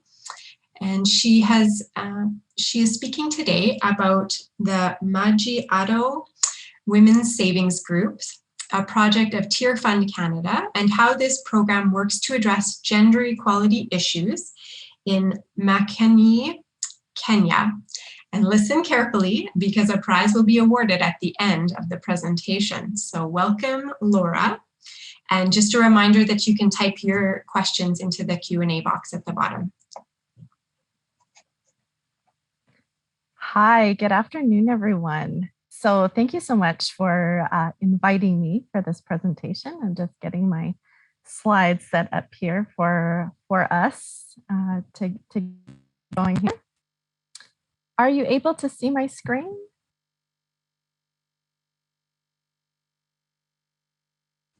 Not yet, but it looks like it's, well, it says that you've started screen sharing.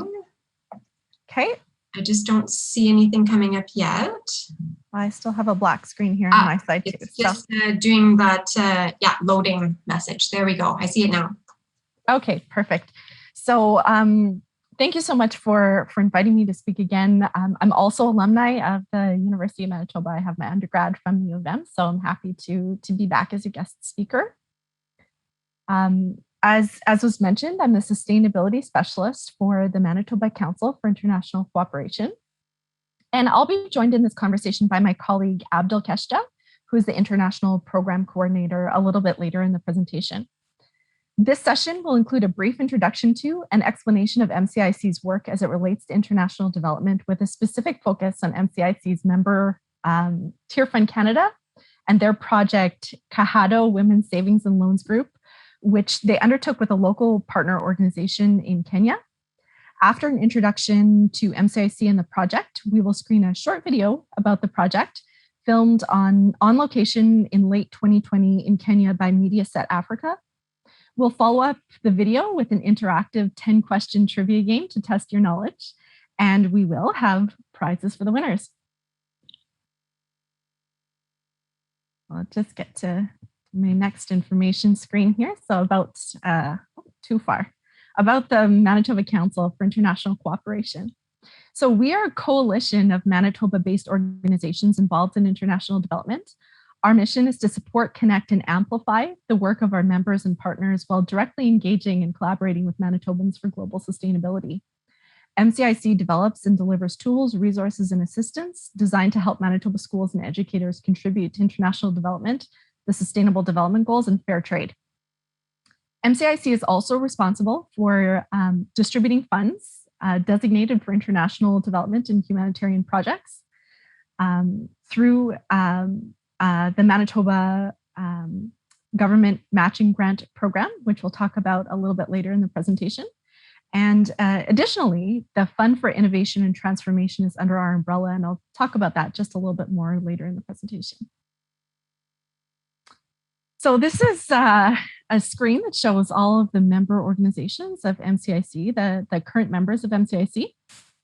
MCIC membership is open to non-governmental organizations working in Manitoba, which support international development cooperation, meet our own membership requirements established by our board of directors, and have objectives and programs that align with our member principles. Members have the opportunity to access MCIC funding through the MGMGP, so the Manitoba Government Matching Grant Program for international projects. Today, we are featuring an MCIC funded project with Tier Fund and their local Kenyan partner, Fideli Trust. So these are MCIC's development principles, or the principles in which help us make decisions about which projects get funding. So those development principles include respect and promotion of human rights and justice, embodying gender equality and equity while promoting women and girls' rights, focus on people's empowerment, democratic ownership and participation, the promotion of environmental sustainability, practicing transparency and accountability, pursuing equitable partnerships and solidarity, creating and share knowledge to commit to mutual learning, and committing to realizing positive, sustainable change. So the 2030 Agenda for Sustainable Development is a commitment to eradicate poverty and achieve sustainable development by 2030 worldwide, ensuring that nobody is left behind. The adoption of the 2030 Agenda was a landmark achievement, provided for sharing a global vision towards sustainable development for all. The 17 SDGs and 169 targets are the blueprint for achieving the 2030 Agenda. As a United Nations member, Canada has committed towards working towards the SDGs. And why is it important for Canada to support the Sustainable Development Goals at home? Well, there are still people struggling to meet basic needs in Canada, despite an overall high standard of living and a high score on the Human Development Index. Also, if you look at some of the specific demographics or geographic areas, not all people have access to clean water and sanitation, which is SDG 6, or have access to the internet under a target of SDG 9. Canadians, including governments, Indigenous people, civil society, private sector, we all have a role to play in advancing the SDGs to ensure that no one is left behind. The interesting thing about the SDGs is that developed countries like Canada, we might focus more heavily on goals like climate action or decent work and economic growth, like SDG 8, but we also need to focus on SDG 17, Partnership for the Goals, in an effort to support sustainable development of countries in the Global South. Why is it important for us to support sustainable development in other countries? Well, when basic needs are met of people in the Global South, it enhances opportunities for people in those destinations and will result in better opportunities for Canada's trade, partnership, and knowledge advancement. Additionally, if we want to be seen as leaders, it's important that we model the values of a sustainable nation and work towards social justice on a global scale. The Government of Canada has committed to supporting sustainable development in the Global South through the Feminist International Assistance Policy, which provides funding and support for the international development projects of Canadian organizations that are designed to specifically enhance the lives of women and girls. The Manitoba Council for International Cooperation, through the Fund for Innovation and Transformation, has the privilege of dispersing funds on behalf of Global Affairs Canada to Canadian international development projects that will allow small and medium-sized organizations to test innovative solutions to development challenges that will improve the lives of women and girls in the Global South. I'm now going to turn it over to my colleague Abdul to tell you about the MGMGP, or Manitoba Government Matching Grant Program. Abdul? Thank you, Laura. Hi, everyone. This is Abdul Kishta, and thank you for this opportunity to participate in this presentation. So the Manitoba Government Matching Grant Program, or MGMGP, was established in 1975 by the Government of Manitoba to provide funding for international development projects delivered by Manitoba organizations and their overseas partners. Grants are awarded to successful applications through a peer review process carried out by committees made up of MCIC member organization representatives. Last year, MCIC distributed around 1.2 million to 52 projects in 34 countries through MGMGP. So now we have four funding streams under the MGMGP. The first fund is Development Fund. So MCIC defines development as a long-term process that promotes community involvement in designing strategies to correct and improve chronic and structural problems in all areas of individual and community life. The majority of MGMGP funds are used for this purpose. MCIC development projects reflect our development principles. The second fund is Theme Fund, which encourages MCIC member organizations to take a broader view of development projects by responding to current issues of international concern, reflected in biannual theme. The current theme is gender equality and empowerment of women, girls, and gender non-conforming people. The third fund, which is the Relief and Rehabilitation Fund, which bridges the gap between the effects of disaster and the continuation of long-term development. Projects in this category are often part of large international relief efforts, in which cases MCIC directs funding to specific components as part of the wider effort. This helps ensure direct impact and visibility of the support provided by Manitobans. The fourth fund, which is Community Solidarity Fund, it offers funding to Manitoban community-based charitable groups involved in international projects. The fund is available for non-members and affiliate members of MCIC. Last year, project funded through the Development, Theme, and Community Solidarity Funds ranked the top sustainable development goals their respective projects supported. Among the 47 projects, SDG number 5, gender equality, SDG number 3, good health and well-being, SDG number 4, quality education, SDG number 1, no poverty, and SDG number 2, zero hunger, were indicated most frequent among these projects. Next slide, please. Thank you. So now I will talk about one of the development projects which was funded by MGMGP in 2019. The project is Kajiado Women's Saving Loans Groups. I give a glance about this project context. Kitwe country in Kenya has a high poverty index of 63.5%. This reflected in the high number of dependents, high number of people in informal employment, poor housing and sanitation. Like Kajiado region, poverty is rampant and many rural villages lack access to financial institutions. So, Tier Fund Canada with local partner Fadhili Trust launched this project with support of MGMGP.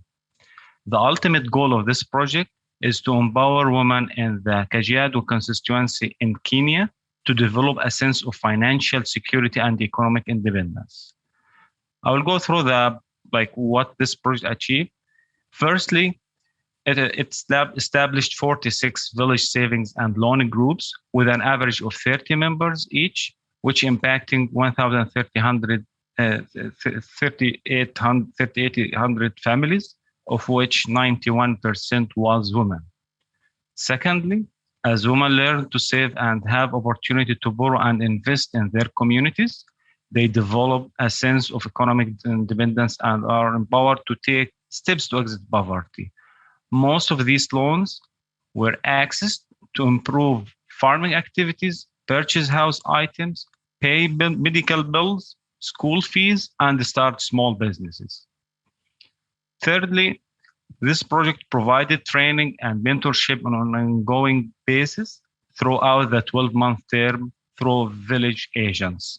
These women gained skills and experience that permit and broaden the scope and capacity of their villages. This project contributed to SDG number 5, which is gender equality. It's like gender equality, and SDG number 17, which is partnership for the goal. So now I will leave you to watch a video that tells the success story of this project. Thank you. I hope you will enjoy it.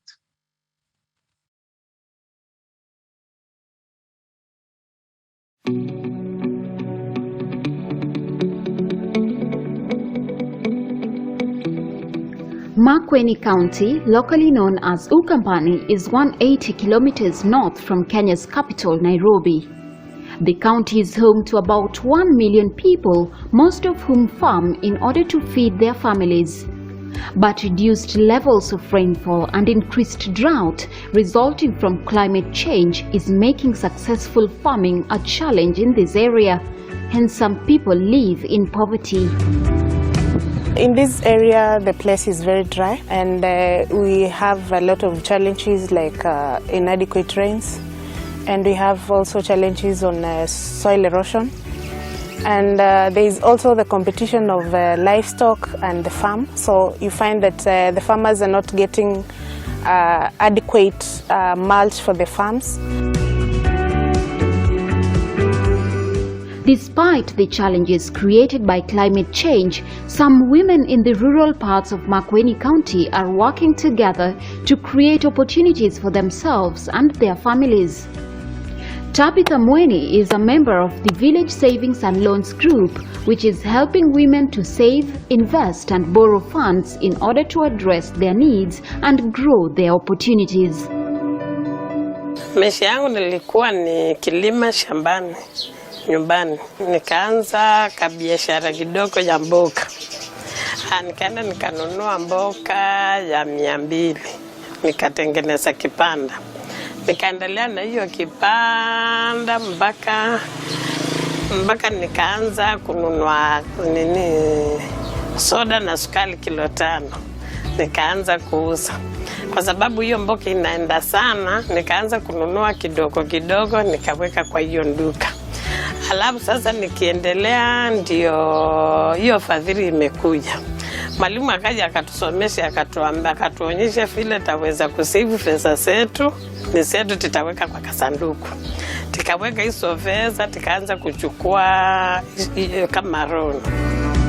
Tier Fund Canada and their Kenyan partner Fadhili Trust receive funding from the Manitoba Council for International Cooperation to implement the savings and loans groups in rural Kenya. The program was started in Kajiado County in 2019 and has since been replicated in Kitui and Makueni counties. Fadhili Trust is an organization that is based in Kiserian, Kajiado County. Currently, we are involved in food security programming, majoring mostly on village savings and loans, and also conservation agriculture. There are many challenges in the rural areas, but what we are primarily targeting is the rural unbanked. They are challenged in the sense that they may not access banking facilities, they may not access loans from the banks, so we target them with a program called Village Savings and Loans so that they can be given a chance to save together and even have a way of getting loans and repaying and finally sharing out the interest. By partnering with Tier Fund, Fadhili cemented a savings culture through Village Savings and Loans Groups membership, where members contribute and save their money in boxes, a style they trust and easily works for every one of them. These groups are uplifting lives and empowering women, hence the program is vital in achieving the United Nations SDG 5 and 17.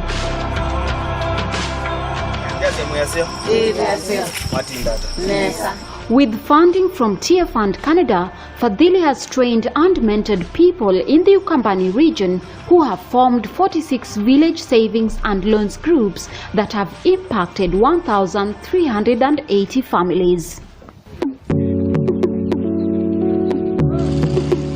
Wakati mwalimu amekuja akatusomesha, kweli nikaona hiyo kitu ni nzuri kwa sababu hata beba pesa zetu. Mwalimu akatuelezea msiokope, hizo pesa zenu mtaweka kwa kasanduku na hakuna mtu atapepa. Ni nyinyi tu mtajiwekea.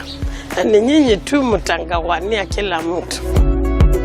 The loans borrowed can be double the total amount of a member's savings. A period of 3 months is given to return the loan with a 10% interest. So far, they have saved over $50,000 and distributed over $40,000 to 67% of the members as loans. The loans have opened doors of opportunities as some have started businesses and made important purchases while others invested in farming.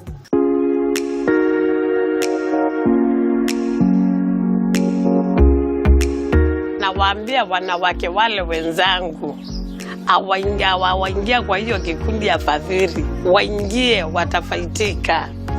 Kwa sababu tumeona hiyo fadhili ni nzuri sana na itainua boma. Na utasomesha watoto wako. Na hakuna mambo ya kuombaomba pesa, hakuna pesa utaenda uchukue. As the village savings and loans groups continue to expand and bring success to their members, like Tabitha Moini, women can move forward with confidence while they contribute to the growth and success of their own businesses, their families, and their communities.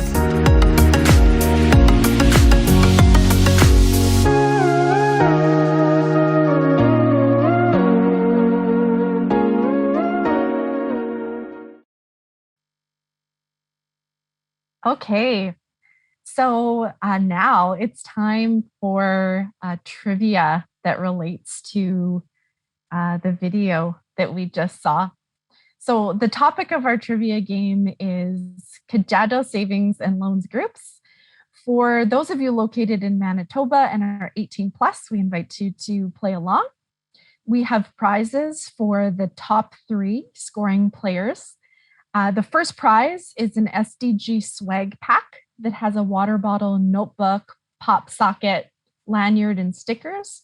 The second and third place winners will also get SDG swag packs, but they might just be a little bit smaller. We'll be mailing out these prizes to winners in follow-up of the event.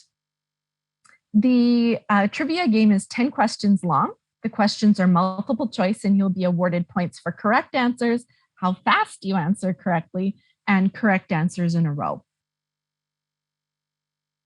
So I am going to ask you to get out your cell phones and to open up a web browser.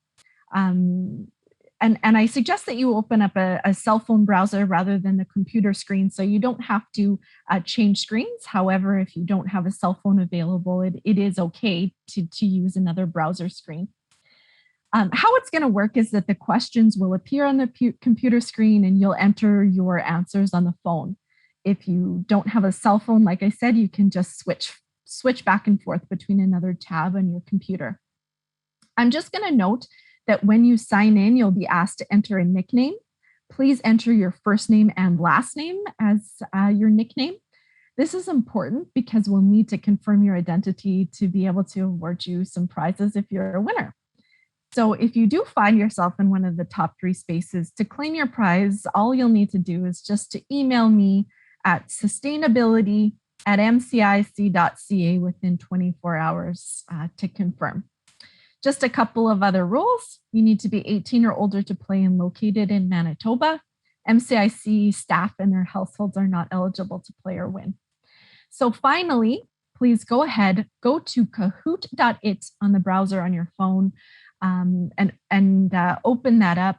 You'll be asked for a game pin, and that will be provided to you just as soon as I get that game launched. So as you launch that browser in your phone, I'm going to open up the game. And I just wanted to wish everyone good luck.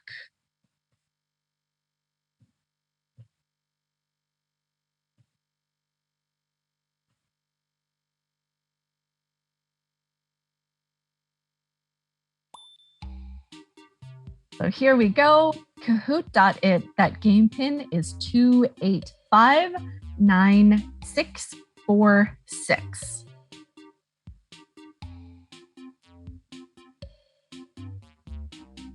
All right, we've got some people joining us already.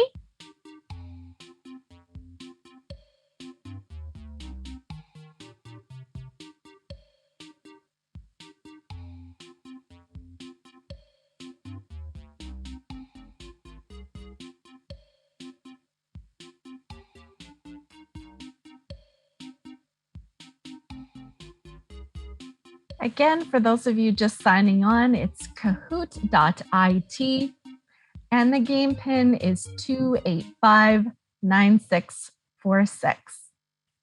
Good luck, everyone.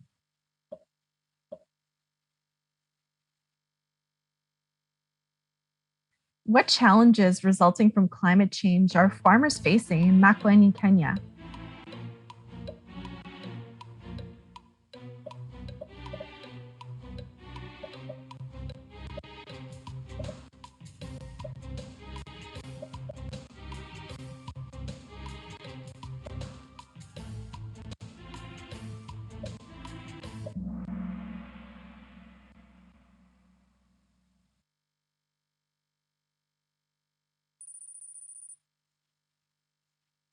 Congratulations. Remember, the faster you answer, the higher the number of points you get.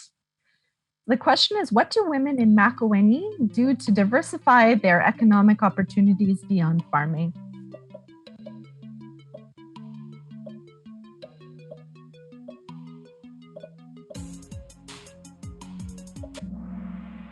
That's right, the Village and Savings Loans groups.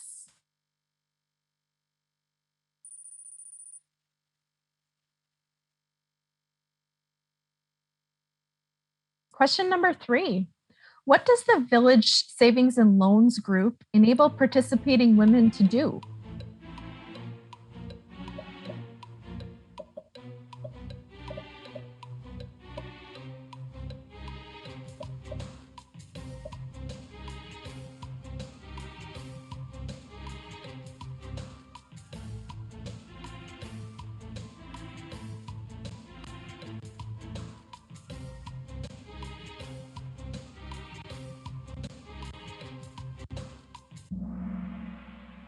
That's right, invest, save, and borrow money.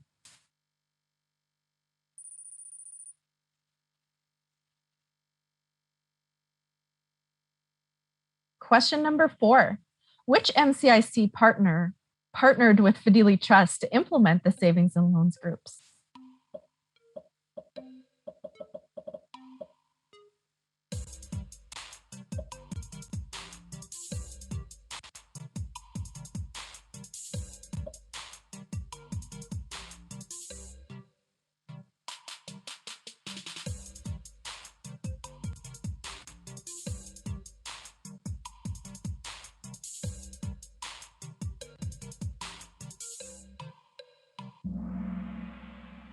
That's right, Tier Fund Canada.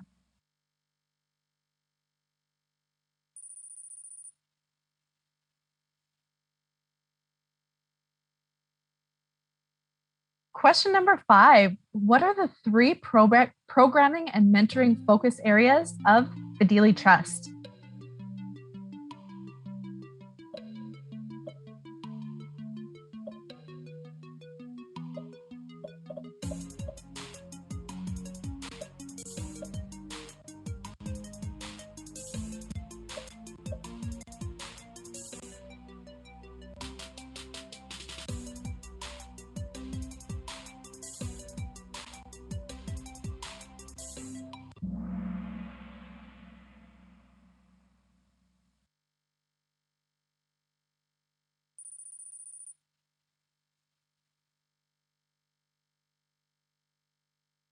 Question number 6. In empowering women to access financial resources, which 2 SDGs do Village and Savings and Loans groups work towards?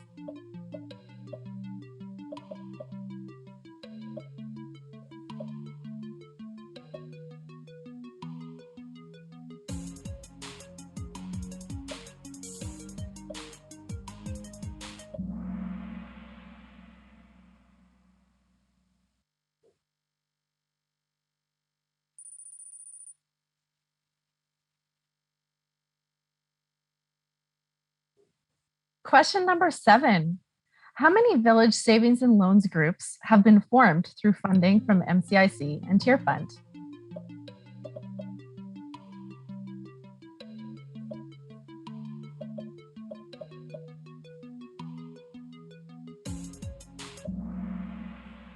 That's right.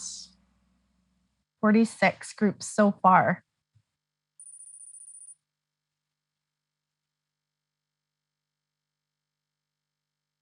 Question number 8. How much money has been distributed as loans to Savings and Loans Group's member?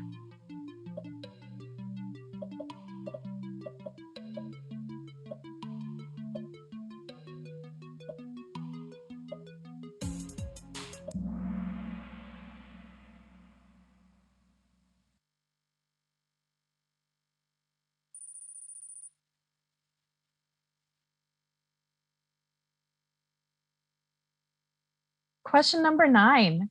What have participating women primarily used the money for?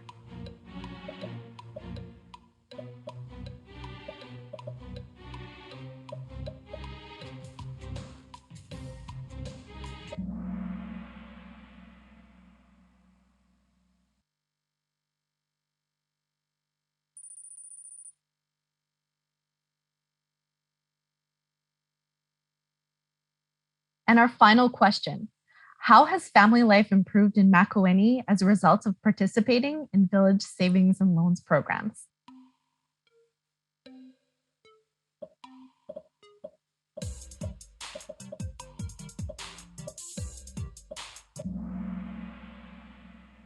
Fantastic. Everyone got that question. Congratulations. There's our leaderboard. Congratulations. So if this is if you're one of these players, please send me an email at sustainability@ncic.ca. And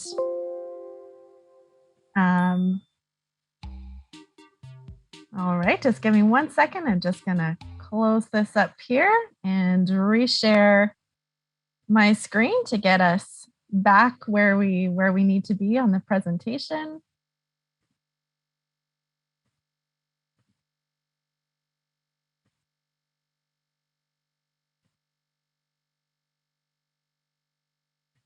Okay.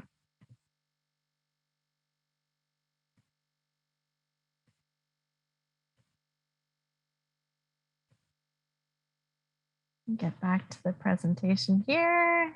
Here we go. And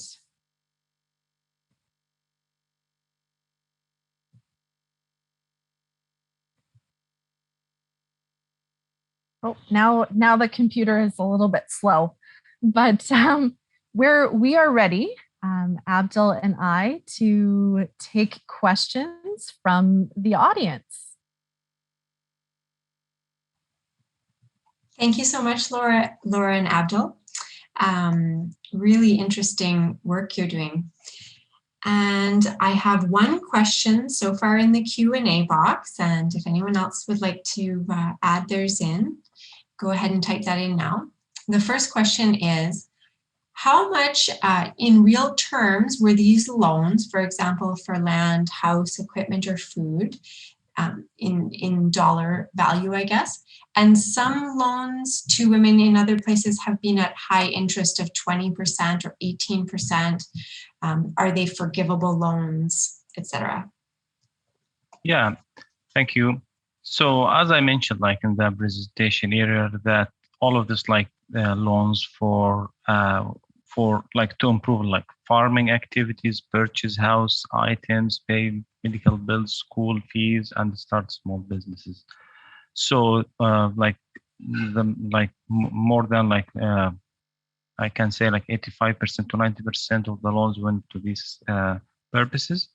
And about the interest rate, as mentioned in the video, there is 10%, which is we compare to other interest rate in the community there. It's considered as the lowest in the village. And about your question about if this is forgettable loans or not, there is a local community committee. So this committee actually review these loans and kind of track these loans with the participants. And if there is any one of the beneficiaries of the project couldn't pay for back the loan, they assess the situation, they evaluate, and they then decide if they can consider forgettable or not based on the situation. So it's case by case. But the majority, it was they paid for this loan back, and they benefit from this fund again for other group. So yeah, this is my answer. Jessie, you're muted. Thank you.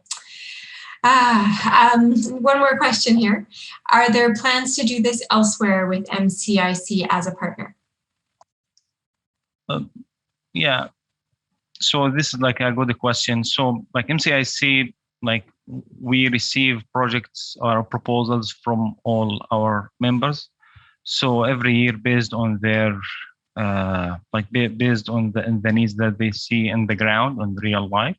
So we we couldn't impose any kind of projects, but this is because was successful. They got like funding from other donors. What we do every year, like we do, as I mentioned earlier, that there is a team fund. So this team, we give like a frame for certain issue, like for example, for gender equality and women empowerment for the coming 2 years. So like by this fund, they apply and they get funding in like for projects and targeting these issues. So yeah, so we usually like what we receive our members, we review it. If it fit with our principles, then we fund it. That's great, thank you. Another question here. Can you speak to other projects similar to this savings and loans group that MCIC is doing in other countries and regions? Can you speak a bit more to these style of projects that provide economic empowerment for women and women's groups?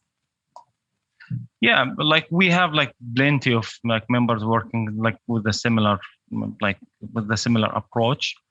Like what I remember, like IDE, they have like a project in Ghana. They do like kind of similar approach. They provide loans for small businesses. What I suggest, you can go to the MCIC website. There is annual report, and there is a part for the MGMGP. This is our annual report. You can see all of the projects. We give like descriptions, but I can confirm like we receive like annually more than one project with the same approach. So it's very common, especially in in Africa.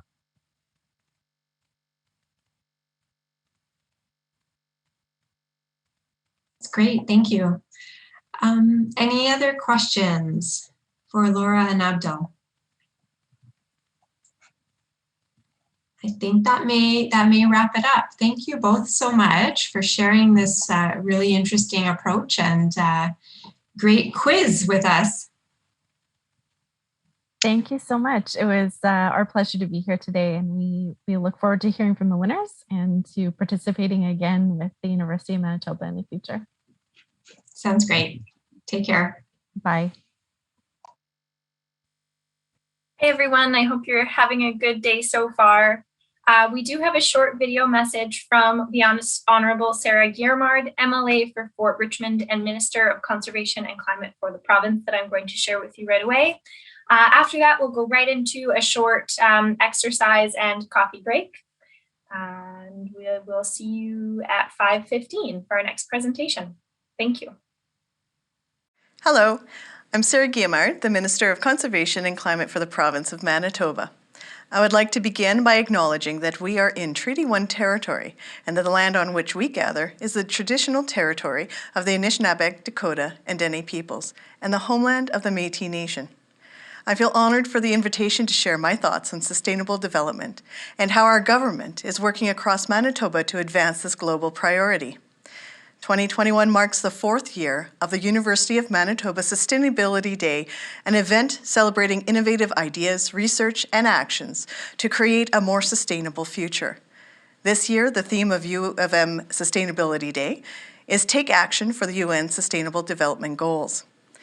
In 2015, at the United Nations headquarters in New York, 193 world leaders committed to 17 Sustainable Development Goals. In the UN's words, these are a series of ambitious objectives to end extreme poverty and hunger, fight inequality and injustice, and tackle climate change by 2030. The province of Manitoba would like to congratulate the University of Manitoba for being named the United Nations Academic Impact Hub for Sustainable Development Goals 6, Clean Water and Sanitation. This distinction recognizes the ongoing research underway in Manitoba towards clean water, sustainable water management, and improved sanitation. I would also like to congratulate this year's winners of the U of M Sustainability Awards, who will be recognized in today's awards ceremonies. The students, faculty, and staff chosen to receive this award have demonstrated true leadership in education, advocacy, and the advancement of sustainability in our province. Our government's Made in Manitoba Climate and Green Plan also has a strong connection to the Sustainable Development Goals. The 4 pillars of our plan, climate, jobs, water, and nature, fit very well with the UN's goals. Our plan lays out an ambitious framework to reduce emissions and transition to a low-carbon economy. To carry out this plan, we created the Climate and Green Plan Implementation Office, which provides government-wide leadership to move forward on a range of complex actions. For example, to make our clean electricity even cleaner, we shut down the province's last coal-fired electricity generation unit. Our electricity grid, 99.7% of which is generated from hydro, wind, and solar, is amongst the cleanest in the world, approximately 99% emissions-free. To improve energy efficiency in buildings, we established Efficiency Manitoba to meet legislated energy savings, annual and multi-year targets in both electricity and natural gas. As a step towards these targets, we recently secured support from the Federal Low Carbon Economy Fund to double our $32 million investment in energy-efficient equipment and retrofits. The province is also moving forward with the new building codes that will further support these efforts. Not only will this help Manitoba move forward with its greenhouse gas emissions reduction targets, it will also allow us to better leverage our clean electricity to reduce emissions at home and abroad.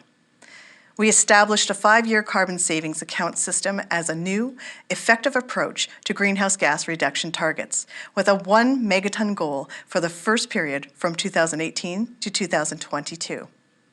We created the Manitoba Climate Resilience Training Project to build capacity on climate adaptation and resiliency, to advance adaptation planning, and to promote sustainable communities. This will also support economic recovery from the pandemic.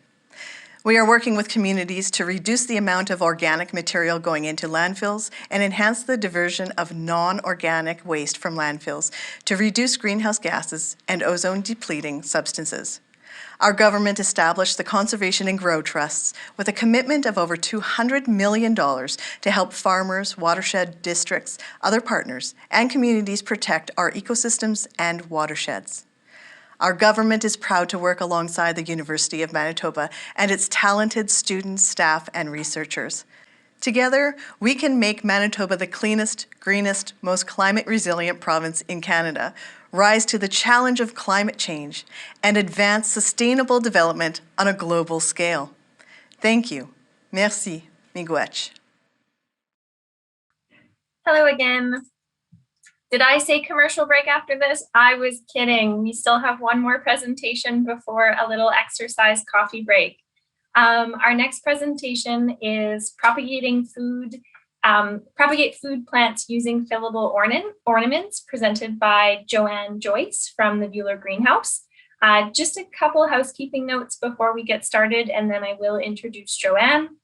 If you have any questions for the presenters, you can put them in the Q&A box at the bottom of your screen. These will be answered after the presentation.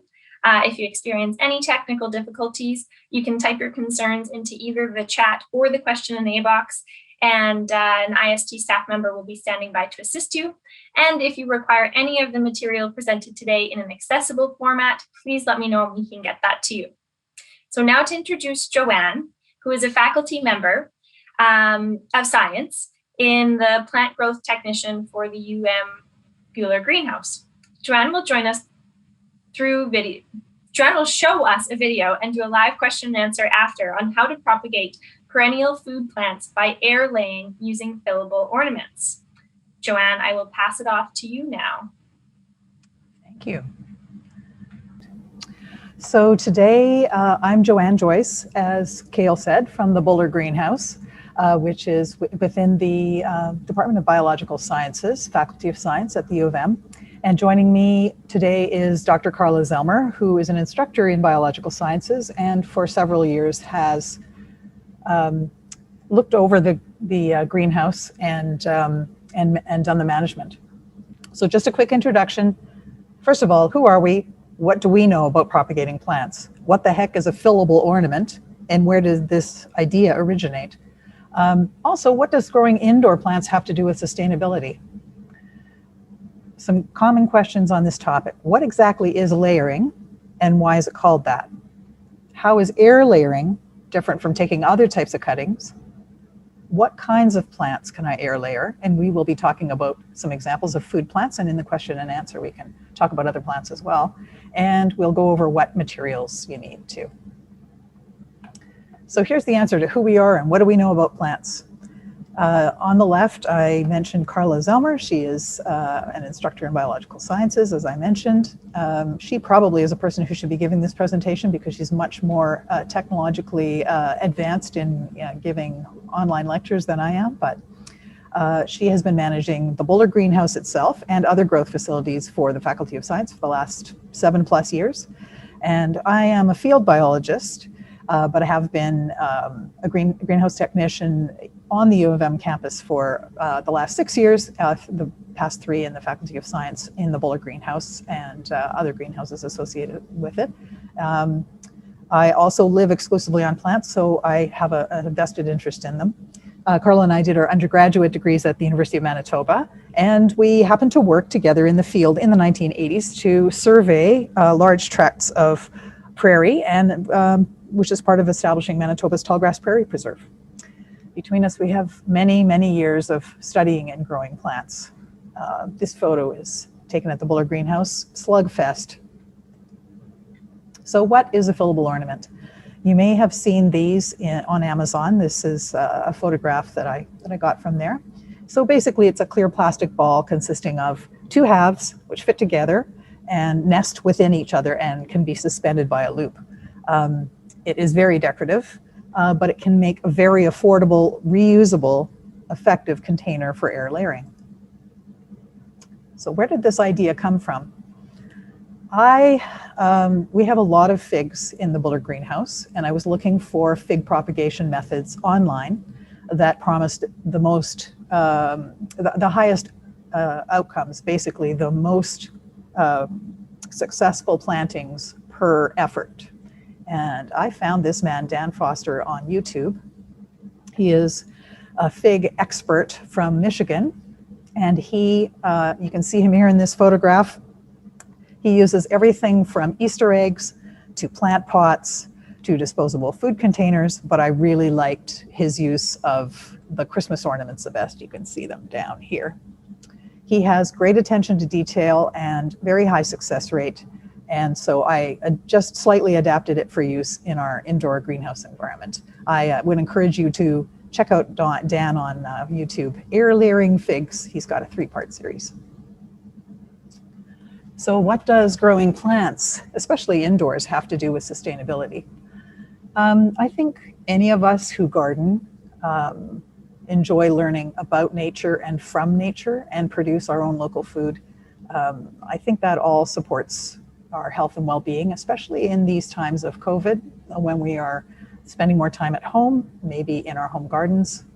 And it gives us a better and very much a hands-on understanding of sustainability. Many of the plants in the Buller greenhouse that we'll be referring to are perennial plants that produce fruit, nuts, leaves, seeds, all used for food. And perennials can be used over a long period, up to hundreds of years. Perennial plants are easier on the earth as far as food plants are concerned because the soil does not have to be tilled every year, which definitely limits soil erosion.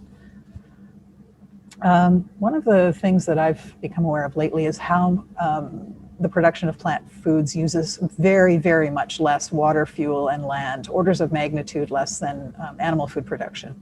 And so it contributes much less to climate change. And food plants can be house plants. I'll show you at the bottom left here is a picture of coffee. This little product here, I'd encourage you to look into. It's called coffee leaf tea. Normally, coffee beans are picked by itinerant workers who are only employed picking coffee beans for about 3 months of the year, and they have to move from crop to crop. With coffee leaf tea, the leaves are available all year round, and although you wouldn't pick all of the leaves off a particular plant, it is a much more sustainable means of employment, And the tea itself is full of antioxidants, very little caffeine, actually more like a decaf cup of coffee, and very pleasant. So just one example of one of the food plants that we know about and can grow indoors. The bottom right picture is of our Science of Tea event. And tea is another obviously perennial and useful food plant that we have. Top right photographs are of a small pepper called tepin pepper or tepin pepper. That is kind of the granddaddy or grandmother of all of the peppers that originated in South and Central America. And so many possibilities for food plants indoors. And they are a big part of every ecosystem. So what is layering? I think everybody has seen or maybe has at home a spider plant, and it is a perfect example of a plant that layers itself. Layering is the development of roots on a stem. And you can see that these are stems while the stem is still attached to the parent plant. So some plants like these propagate naturally. I'll show you, draw your attention to the top right photo with the arrow. You can see that these stems of lavender are quite horizontal, and they tend to be decumbent, or they hang down. So here is what would happen maybe in nature if someone stepped on that branch, or if someone came and put a rock on it like I did to help the branch root when it hits the soil. And there are many plants that do this. Air layering is different because it's a type of layering where the stem or the branch is wrapped or contained in moist soil or coconut coir or other medium to promote root growth. So in other words, regular layering, the stem comes down to the soil, and with air layering, we bring the soil to the stem. So here's a short video on the materials that you might want. Oh.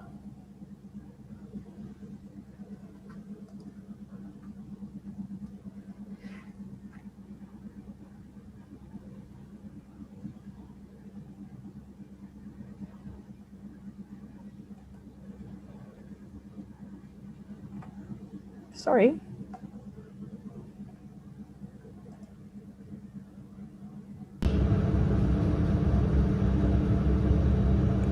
I'd like to review the materials that we're going to be using today, and so you can make a list and try this yourself. First thing that we're using is the fillable ornament. This I got from the dollar store. You can see it fits one side inside the other, so they nest. They're held together with plastic, and they have a little loop at the top. This is this is a Dollarama, sorry. Here's the, so it was $1.50 for two, so they're about 75 cents each. It comes with a little string to hold it at the top. And this is how I've modified it for our purposes today. Take a small piece of masking tape, and you'll see that one circle is a little bit bigger than the other, and that's because the fig that we're going to be cutting today has, it gets narrower towards the top, and I've had a look at it, and so that's my estimation as to how big the holes need to be. You can also use another container. I know that Christmas ornaments aren't necessarily available at this time of year. Here's a small container that would work very well for this sort of thing. Unfortunately, you can't see through it, and that is one of the beauties of this acrylic see-through ornament. But you would just cut little holes here and here, and the soft plastic is much easier to cut than this hard acrylic. So be creative in your material searches. You'll notice I have a pair of secateurs, which are pruning shears. They should be sharp, and they should be disinfected. We always clean our tools before and after using them with 70% ethanol, which you may have on hand because of COVID. If not, 3% hydrogen peroxide, which can easily be obtained in a pharmacy or other store, will work just as well. Now, to make the holes in the in the ornament, I personally used this soldering iron. It worked very well, and it helps actually to have the tape on it like this because it holds the plastic pieces in place once you've soldered through them. It doesn't make a nice even cut. I had a friend try using other kinds of cutters, and this is what I came up with that works best. I think you could use a wood burning tool. You could probably use a scalpel if you were really careful. Other tools would work as well. Now, here are the rooting hormones that we use. I'm showing you 3 of them here. This one is for herbaceous plants, so green bendy plants. This one is for semi-hardwood, and this one is for hardwood plants. We are going to be working with a fig today, so I am going to choose this one. But actually, there's people have had great success with this method without using rooting hormones at all. Or if you want to be a do-it-yourselfer, you can go out and gather some willow limbs and put them in water for a while, and the resulting water has natural rooting hormone in it. Here is some tin foil, aluminum foil rather, that we'll use to cover the globe once we have it filled with soil. Here's the tape that we'll use to keep the globe on the plant and also to affix the aluminum foil to it. Tend to label our aluminum foil with a Sharpie with a date, and this is for potting up afterwards. We won't be showing you this stage, but find a nice pot. I'll show you the soil in a second. The tags that we use are basic plastic tags, and the writing instrument of choice is, for me, is a mechanical pencil. It makes a nice fine line, and pencil is the gold standard as far as horticultural labeling is concerned. It is stable, doesn't photo degrade, and even a Sharpie marker or other permanent markers will degrade in the sunlight. So I recommend a pencil for that. Again, our pot, and this is the type of soil mix that we use.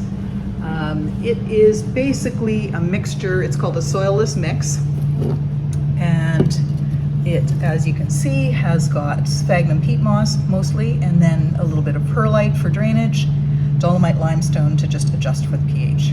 And it's made here in Canada.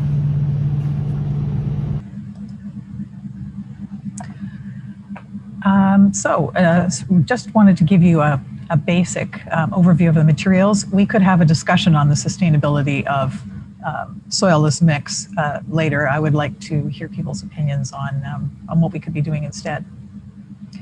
Here's an example of some of the plants that can be air layered. Here's a picture of our fig that Carla and I air layered yesterday. You'll see a video of that soon. This here is, some of you may recognize as Laurus nobilis, or bay laurel, which we use as bay leaves in cooking. And this one here is a citrus. This is how big some of them get. This is about I would say, 2 to 3 meter tall plant. So it lends itself very well to air layering. And here's another video. So Carla and I chose this plant because it is getting way too tall. Figs don't grow outside in our climate during the winter, so they wouldn't survive unless we buried them. So anything that grows outdoors has to be taken back indoors, and it can get too big. So the limb that we've chosen to do our layering on is this one. Let me just get a closer look at that. Okay. So you can see this is a woody part of the plant. And I have to make sure that the hole in my ornament is about the right size. And we want a relatively short cutting. What would you say, about like hand's width, something like that? Yeah, so the deal about this is that you always have to have some kind of a ratio between the shoot of a plant and the roots. So if you have a relatively small ball, you can't ask that root ball to support a big plant when it's cut off. So keep in mind, you're going to cut it off, and whatever roots are in the ball are going to be all it has to start with. If you pick too much of the upper portion, you're going to have a lot of stress as that plant tries to deal with a too small root ball. Part of which is the reason that I'm tearing off some of these leaves. We want lots of room to work, and we also don't want the plant to have to support too much greenery. Now, I had mentioned soil before, and I'd also we're talking about sustainability here. These are ones that I'd purchased, ornaments I'd purchased before. I mentioned the little string, and it is attached to both sides of the ornament. So I've decided to reuse this one rather than doing a new one. It's a good choice. I have pre-wet the soil, and you want the soil in here to be fairly moist because it's got to support the roots for a little while. So you want it wet enough that it's going to stay in a ball, but not so wet that you're squeezing a bunch of water out of it. That might be a bit too damp. So I'm going to fill both halves, and I'm going to lay it down. So you've already got a pre-cut hole in this, Joanne, so I imagine that's going to drive your choice of where to put this on the tree. It will, and we did a previous segment where I talked about that. So I'm just going to lay it down there. Now, if you could stop the video for a sec. So, as was mentioned previously, very important to pre-sterilize your cutting instrument. You could use a razor blade for this if you have one. We always have these pruning shears in the greenhouse, so that's what we'll use. This is the sharp side, so that's the side that I'll be using. And I'm going to take my ball, and I think it was about here. So the ball will fit about like that.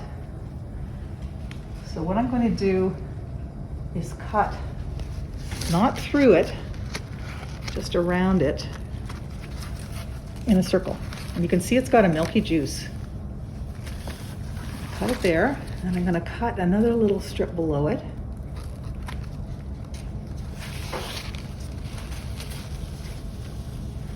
You could also use a knife for this, sharp paring knife.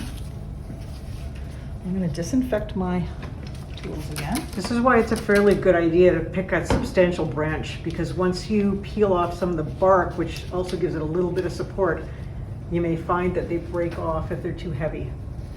So a larger branch has a little more support in the middle. So Carla, maybe you could describe what I'm doing right now. Yeah, so what Joanne's doing right now is she's attempting to peel off the bark in that area, and that exposes, you see the bright green area underneath? This area is called the cambial layer, and it's actually the living part of the stem. Within the interior of the stem, it's mostly wood, and the wood is dead and cannot regenerate roots, but the cambial layer contains cells that are not predetermined in what they'll be at this point. If they are under the right hormonal conditions, they can generate the roots. And this is why this technique works. So you have to expose the cambial layer, being careful not to cut through the stem or break it off. Do you see that bright green there? That's the layer Carla's talking about. And I have a little bit more to peel off. Yeah, it's strange, but in the stems of plants, there's relatively little live material. Just under the bark is where the living stuff is. In the larger trees, the interior is entirely dead and dry, like firewood. Something that I wanted to touch on that you mentioned, Carla, is the fact that these are undifferentiated tissue, or that they can become just about whatever they want. They're like stem cells for humans, and or other mammals. And this is one of the reasons that this works, to make roots. Yeah, plants have this amazing ability that animals generally don't have. And it relates to the fact that they're modular. So you can take a part of a plant and have it regenerate the other parts. And this is these cells that are within the plant that can be de-differentiated, and they can have a different fate after that, depending on their hormonal environment. So this hormonal environment is one that is going to be hopefully reproducing. One of the things that I meant to mention with undifferentiated root tissue, often naturally layering plants will layer when they've been broken. Like the ice storm that we had a winter or two ago broke a lot of Saskatoons in my yard and chokecherries. And that's where they started to grow from, was where they were broken, because it does expose that cambium layer. So this is rooting hormone powder you're putting on here? Yep, that's the number 3 that I had mentioned earlier. That's for hardwood plants. Layering also occurs naturally when branches bend down to the ground and are covered by soil. Right, and I have I think a photo of that with the lavender, the lavender photo that I showed you earlier. Now, I've got to say, this is the smaller hole, this is the bigger hole. Just try and get that. So you want that cut to be right in the center of the ball. So this is moist and it's packed down so it doesn't fall out on you while you're trying to do this. Right, it's moist, packed down, and it has to, this is the moisture that the roots are going to be using for the next little while. So here's where I will put a little strip of tape around it just to hold those two sides together, like that. And you may wish to, because you don't want it to slide down the tree, I've seen somebody use a chopstick to hold it up. Yeah, and that helps. I tend to use tape. That helps too if your stem is a little bit small and you're worried about it cracking. And now, taking aluminum foil. Now, some people use a plastic bag. If you don't have an ornament, you can use a plastic bag. I like the foil because it does 2 things. It allows you to take off the foil and peek if you want to see the roots, which we always do. And secondly, it keeps the roots in the dark where they like to be. So it'll shut out the light. It is important to check on these from time to time because you want to make sure that it doesn't dry out. Exactly. But of course, it's just fun to see if the first roots are coming through. It is. And actually, I found that if you wrap it properly, you don't even have to water it. Although the water will run down when we're watering up, up here or treating pests or whatever, it will. So it looks like one of those little candies, doesn't it? Yeah.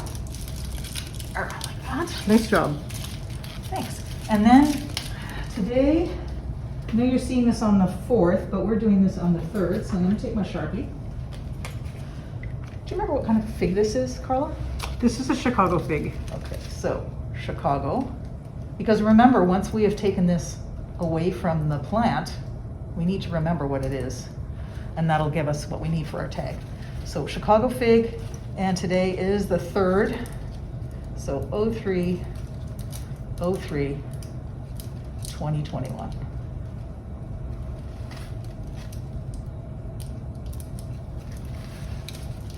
Now, rooting on plants takes different amounts of time depending on their condition and what kind of plant it is and so on. When will you start to peek at this one, Joanne? I'm a little bit of a impatient person, so I may start in a couple of weeks. The last part of the piece that we're going to show you at the end, the reveal, is one that we did before, and that was a 5-week plant, and that entire ball was completely filled with roots. So I think that, and depending on the time of year, it may the plant may react differently. When the days start to get longer, that's a signal to start putting out shoots and start putting out roots. So we may see a different pace of development. But now you may wonder why we're doing this on the fig and not just taking big cuttings. There's a couple of reasons. One is some plants are remarkably unsuccessful from cuttings. Figs can be quite successful from normal cuttings, but they have to be done in a very particular way. And I found that for the most part, they are not terribly successful when you just take cuttings from them and store them in the refrigerator, like is sometimes recommended to start in moist soil, or even just to take cuttings and put them in water. They tend not to do that well. This is a very successful way of getting roots on a fairly large cutting. The other is that you can take more massive cuttings this way than you could if you were just trying to take waterborne water. Here is the reason that I like this. Okay, method. I'll follow you. You're going to get fruit more quickly with this method than you will with many others, because you're using the old wood that's really well established and it's got lots of biomass, and it's already got some fruit on it. Yeah, and some of those ones on the top of the cutting that you just took is going to have predetermined little flower buds already forming. So the new plant will likely produce fruit this year. So the moment we've all been waiting for. Here's a picture of the fig that I layered at the end of October, 30th of October, 2020. And this video is, unfortunately, I've already taken off the tin foil. So, you know, you're a little bit along in the process here, but here is the video of the reveal after 5 weeks under the tin foil. And this is what has happened after waiting for 5 weeks. We wrap this in tin foil, and I've just taken off the tin foil. So here is the root ball that has grown in this fig. And now I am going to take my cutters, cut underneath the roots, and this is what we will plant in the pot. So just a little shout out to Aihua Yu, who took the last video, and to Carla, who was our major videographer. We're open to questions if anybody would like.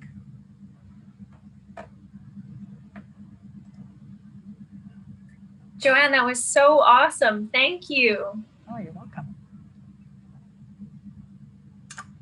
I do recommend that when everyone is allowed back on campus and the Wheeler Greenhouse is open, that you go visit, because it's a pretty magical place. So thanks for sharing a little bit of your workplace with us. Oh, you're welcome. And you know, the south wall is very visible right now. We have lots of things blooming. So if you're on campus and you need a little bit of a pick-me-up, you could just wander by the south wall of the greenhouse and look in. I did find myself on campus the other day, and it was really nice just to see an abundance of greenery all in one place. It's something that I feel like we've all been lacking. I wish we had smell-o-vision, because after watering in here, this whole place smells so good.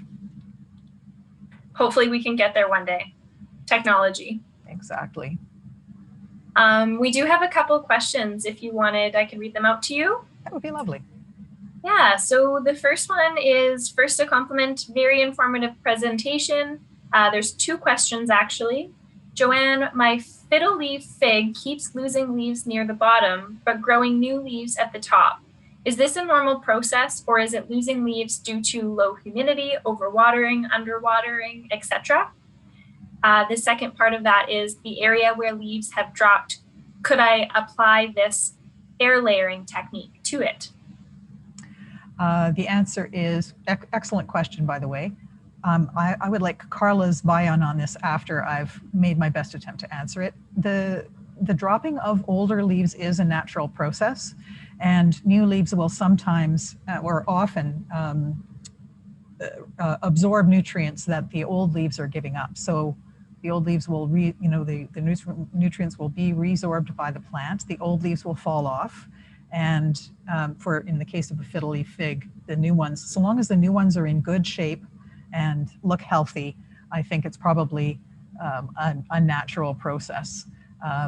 And as far as using that place for air layering, I think that would be, you need to make sure that the cutting size is, as Carla was pointing out, proportional. You want to be able to not have a cutting that's too big, because you don't want the little root ball to have to support too large a cutting with too many leaves.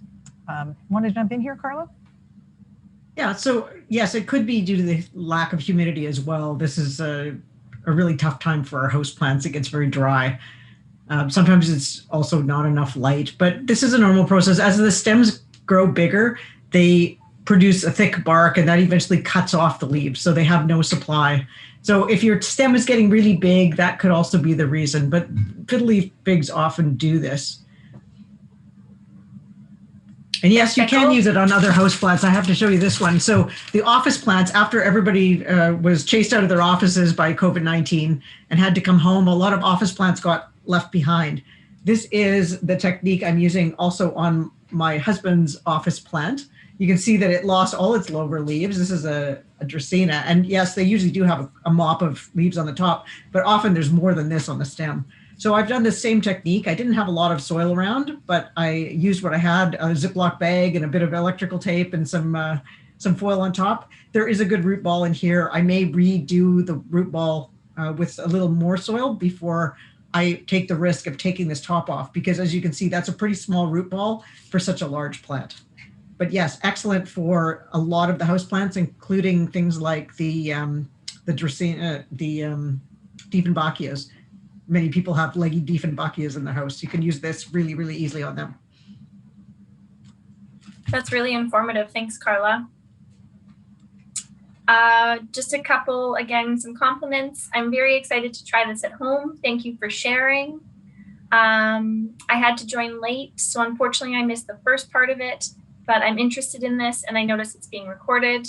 Yes, we will be sharing this with you later on, so you can re-watch all of these presentations. I love the Buehler Greenhouse and the free giveaways. Thank you very much for this wonderful presentation. And then to get back to a couple of questions that came in.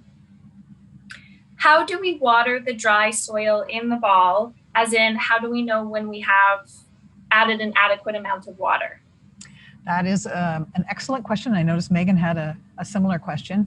Part of the point of making sure that the soil in the ball, when you are creating your fig, putting your ornament around your plant, part of the idea of getting it sufficiently moist is to make sure you don't have to water it. And if you seal it properly, and if you do it properly, you shouldn't have to water it. However, that said, one way you can, I know some of us really, really want to see what's going on in there. That's why I love these clear acrylic ornaments, because you can take off the tinfoil and have a look. I would suggest that you take one of those little plastic cocktail glasses, the kind that we give away our plants in at the Buehler Greenhouse, and put some soil in it and water it. And you will see the difference in color and appearance from the dry soil to a soil that's properly watered. Obviously, if you don't have holes in your pot, you'll have flooded soil, but it will give you an idea as to what the soil looks like when it's at various degrees of moisture. So, one thing is, don't worry too much about it. If you do it properly and seal it well, it will not dry out because you've got that layer of acrylic over it, you've got the tinfoil, and you've got some tape as well. But if you really, really are worried, then you could always take the tinfoil off and have a look. It won't hurt it if you pour a little water in the top. Remember when I was squeezing the tinfoil on both ends? If you use that top end as a little funnel, you can always, if you're concerned, you can water it because it will drain through the bottom. You don't have to worry about it too much because the humidity is what triggers it. So it doesn't have to be wet. As long as you saw how rough the hole is when you put it in the ornament, as long as it doesn't seal to the stem, whatever you put in excess will probably drain out. And you could take, an eyedropper, a turkey baster, a careful little pour with a watering can to top it up if it looks dry. I unwrap this Dracaena every now and then just to make sure that the soil, as Joanne said, doesn't look light colored, because when it looks very light colored, it means it's dried out, and that is not conducive to roots. Roots need a constant source of moisture at this point to form well. Well, that's awesome. I feel like everyone has their weekend hobby now to give this a try with a houseplant that they have. Definitely let us know. I should also mention, Carla had not a good experience with these little acrylic balls. She ordered some on Amazon. Yes. And as I was mentioning to you, not even knowing about this, they're made to nest inside each other. One is slightly smaller than the other so that they fit together.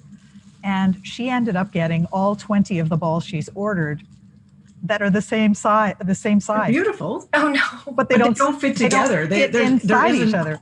They're both the same. They're both the same house. Okay. I saw these comments online and I just took a shot at it. It didn't seem to matter what company you looked at. Some said, oh, they're beautiful, but they're broken. And others said, they're beautiful, but they don't fit together. I knew if I get them and they don't fit together, I'll just put some tape on them and it's not a huge deal. I'm not using them as an ornament, but I guess I'd be pretty annoyed if I really wanted to use them as an ornament. I will contact the company, but be aware. Be also aware that, and this is something I picked up from Dan Foster from Michigan on his FIG videos, there are horticultural products that are globes for air layering that are made for this, but they are much, much more expensive. And you can do something at home that is much more affordable and just as effective.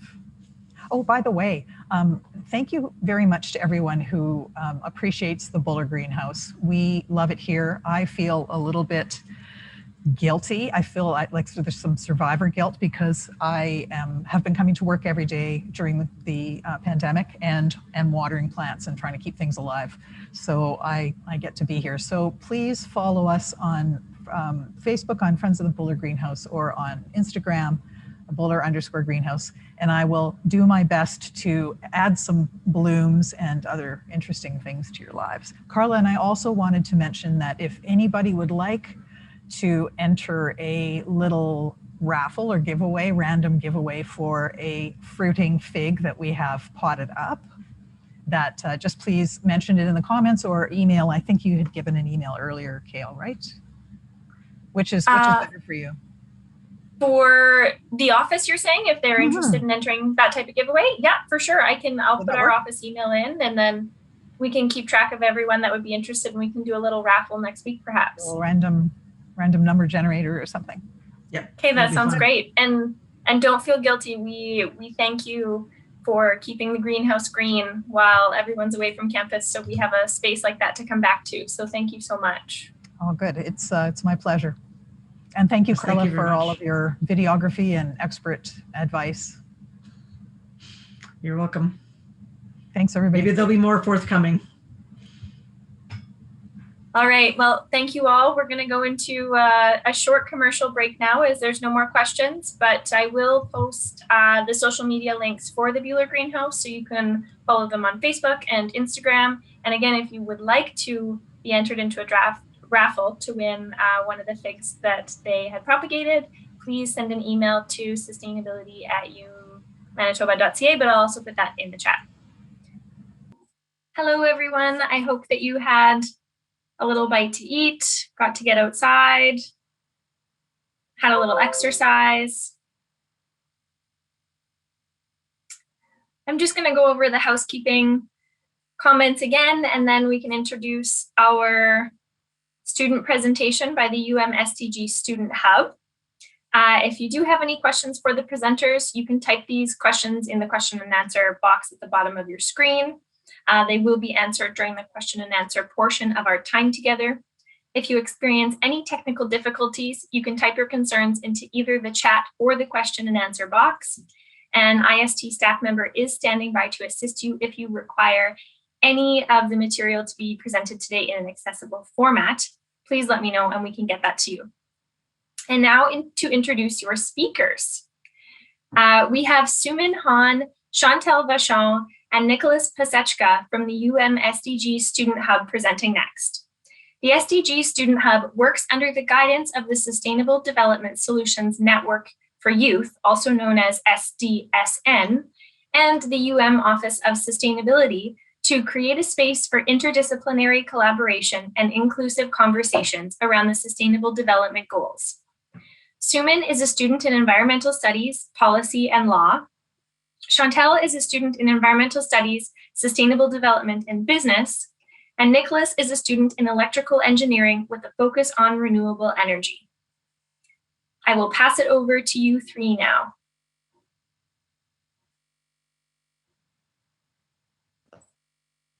Great, thank you so much. I'm gonna try to share the screen. Hopefully this works. Oh dear, hold on, sorry. Okay. Can everyone see the screen okay? You can't see my notes beside it. Can you see my notes? Okay. Perfect. We can see your notes right now. Well, thanks everyone. I really appreciate this opportunity. I think my internet's a little bit off as well, so I'm going to try my best to ensure that this works smoothly.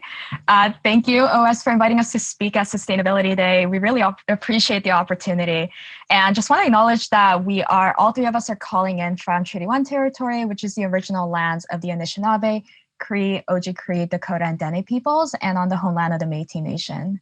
And land acknowledgements are just really important in general, but we want to specifically highlight it because I find that a lot of the issues that SDGs highlight is really kind of centered in the fact that because we've been disconnected from the land, because we've been disconnected from our culture and our people, all of these issues arise. And that's why I think it's really important that we acknowledge whose land that we're on and what kind of framework of thinking that we're kind of approaching this from as well.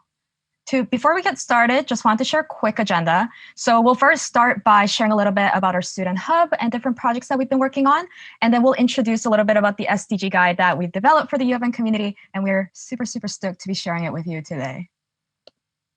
Okay, so a quick little intro. My name is Sumin. I use she, her pronouns. As Kale mentioned, I'm currently in my 3rd year of environmental studies with a focus in policy and law.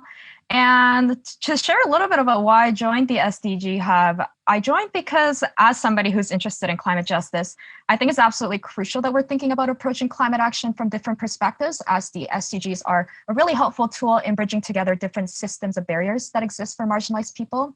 And this is our 1st year running this hub, and as a racialized woman, I frequently find that my experiences and perspectives were not necessarily reflected in the conversations around the SDGs. So this hub was an opportunity to establish a space that was inclusive, accessible, and welcomed a wide range of experiences and expertise that fully embody the values of the SDGs. I'll pass. Thanks, Suman. My name is Chantal Vachon. Kale mentioned that I am a 4th year environmental studies co-op student at the U of M. So I'm currently doing a focus in sustainable development and then a minor in business where I'm doing a bit of a focus in marketing there. So I joined the SDG Student Hub because I was kind of associated with some different faculties, like the Faculty of Business, just through my education.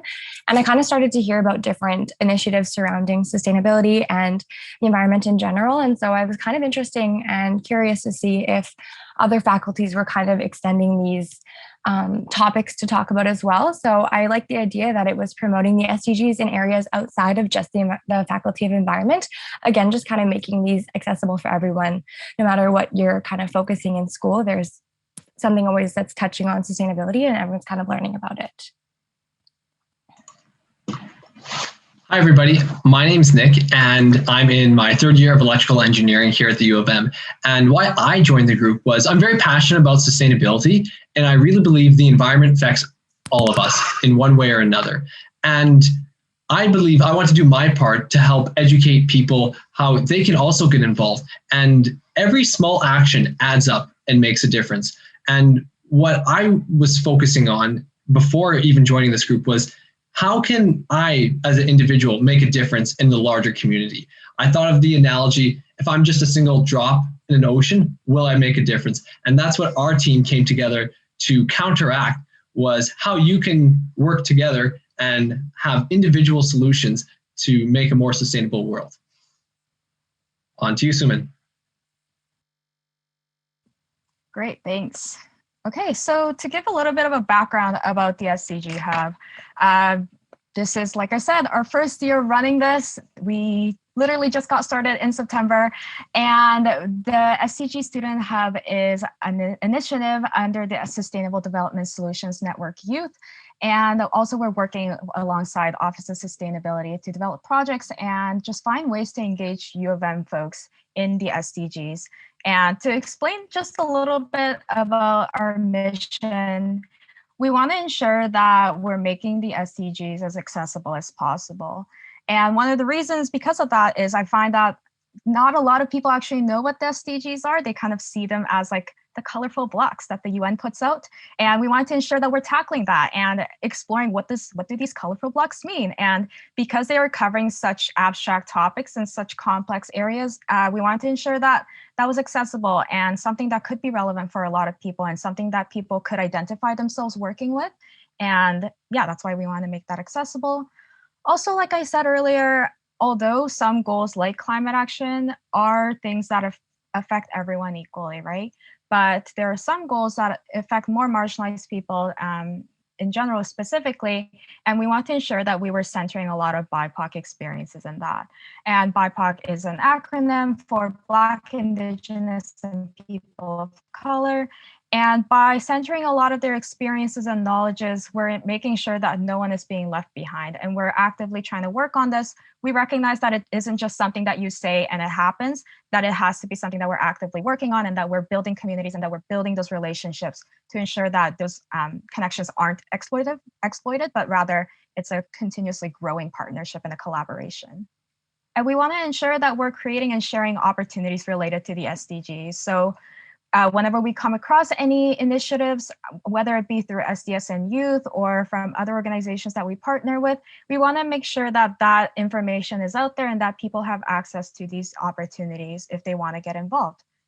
And we also want to make sure that this is a co-learning opportunity and a co-learning space. And what I mean by that is the three of us here aren't the experts. We don't know everything. And we want to ensure that a space is created so everyone can come together and learn together.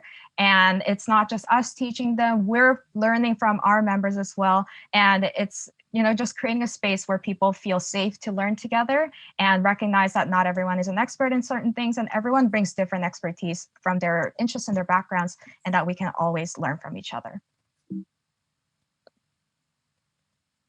Perfect. Thank you, Suman. So now I just wanted to introduce a few different events that we have been working on. So as it was mentioned that we are a new hub starting just this year, but it's been a really busy 6 or 7 months. So we've had a few initiatives on the roll and we have some plans for the future as well. So just a few things that we've had going on this year was kind of our launch night. We did a Kahoot night just to kind of share some information about the SDGs. They're really fun. I think everyone kind of learned a little bit about some goals that they might not have known about before.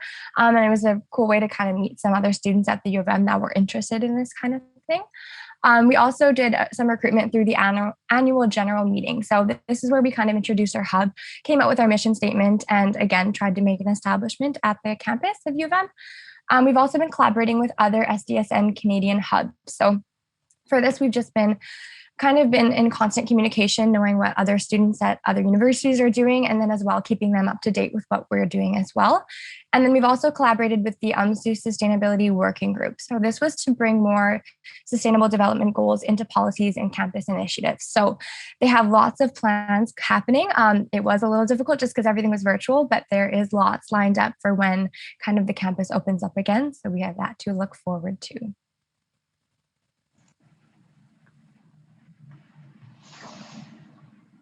Now we're going to talk a little bit about what the SDGs actually are. So a little backstory on the SDGs.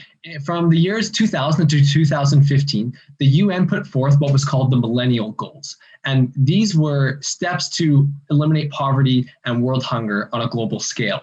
And what the UN in 2012 put forth was the Sustainable Development Goals. And this was a much more ambitious timeline to reach our agenda by 2030. And 2030 is a very significant year. And right now, the years 2020 to 2030 is called the Decade of Action.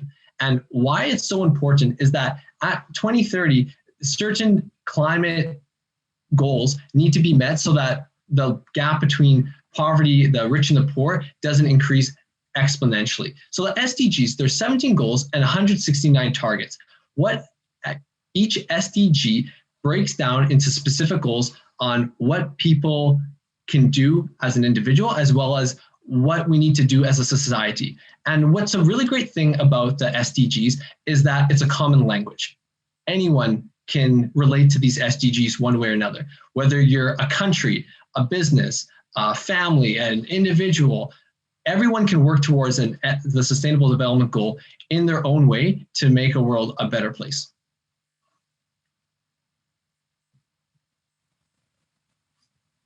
Okay, so this year our biggest project was compiling a Sustainable Development Goals guidebook for students and anyone else at the U of M who wanted to research. So when developing this report, we really wanted to find and include some key information. So we created standardized questions for each goal so that the same information would be accessible for all 17. So just some examples of what's included in the guide. So we took solutions related to each goal, and we tried to keep this as local as possible to see what Manitoba was doing in regard to each goal, as well as what the U of M is doing additionally to reach each goal. We also talked about the UN's measurements of goals through looking at the UN's main targets of these 17 goals. So that was kind of like the finish line and point where they wanted to end up. And again, we tried to localize this to some more Manitoba, Winnipeg examples. We also found some courses offered at the U of M in relation to each of the goals. So this was covered through all faculties, not just the environmental faculty. And there you can kind of see, if you're interested in goal 14, you can see what specific courses you can take that might be interesting to you. We also talked about different working groups on campus that are working towards each goal. So this was a really important part to us to see how students can get involved. So it's one thing to kind of learn and be educated, but also if you want to get involved even more and take that extra step forward, we have information on that as well.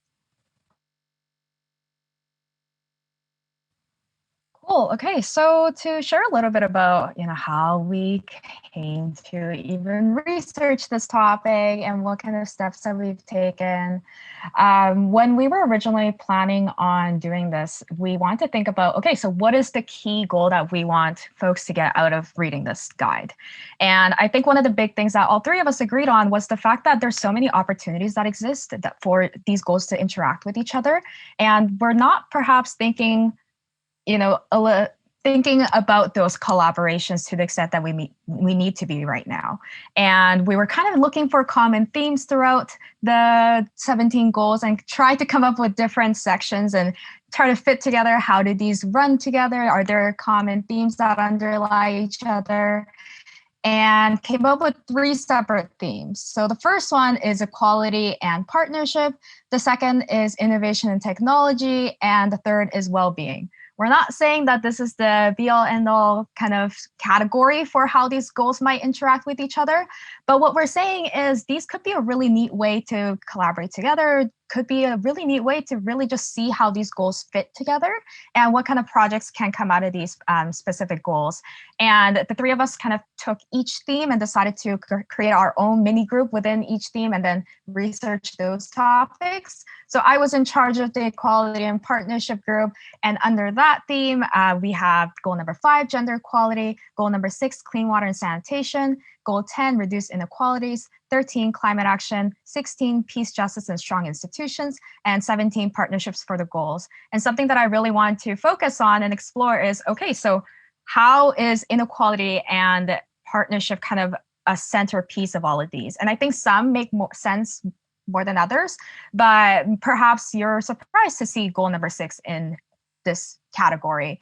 And I guess to give like a brief explanation of why 6 was included in here is because there's a lot of equality issues around clean water and sanitation. And I do want to highlight that U of M is actually recognized by the United Nations Association Academic Institution as kind of one of the world global leaders for goal number 6. So that link is included in our guide, and we kind of explore what does it mean for clean water and sanitation in terms of equality, working with Indigenous partners, because even within Manitoba, there are exploitations of Northern Indigenous communities to get our water, right? So that equality part is embedded in this specific goal. So we're working to explore how those could be explored, and yeah, just seeing how all of these interact with each other. I learned something new when I was researching these. And also it was really neat to see how each groups around campus are working on these specific goals and what kind of collaborations I could see happening and how we could perhaps facilitate that process as well.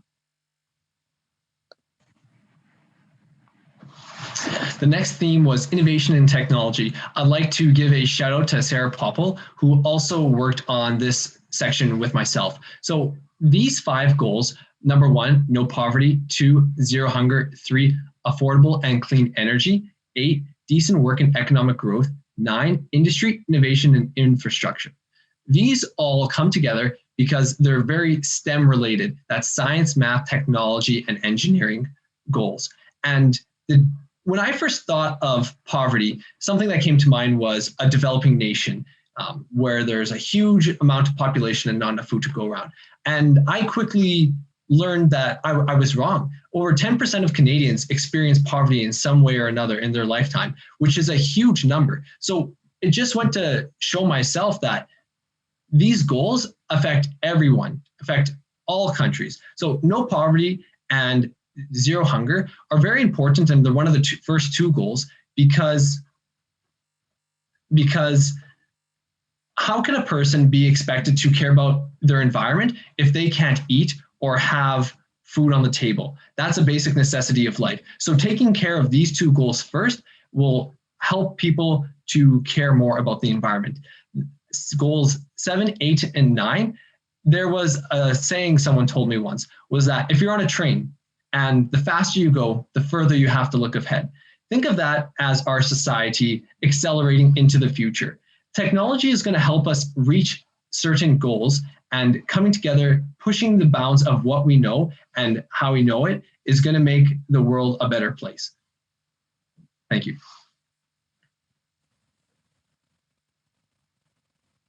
Okay, so my section kind of was the umbrella under the idea of well-being. So again, I worked with 2 great students at the U of M, both Monica Giesbert and Fardeen Chowdhury.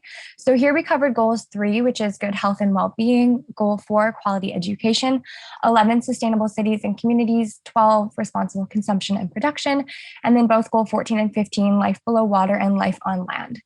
So here was really interesting just because we kind of got to start at an individual level, and where we looked into different mental and physical health initiatives that are offered at the U of M.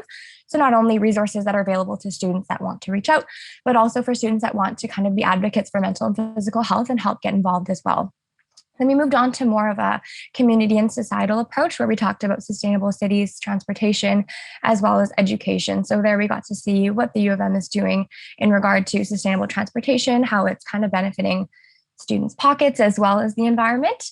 And then we moved out into more a holistic view where we talked about life on land and life below water. So that's kind of encompassing everything all together. So goal, I think 15 or 14, life below water, wasn't super prominent to Manitoba. We've got the lakes, but it's still a big portion, and we do have lots of resources available.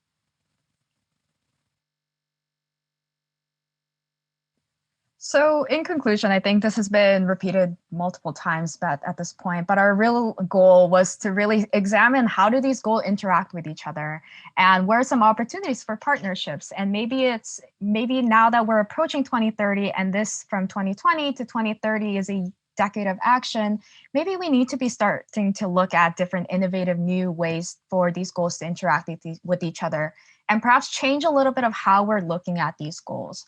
So maybe climate action isn't just always about the environment itself. How can we bring in human perspectives included within the climate action? And we can perhaps look at it from a different perspective and find new ways for specific goals to work with each other. And I think some goals make more sense than others to work naturally with each other. Like Chantal said earlier, the life below land, life on land, maybe life below water, not below land. Maybe those two just work naturally together. But what are some new ways and new rad ways that we can, bring some goals together, and maybe some new really cool projects can come out of this? And we wanted to ensure that U of M had a place to kind of start off thinking about these new ways to thinking with the support of our guide, and really to examine how we can move forward together without leaving anyone behind is the end goal for this guide. So lastly, I just wanted to note that we did include some additional resources in the guide for those wanting to explore more into the SDGs as well as the SDSN. So those are located in the guide. And yeah, that concludes our report summary. So you can download the SDG guidebook I believe the link will be in here as well as in our Instagram bio, which will be noted. We can pop it in the chat too if anyone wants. Yeah, I'll drop the link for the guide right now. I'll just finish sharing this slide and then I'll get to that. But that's, yeah, we already talked about where this was at. We just wanted to take a moment to thank all the contributors to the guide, and also specifically thank Office of Sustainability, SDSN Youth, and especially SDSN Youth Canadian Hub coordinators who have really supported us in developing this guide. And we couldn't have done this without you. And I really want to give a big shout out to Nick and Chantel for all their hard work in supporting everyone, bringing this guide together, and taking the leadership roles in developing this guide. Okay, I'm gonna stop sharing. We'll take some questions and then happy to drop the link for the guide. Thank you all so much. That was awesome. I got a sneak peek at the guide beforehand, and I think my favorite part is that it does link to classes, so you can really get into the specifics of it, find something that you're interested in, and then find out how you can pursue that in an educational realm at the university. So really, really impressed and excited for that to get some traction for you to share it with everyone else. We do have some questions. So the first one is, great talk. Looking forward to seeing the final report. I was curious throughout the report, did you also touch upon strategies / feedback for improvement here in Manitoba or at the U of M?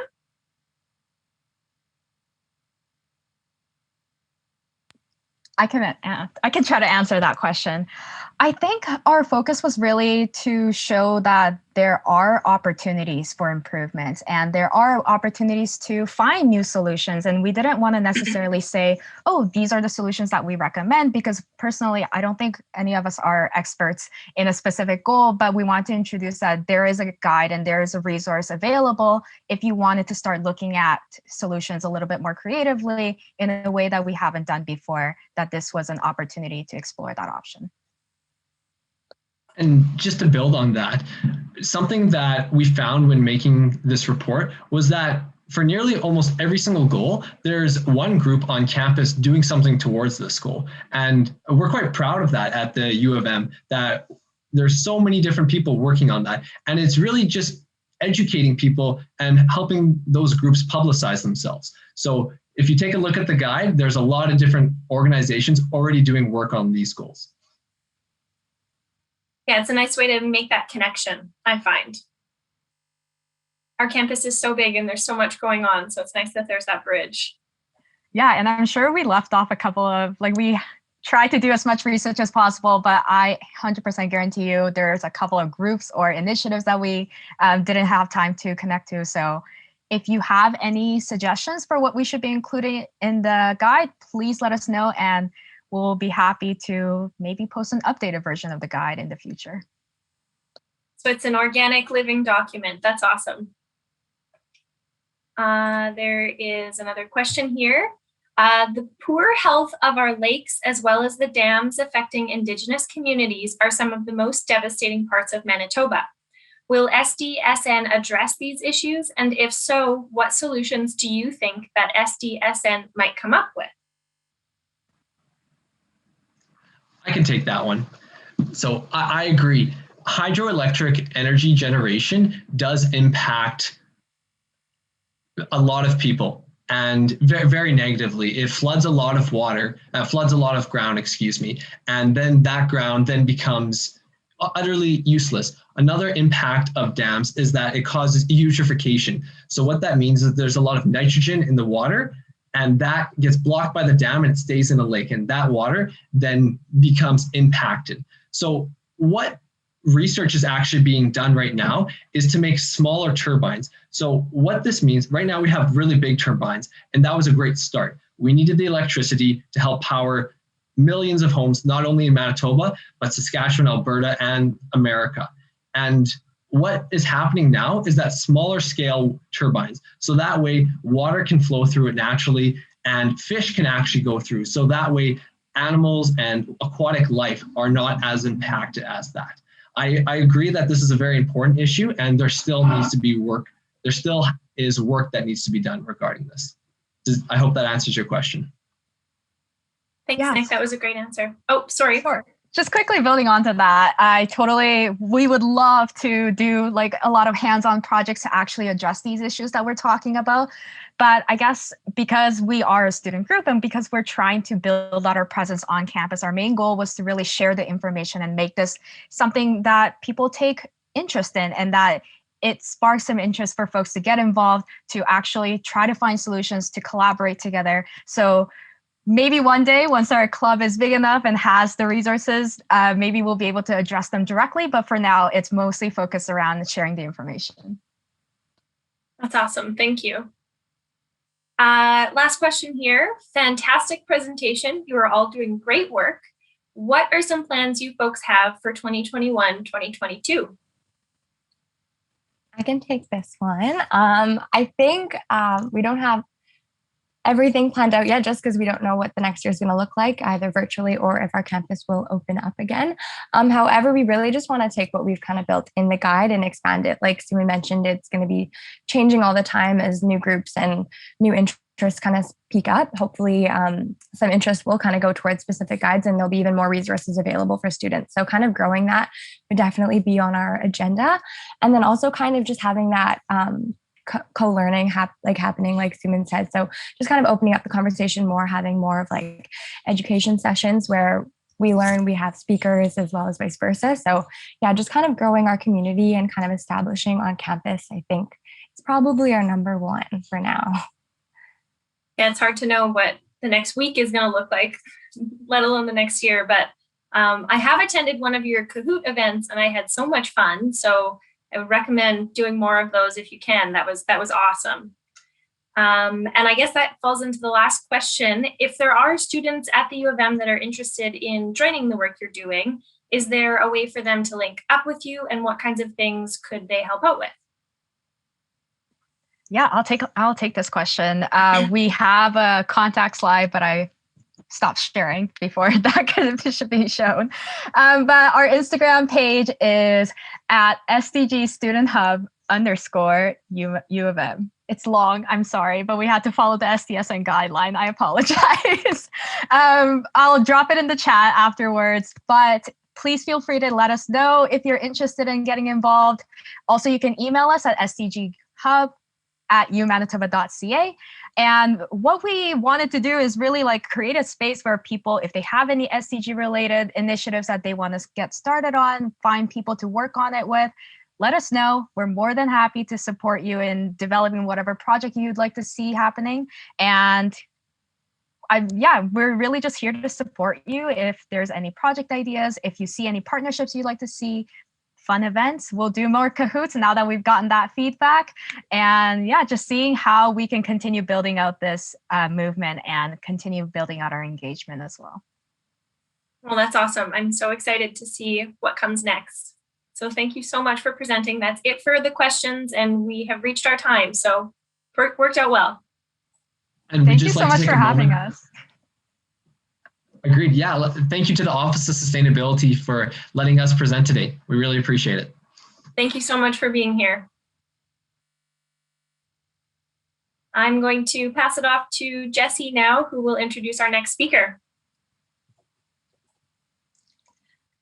Hello, everyone. My name is Jessie Klassen, and I'm the Engagement and Projects Coordinator with the Office of Sustainability, and I'll be moderating our next session. If you have any questions for our speakers, you can type them into the Q&A box at the bottom of your screen. If you have any technical issues, you can type those in as well. And if you require any materials presented today in an accessible format, let us know. And now I'll introduce Paige Chartrand and Chantal Perchot.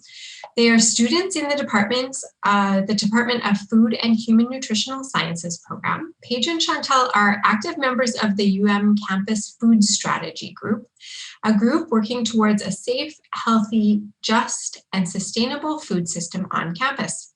You can find them on Facebook, Instagram, and their blog. Welcome, Paige and Chantal. Thank you so much for having us. We're so excited. Okay, so you guys should now be able to see my screen. Hopefully that worked. Yeah. Okay, good. Okay, so just quickly before we get started, we have a little bit of an interactive portion. It's just going to be answering questions and stuff like that. So before we get started, if you guys don't mind, if you want to participate, just go to this website and it'll ask you for a name. Feel free to skip. There's no issues there. And you will be prompted when it's ready to answer the questions. I'll maybe give like 30 seconds just to kind of. I also have it in the chat if you want to copy and paste the link into your browser. Awesome. Let me know, Paige. Yeah. All right, here we go.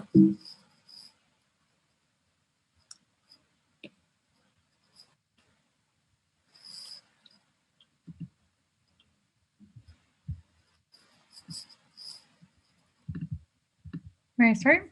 Yep. Okay, awesome. Well, thank you, Jessie, for that introduction, and thank you, Office of Sustainability, for having us. And welcome to our presentation for Sustainability Day 2021. We're very excited to be here. We're going to be focusing on how to create a sustainable campus food system. So like Jessie said, I'm Chantal, and presenting with me is Paige Chartrand. We are undergraduate students and at the U of M and coordinators of the Campus Food Strategy Group.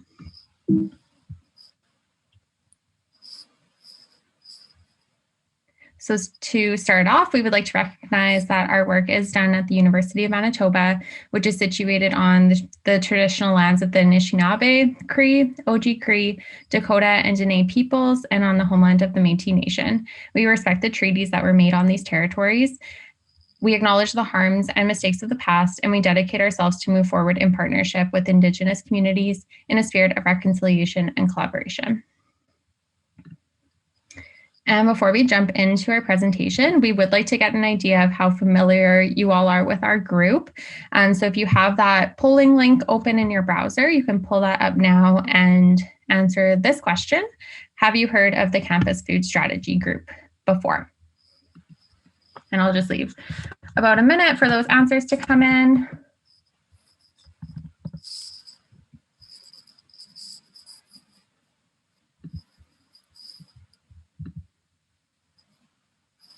Awesome, so we have a mix here.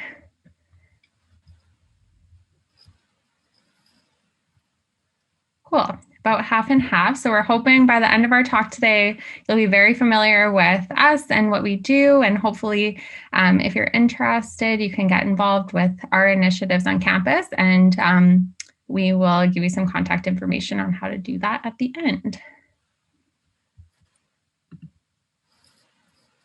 So now for an outline of our session today, we'll talk a little bit more about ourselves and then go through the sustainable development goals that we are discussing, touch on how they have been impacted by COVID-19, and then we will introduce the topics of food insecurity and food systems, talk about the university as a food system and what CFSG is doing to work toward improved sustainability of food at the U of M.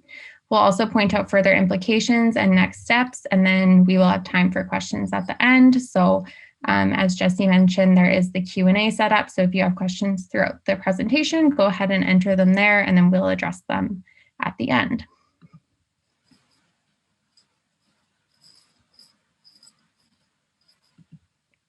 So Paige and I, like I said, are the co-coordinators of CFSG, which is a subcommittee of the Nutrition Education Committee Outreach, or NECO. We actually went to high school together. We've been friends for a really long time. So we're really grateful that we've been able to work together closely on this project. And we're both in our final year of human nutritional sciences in the dietetic stream.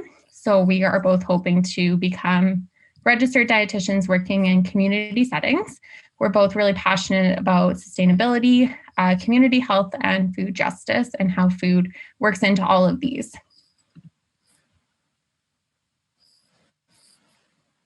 We would also just like to acknowledge that although we are very passionate about the topics that we're discussing tonight, We are not professionals in this field and we're not experts. We are part of a student group who aims to improve the university food system. So we will be focusing on our strengths when it comes to our knowledge on this topic, but we are still undergraduate students. We'll also be touching on food insecurity. And we want to point out that neither of us have firsthand experience when it comes to moderate or severe food insecurity in our own lives. So the first SDG that we are exploring is no poverty. Globally, the issue is that although poverty rates did decline from 15.7% in 2010 to 10% in 2015, the pace of poverty reduction has been decelerating since then, so more efforts are required. And this has been made even more apparent through COVID-19, which pushed 7.1 million people into extreme poverty in 2020. The goal of the UN here is to end poverty in all forms everywhere. And some of the main targets are to eradicate extreme poverty for all people everywhere by 2030, implement nationally appropriate social protection systems and measures for all, and ensure that all people have equal rights to economic resources, basic services, and ownership and control over property. The second goal that we're discussing is zero hunger. This is a concern because even before COVID-19, global food insecurity was on the rise. It's estimated that 25.9% of the global population, equating to 2 billion people, were affected by moderate to severe food insecurity in 2019, which was an increase from 22.4% in 2014. The goal is to end hunger, achieve food security, and improve nutrition, and promote sustainable agriculture.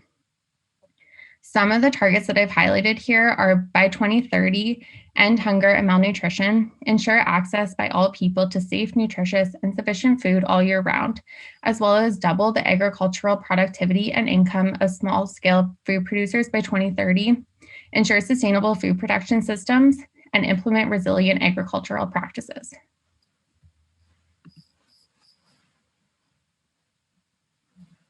So I have mentioned food insecurity quite a bit, so it is a major overlying theme for our talk today. So I would like to provide a definition and some more information.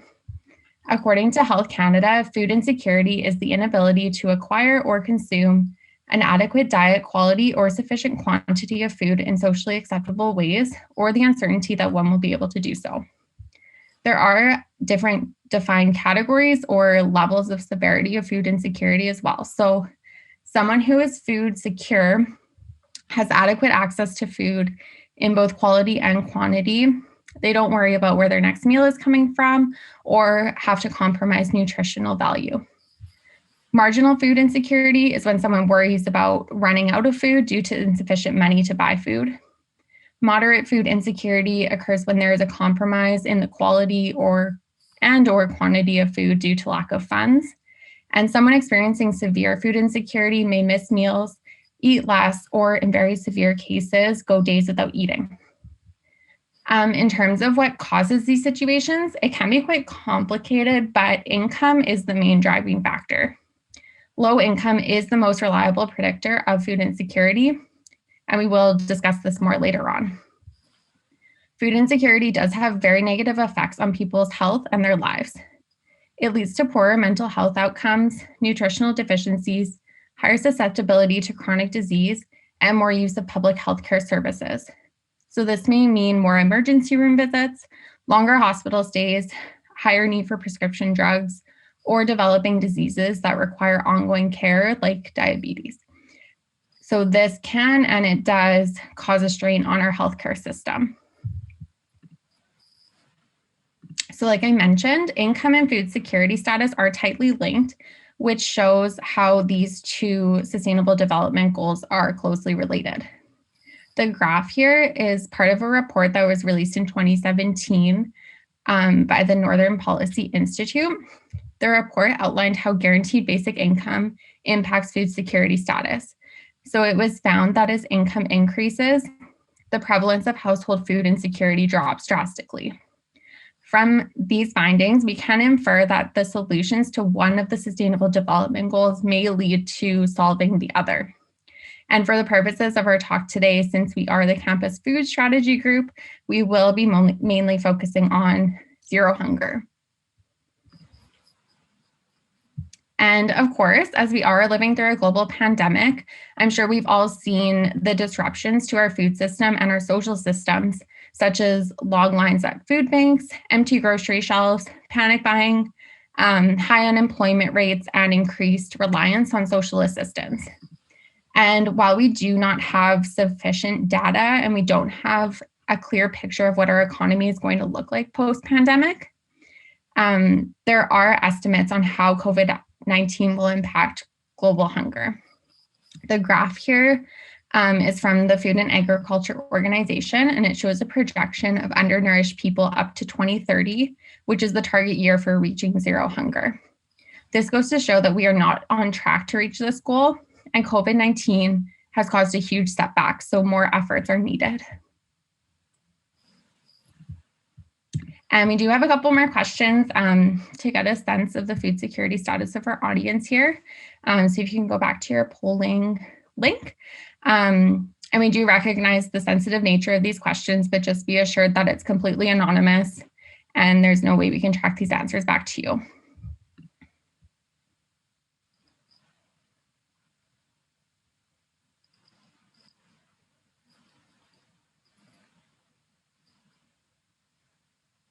Okay, so I mean, that's a pretty close, as we'll see later, we do have some data from the U of M, and it is a pretty close relationship between what we're seeing here and what we are seeing at the U of M.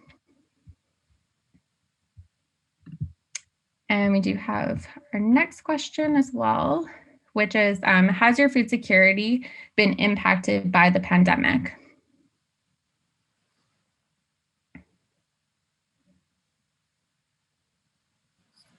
Okay. That's good. Awesome.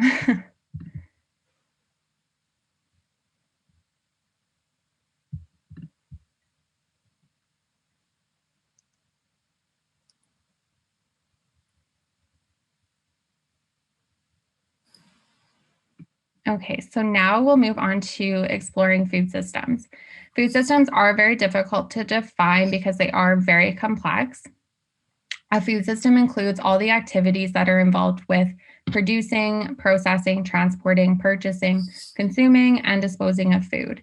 So we do have quite a simplistic diagram here of the steps involved in a food system.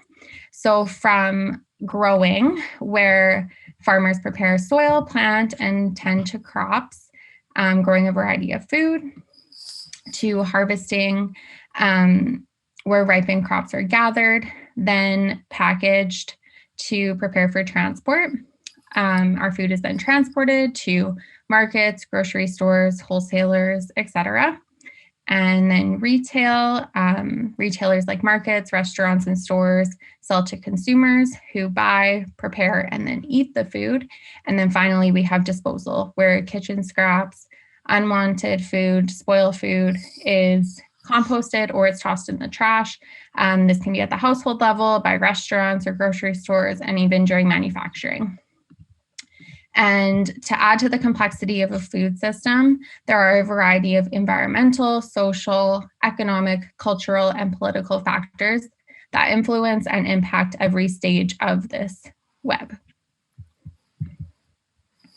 So now to contextualize the U of M as a food system, in the production stage, we do have a few sites that are capable of producing food in varying capacities. We'll discuss that a little bit more later. We're also very heavily reliant on food transport.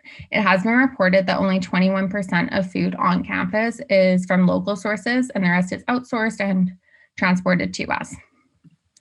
And retail, there are 27 food venues at the Fort Garry campus and 5 at the Bannatyne campus. So on the Fort Garry campus, this includes UMSU businesses like Degrees and IQs, the UM Dining Services Food Court in UC, as well as outside business contracts like Starbucks and Tim's.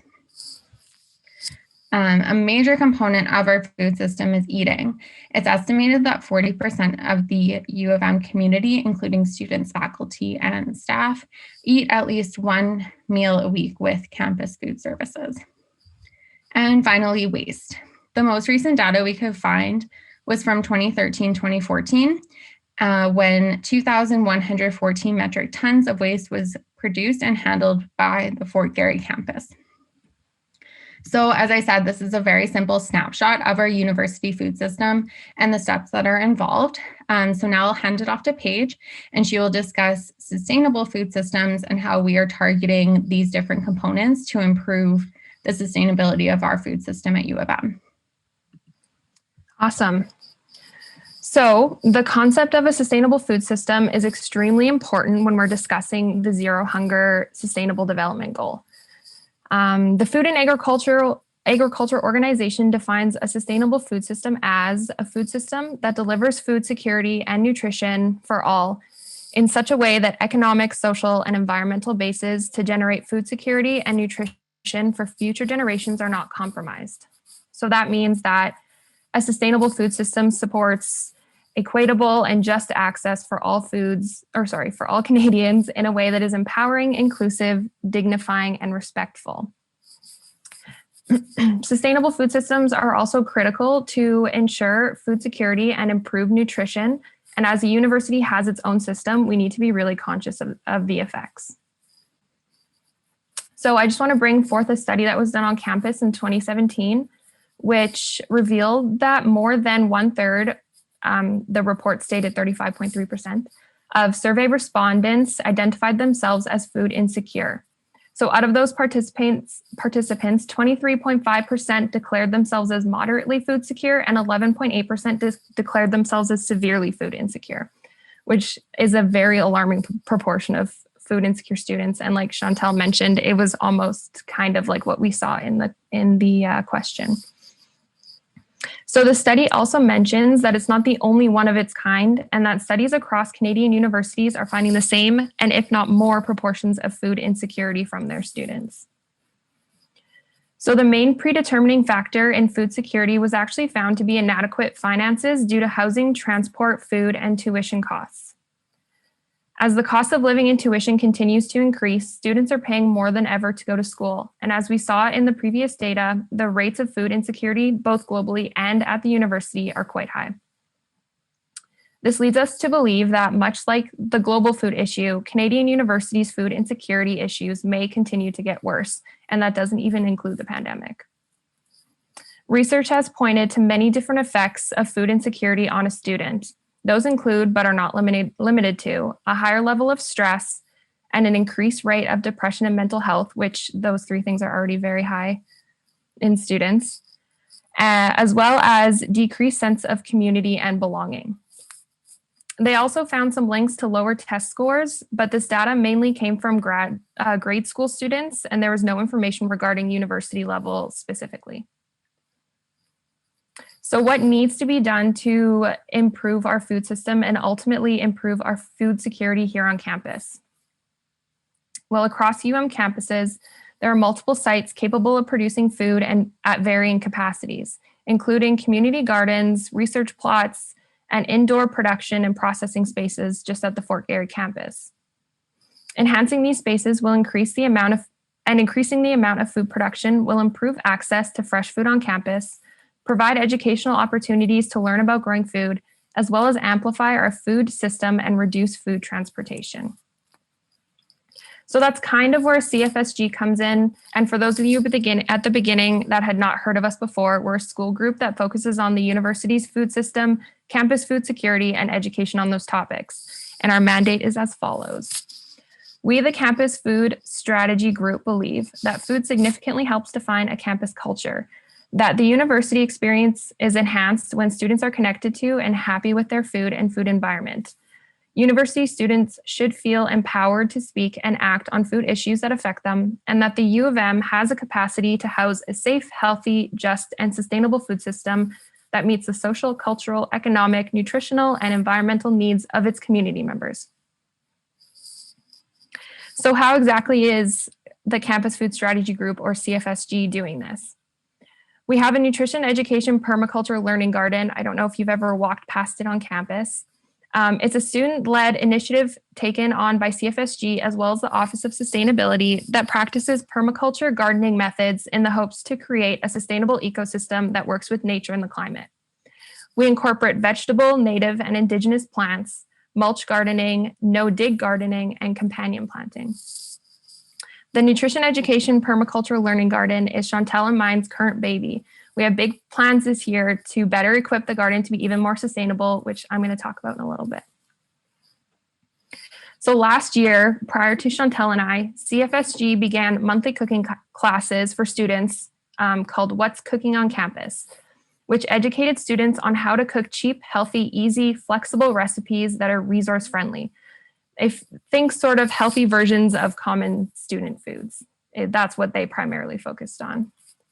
So unfortunately, we were only able to have 2 to 3 sessions before the pandemic shut the university down, but we're really hopeful that this program will be able to start up again once the campus opens. This initiative ties in perfectly with the eating section of the university's food system because it provides free and nutritious foods to students while also educating them on how to prepare these foods at home. We believe that gaining strong food skills and confidence in the kitchen can help to combat food insecurity. The kinds of things this program highlights are how to read a recipe, how to prepare food, food budgeting and purchasing, and reading and interpreting nutrition labels. So this is something that's new this year. Our amazing team has worked diligently to prepare seasonal newsletters to better educate students on anything related to the food system.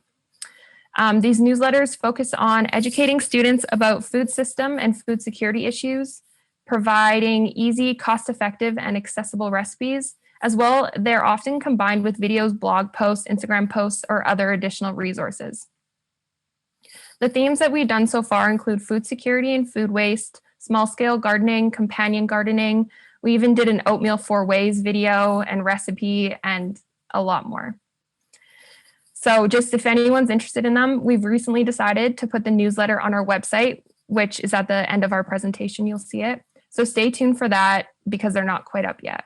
And also a little plug, if you'd like to sign up for future newsletters, there is an easy link in our Instagram bio at CFSGU Manitoba, just at the bottom there. Our summer 2021 newsletter is set to release May 1st. So finally, again, when Chantel and I weren't here, in 2014, the Office of Sustainability, in conjunction with student groups such as CFSG, conducted a food report that defined the food system and environment surrounding the university. The report was released in 2014, and it assessed and summarized the current status of the university's food system. It also serves as a baseline assessment that supports change towards a healthy and sustainable campus food system and advises the goals and initiatives of our group now. So those are all of our current initiatives and projects that we've taken on to combat food security as well as nurture a sustainable food system. So where exactly can we go from here? This year, CFSG has goals to implement compost bins, water barrels in the garden in the hopes to reduce more waste. The university in general has already taken initiatives for waste reduction in the food sector through reducing food packaging or using compostable packaging. Additionally, increasing our local food procurement and making our food healthy and affordable is key to combating food security. Things like farmers markets, food banks, and grocery stores on campus can help provide food for every student. So although many of these projects have been put on pause due to COVID-19, many initiatives exist to combat these issues. As mentioned before, CFSG has What's Cooking on Campus, which we're really hoping will be able to start back up fall 2021. As well, we educate and provide direct support through newsletters, social media presence, and the Learning Garden. And every year we strive to provide more resources for students in the hopes that we can make a difference in the current status of food security on campus. Additionally, the Office of Sustainability released the Sustainable Strategy in 2019 to 2023, in which they focus on creating a more sustainable campus. Many of the initiatives that CFSG has, as well as some outlined in this presentation, were based on that strategy. And potentially there are many others. We're not sure of every food group on campus, and we're sure that there are many other groups like us that are helping students to have a positive relationship with food. But ultimately, these are just small things that can be done to help with food security of students. And as mentioned previously, research shows that income is the main contributor to food security. And with the trend of tuition and cost of living increasing, these issues are not going to go away. We need policies to be considered to combat these exhaustive income issues students are experiencing these days, as well as on a global scale. The presence of a pandemic has shifted everyone's world, and to really make sure that once we return to campus, we can help students who have had their food security impact, really more research needs to be done. So just to kind of round it all back to the global perspective that Chantal mentioned in the beginning, the Food and Agriculture Organization states that the world is not on track to achieve zero hunger by 2030.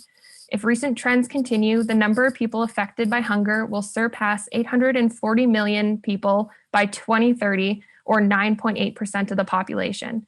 This is an alarming scenario, even without taking into account the potential impacts of the COVID-19 pandemic. So, I mean, this is a very scary and alarming quote, but we do hope that the Sustainable Development Goals by the UN continue to pioneer and strive for the goal to end hunger and poverty at a global level. So we just have a couple more questions for you guys kind of to close off. First one being, have you been able to easily access affordable and healthy food on campus? And of course, we're talking about back when we were on campus and not now.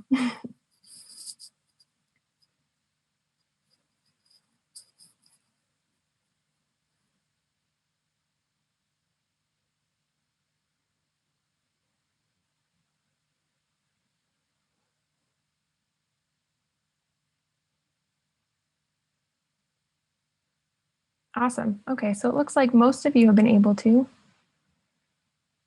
And then last question. This one's a little bit more optional, but what else do you think the university could do to better adapt to a sustainable food system or food security for the students? If you think of something later, feel free to shoot us an email or a message. Yes. And then if my mouse brings me back.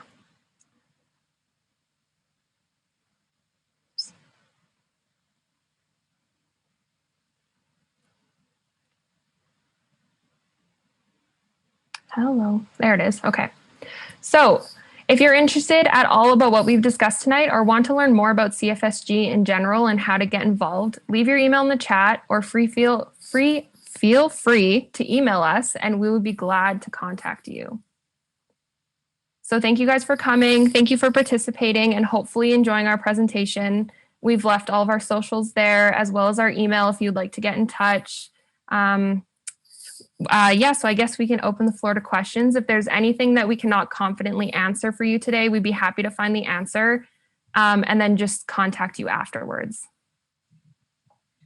Well, thank you so much, Paige and Chantal, for that excellent presentation. I love how you've been able to combine both your nutritional expertise from your degree with your passion for social and environmental sustainability. So thank you for sharing that with us tonight. And, you know, really what a powerful change it would be if we could reach the UN goal of zero hunger by 2030. So thank you. We've had a few questions come in. So let me just start with, given all that you know about the social and science aspects of food, what is your perspective on markets and street food and so on? I'm currently taking a course where we are discussing street food in society.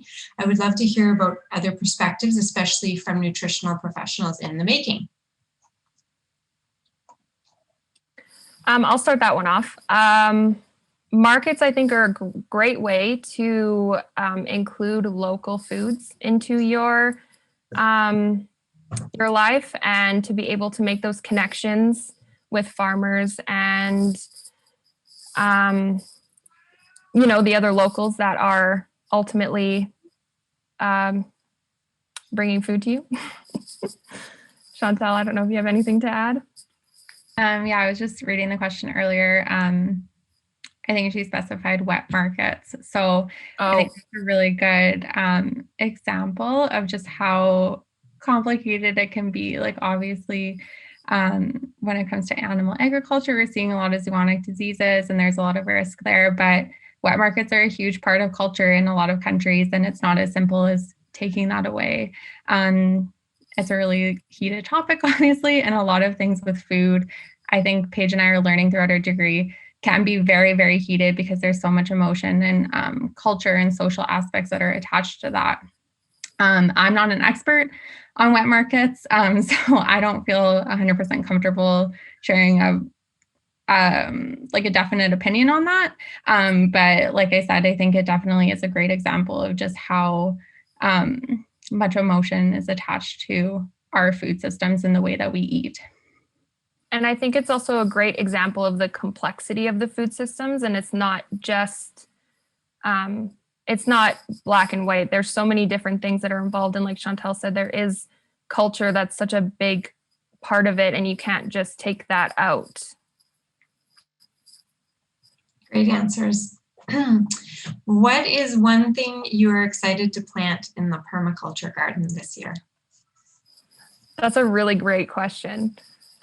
We have recently, we're still in the planning stages. So, I mean, if you have any things that you think would be amazing to plant, please let us know. We really want to work on the native and indigenous plants this year and really kind of find some interesting and some fun ones, or maybe some that have a nice story behind it, and just be able to bring more stories and more culture into the garden. And of course, vegetables. Excited to plant some pollinator plants. Yeah, hopefully one day we'll be able to have beehives near the garden. So it'll be really nice to attract those pollinators and build that ecosystem a little bit more. Well, I think that's all for questions. Oh, one more here. Virtual cooking class. We talked about it actually at the beginning of the year. And honestly, I think that if we don't go back to school next fall, although Chantal and I won't be here, I think we might push for that, because we decided not to do it originally in the fall just because we were like, everyone's going to be so exhausted from 8 hours of classes. They're not going to want to come. But as we go throughout and talk to people, we actually have had a lot of feedback that people would like to do it. So hopefully we can do what's cooking on campus in the fall. But if not, definitely virtual. Well, that's great. Well, thank you both again. Excellent job, and thanks for joining us tonight. Thank you so much for having us and for the opportunity. This was awesome. And we'll take just a short commercial break until our next presentation at 6:30. So see you back here in just 10 minutes or so. Hello and welcome back to Sustainability Day. I'll just get a few housekeeping notes out of the way here. My name is Jessie Klassen, and I am the Engagement and Projects Coordinator with the Office of Sustainability. If you have any questions during the presentation, you can type them into the Q&A box at the bottom of your screen. If you're having any technical difficulties, you can do the same by typing that into the Q&A box. And if you require any materials in an accessible format, let us know and we'll get those to you. And now I'll introduce our next speaker. Ramanathan Sriranjan is a professor in the Faculty of Biosystems Engineering. Ranjan's research centers around irrigation, drainage, on-farm water and nutrient management, and computer modeling of water and chemical movement in soils. Today, Ranjan will be sharing how some of these advanced techniques can retain farm nutrients and protect our rivers and lakes. So welcome. Thank you very much. Thank you for the opportunity to present. I'm probably the third person from the Department of Biosystems Engineering to present here. As you can see, our department does a lot of things that are related to the Sustainable Development Goals. So I'm going to be presenting about water on the farm, which is a major user as well. So you will see why this is very important as part of the Sustainable Development Goals. So our goal in farm water management is to provide water, air, and nutrients to the root zone at the right time to maximize yield and also make it economically viable and environmentally sustainable. So these are three key factors that we consider on every project. So to begin with, I must say why water is a big factor here. Because irrigation in Manitoba was actually promoted along with the production of potatoes. Now, Manitoba is the second largest potato producer in Canada after Prince Edward Island. Our land acreage, potato acreage in Manitoba accounts for 20% of Canada's acreage. And the total potato export brings in $458 million in 2019, most of which is also to USA. So we have processing potatoes. A lot of farmers use this as a cash crop to earn their livelihood. Other crops, of course, do not produce as much profit as potatoes. Now, the gross yield here in Manitoba is about 38.8 tons per hectare. It's up from about 34, 35 tons per hectare from about 5 years ago. We produce about 19.7 million metric tons. So that's a lot of potatoes produced in Manitoba. So why I talked about potato is because potato processors demand a consistent quality of potatoes, which requires proper water management. So if you look at the farms in Manitoba, this is the southern Manitoba near the Carberry area. You can see all these little stamp-sized plots. They are all about a half a mile by half a mile squares. And if you go in a little detail, you can see that the center pivot irrigation system is the most popular one, what you see here. And they irrigate in a circle here. And as you can see, if there's no water, nothing will grow. So it is essential for growing on the land. And this particular center pivot is about a mile. It irrigates a mile circle, which is kind of rare. Most of the time, it's a half a mile circle. But there are thousands and thousands of these in Manitoba that is used to irrigate. So the irrigation systems go on fields that produce potatoes, but you cannot grow potatoes year after year in the same land because you're going to have disease pressure and pest pressure. Therefore, in rotation, they will grow canola or some other crop. So because the irrigation system is already there, the other crops might benefit also from the irrigation system. Now, because irrigation, when I first started my research here at U of M, in the early 90s, the concern, it was becoming popular. The irrigation systems were becoming popular, and farmers were concerned about which systems were good and whether they are losing water when the water is sprayed on the atmosphere. And they wanted me to measure that and let them know which is a good system. So my early days, about 25 years ago, that's what I was doing in terms of, and I'll present some results of that. Then later on came, farmers wanted to manage the irrigation water properly, for which they needed to be able to measure the soil water content. So we also evaluated soil moisture meters and told them which ones are good and which ones are bad. But further along, I realized that you need to have better methods to tell the farmers, or for the farmers to decide how much water to apply. So these are the focus of my research in irrigation. I also did work in other areas, but this is one of the areas I work on. So just to tell you the results of that one, the question that was asked is, how much water is lost while traveling from the sprinkler nozzle all the way to the crop canopy? So how we measured this was, we take water samples as it leaves the canopy, and as it travels through the air, it'll lose water to evaporation. Then the salt content in any water will become concentrated. So most water will have some amount of salt. So by taking water samples as the water leaves the nozzle, and also comparing it to the water sample we collect at the crop canopy, we can tell how much water was lost by evaporation. So we use this method and on different systems. So this is the most popular one at the time because this is the low cost. It's called the traveling gun. And this is a hose reel that is wound around here. And there's a pipeline going along the bottom, which supplies the water. And this nozzle here will throw water at least about 150 feet or 30 meters. So as it is traveling through the air, you can see that it could lose water. So that's what we were trying to measure. So we collect the water at the nozzle, and we put cups along the full width of this whole thing for 300 feet. And then we measure the salt content of the water at the canopy, captured at the canopy over the 300 feet width. And we did this under different weather conditions, in the evenings, in the mornings, and 3 summer students worked over 3 summers,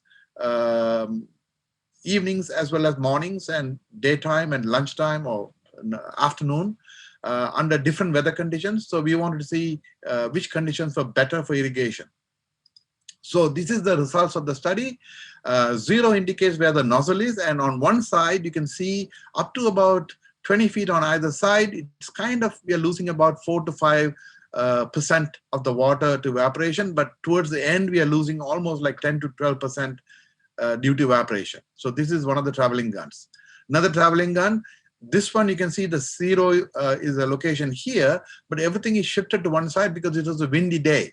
So the wind actually distorts the pattern of application, so which is also not a good idea. So we also were able to advise the farmers when to use this one. So we looked at this data. We also ended up collecting data in other systems like this one, but this one is an older system. You can see that it's throwing water droplets at the height from the ground, and this will be also not a good idea because this is a system that is about 30 years old. Since then, they have improved the system to bring a tube down all the way to the crop canopy, just like here. It's called a drop tube. You bring it down to the crop canopy. You can telescopically adjust this to the height of the plant. So this way you lose less water.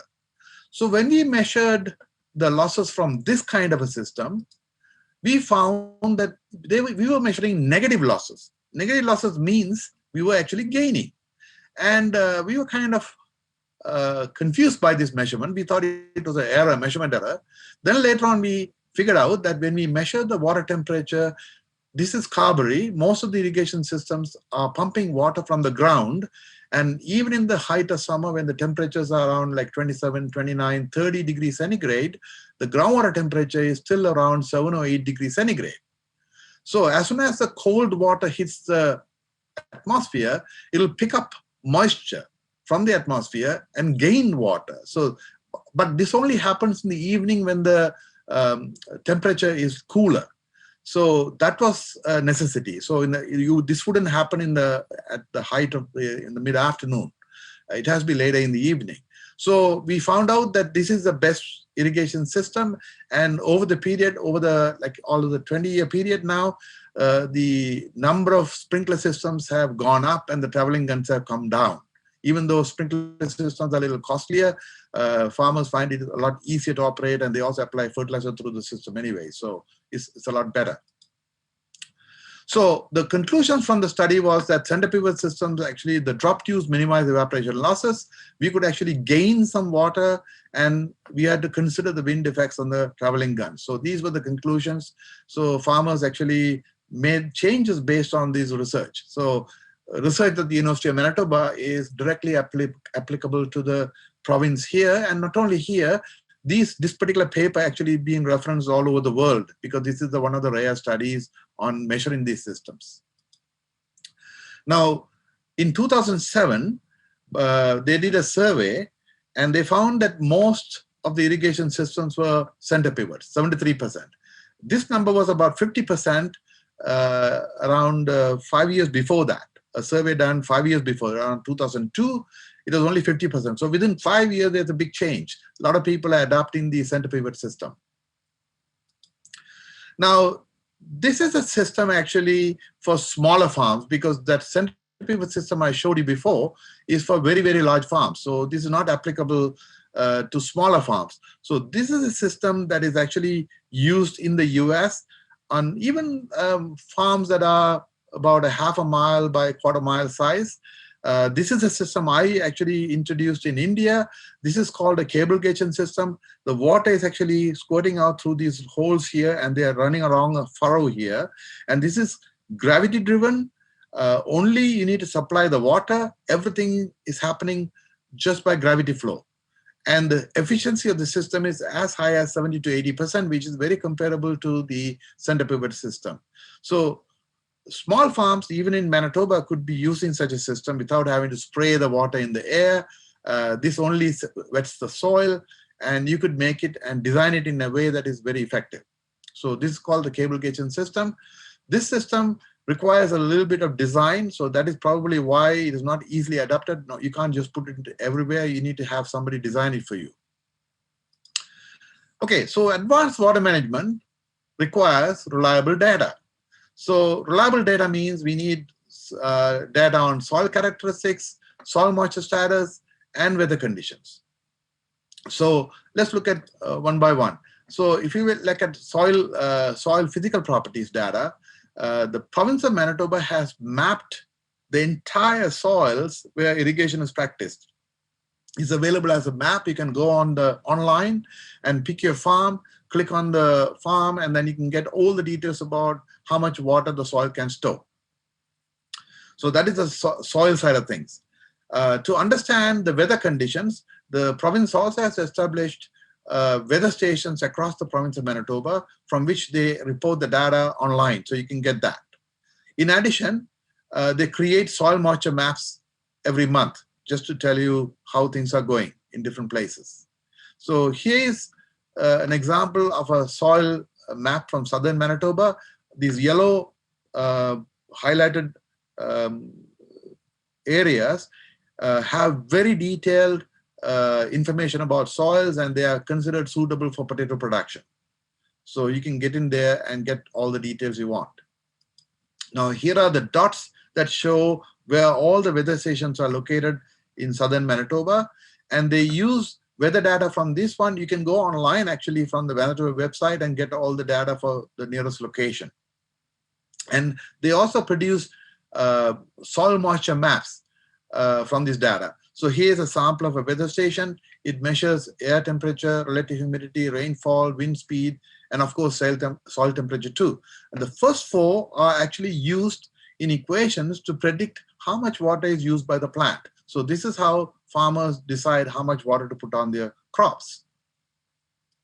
So here's a sample of a map that is produced from the weather data that is collected, and also the soil moisture data that is collected by Manitoba Agriculture. So they produce such maps at the end of the fall. So in the beginning of the next season, you will know how much moisture was there, so you can plan your irrigation accordingly. So you can see this is how they help out the farmers.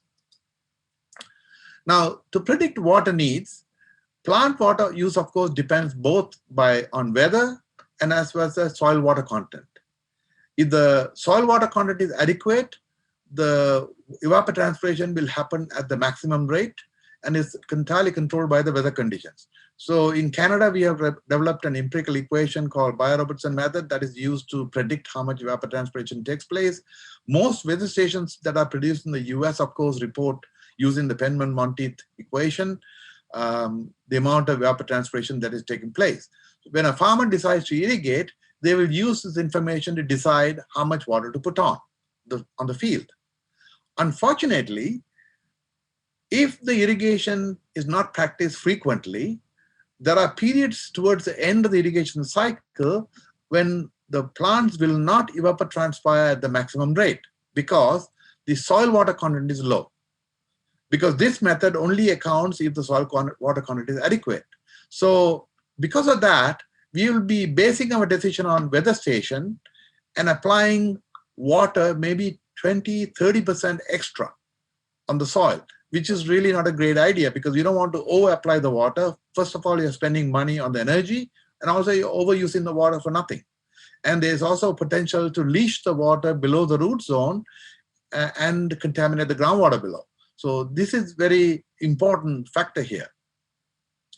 So there are other methods available like this one called the atmometer. The atmometer is actually using water inside this container, and as the water evaporates based on the weather conditions, you can use that to factor in how much water the crops would have taken.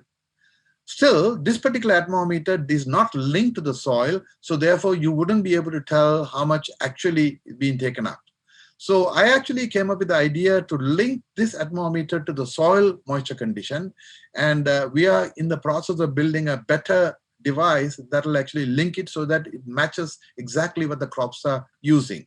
So hopefully in about a year or two's time, we might be able to put something out for the farmers to use. Rather than depending on weather stations, they'll be able to actually tell how much water is used by their crops themselves. So we know how much water to put from these methods, but then we also need to find the water. So first of all, we get the water from storage from the winter and fall and winter precipitation. And that, of course, is put out as maps by the Manitoba Agriculture, so farmers can tell how much water is stored in the root zone.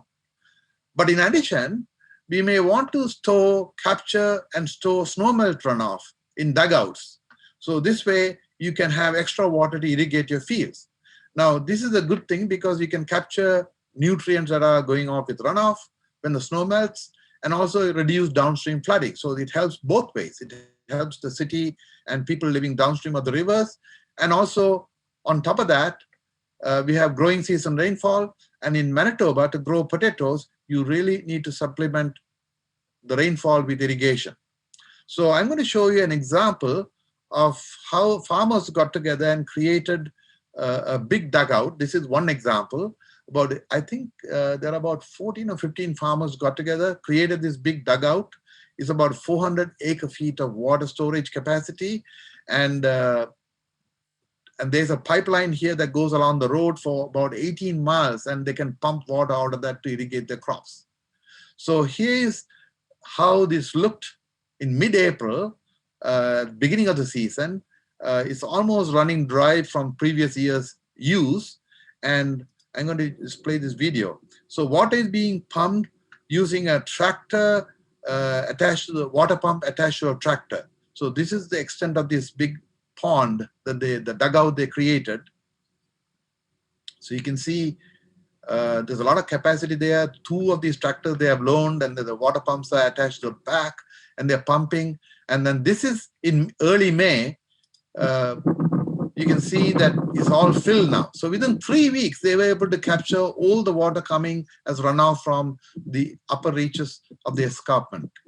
So this water will be more than enough for them to irrigate for the rest of the summer, in addition to the rain, as a supplement to the rainfall. So how much water to apply? One of us was soil-based data. Farmers, of course, use the feel and texture method. We can also use soil moisture meters. And this is the other one I mentioned earlier. We also use weather-based evapotranspiration models to predict. Now, the farmers wanted to know what kind of, these are all the different kinds of systems that were available to measure moisture content. Not all of them are great.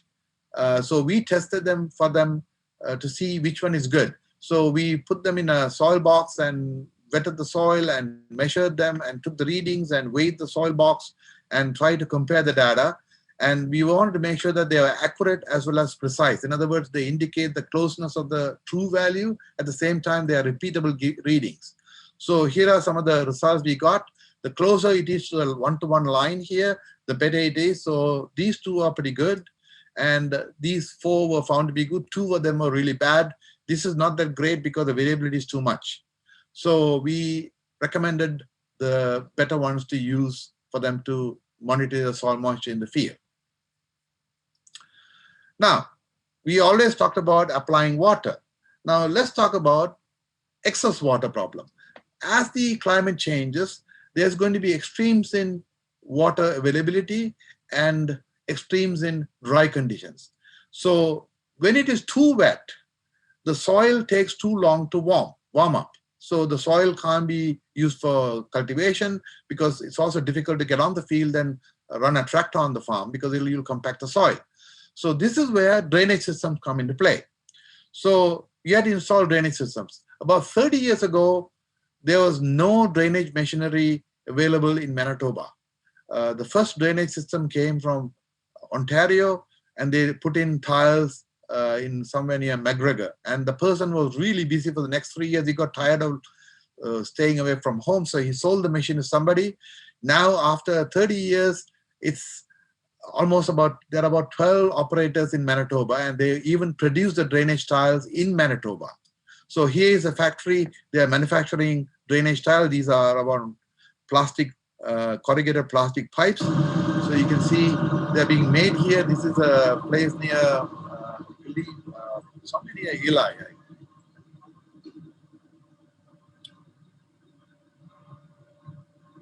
So it goes and it comes in big rolls like this.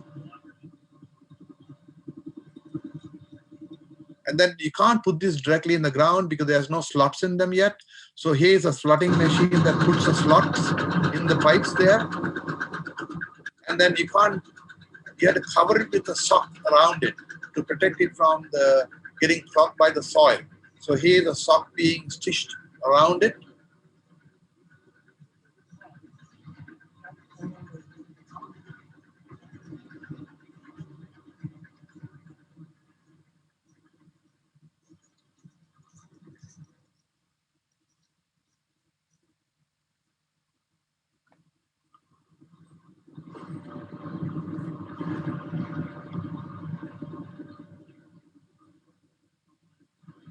So they comes on a big roll like this.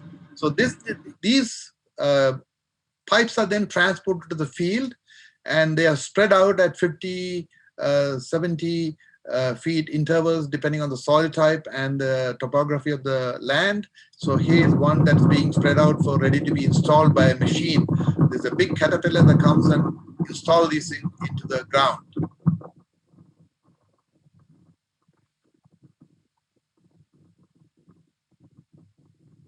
So 30 years ago, there was nothing like this. Now, this is it's a big industry now. So here is a machine that will actually put it into the ground.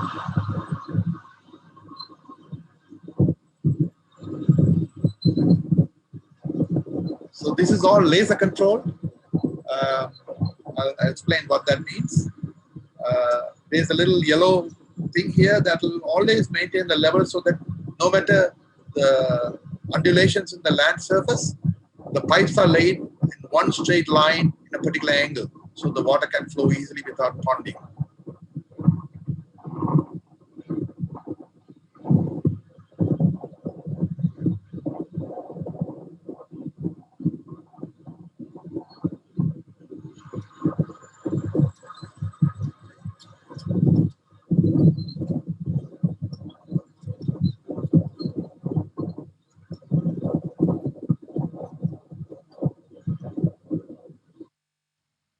Okay, so once we put the trials in, here's a picture. I was measuring the water table elevations below the ground. So this is the graph that shows day 5 after planting all the way across to 125 days after planting. And the vertical bar graphs that are shown inverted here refer to rainfall amounts in millimeters. So the axis is here. So on the 7th, let me see, this is around the 8th, 9th day, there was around 5 millimeters rainfall, followed, caused a blip in the water table elevation. You can see the maroon line is a field that doesn't have a drainage system. And the blue line represents a field with a drainage system. So you can immediately see when there's no drainage system, the water table rises closer to the ground surface. So this is only about 30 centimeters below the ground, and the crops are here. The crop roots are all the way down here. So already the bottom of the root zone is drowning out on the 13th day, which is not a good idea. If you look at it on the 35th day, the undrained plot, the bottom of the root zone is fully saturated for almost like 10 days. That means this crop in this particular plot would have been lost. Basically, it's going to have severe yield impact. Whereas the one with the drainage system, the water table dropped very quickly. So this is the impact of putting the drainage system and how we manage the water below the ground surface.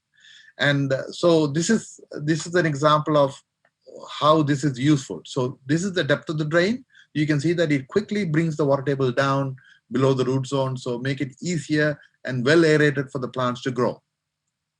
Now, what if the season is going to be dry? We can conserve water within the field by limiting the outflow. And one of the things we have introduced in Manitoba, this was back in 2009, is a thing called controlled drainage system. So here, what we do is we put a box like this at the end of the drain and back up the water. So if you anticipate that this is going to be a dry year, you don't let the water drain out completely. So you put this box and put these blocks here and let it back up. But what if the land is sloping? You'll only control in the last quarter of the drain tile, but beyond that, it'll be overdrained.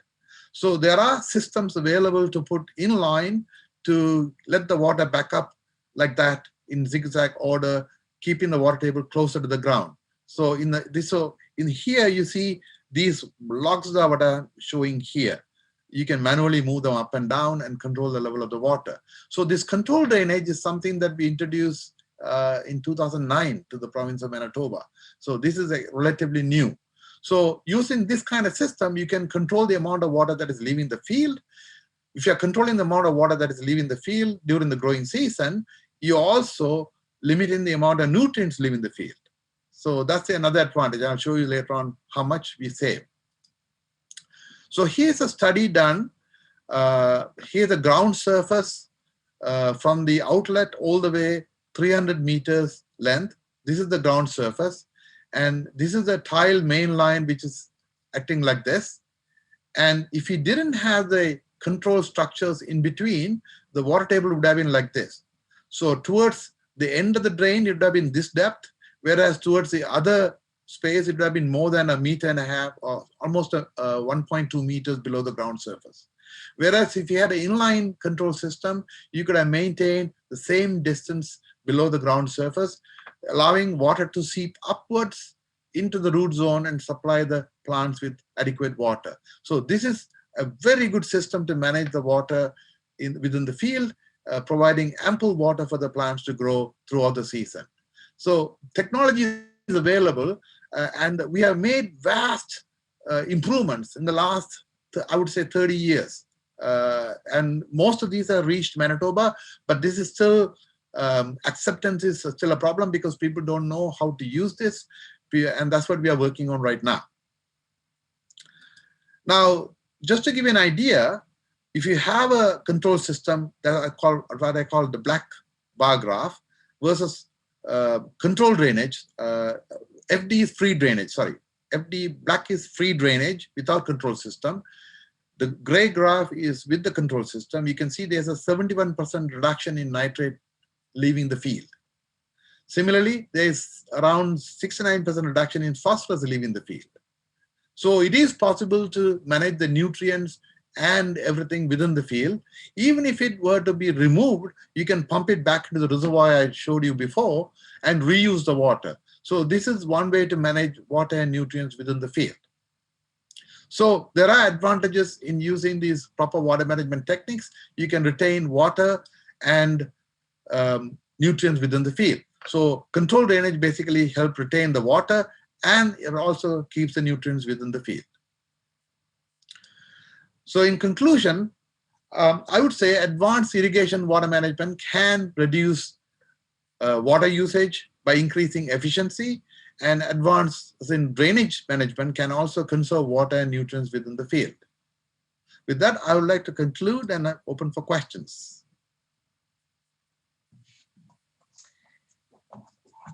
Well, thank you for that excellent presentation, Ranjan. I know I certainly learned a lot. I'm going to open it up for questions now. So let me just check here. Actually, I had a question just while I'm giving people time to type theirs in. You mentioned in the like the controlled drainage, when the water is pulled through those drainage pipes, is that then stored elsewhere for later, similar to the snowfall storage, or is that? When you block the water, it is being stored below the root zone within the field. Okay. So we limit the amount of water that is leaving the field. If there is excess water that you need to remove, you can actually pump it out back into the reservoir. Okay, that's what I wondered. That's great. That is a possibility. But see, that's a major problem in the province, because if farmers are asked to put in those dugouts, they're going to lose land for cultivation. Right. But having those dugouts actually helps regulate the flood water downstream. So Winnipeg benefits from that, but farmers are paying for that. So there must be some kind of incentive for the farmers to do this. In fact, in the US, in North Dakota, they are promoting this kind of activity. The government has incentives for them to do that, to reduce flooding in North Dakota.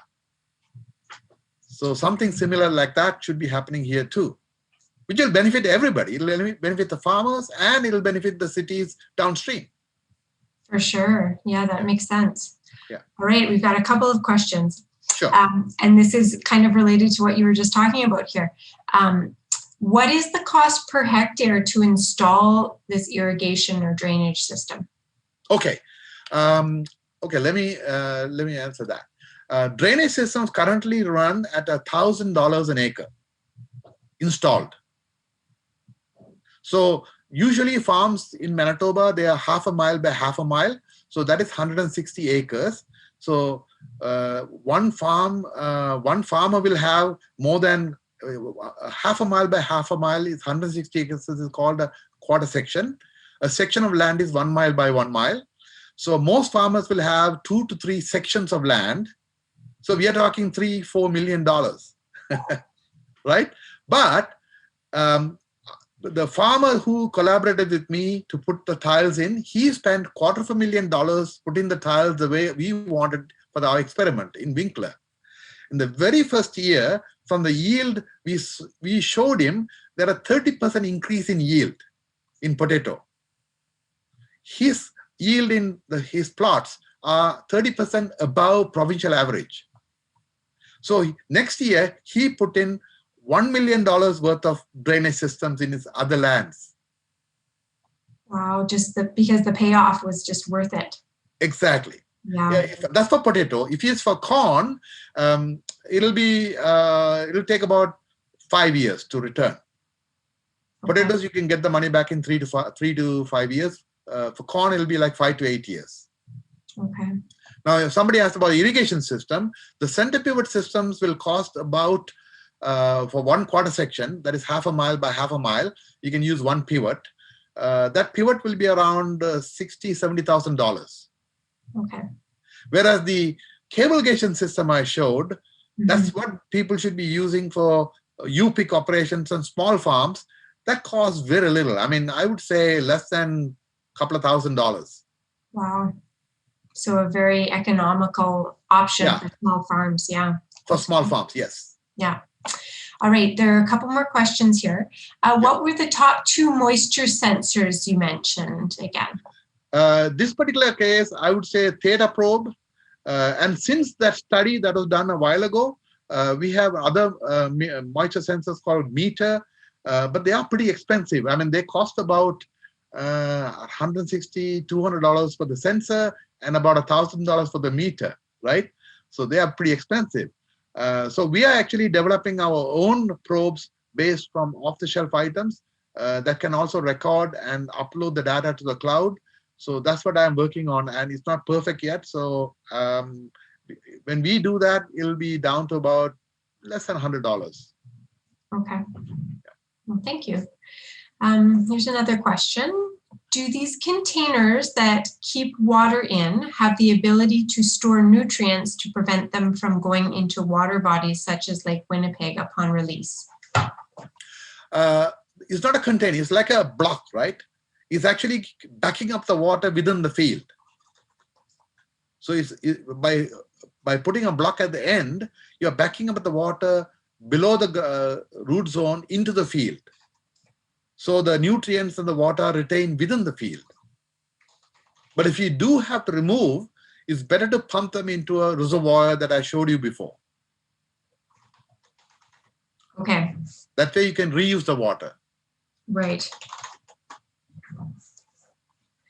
I just thought it was really interesting that that you would capture the snow melt by these large dugouts, which makes so much sense because there's just so much water sitting there in the snow that could be used if you stretch it out for the season. Exactly. Yeah. About 15 farmers benefit from that. They rely on that to grow potatoes in Winkler. Right. That's great. Yeah, very interesting. I don't see any more questions for now, but that was very informative. I know I learned a lot, so thank you so much for spending some time with us tonight and sharing your research. Sure, you're welcome. And I put in my email there if there's more questions. This is only one part of the research I do. I also do urban aeroponic systems. Currently, I am doing some work on that. But today's topic was on farm management, so I didn't want to mix them both. Maybe next year I can present something on that. That would be great. Yeah, thank you. That's a great idea. Yeah, thank you very much. Okay, well, take care. Take care. And we are actually going to get started. And I'm going to pass things over to Kale for our Sustainability Awards.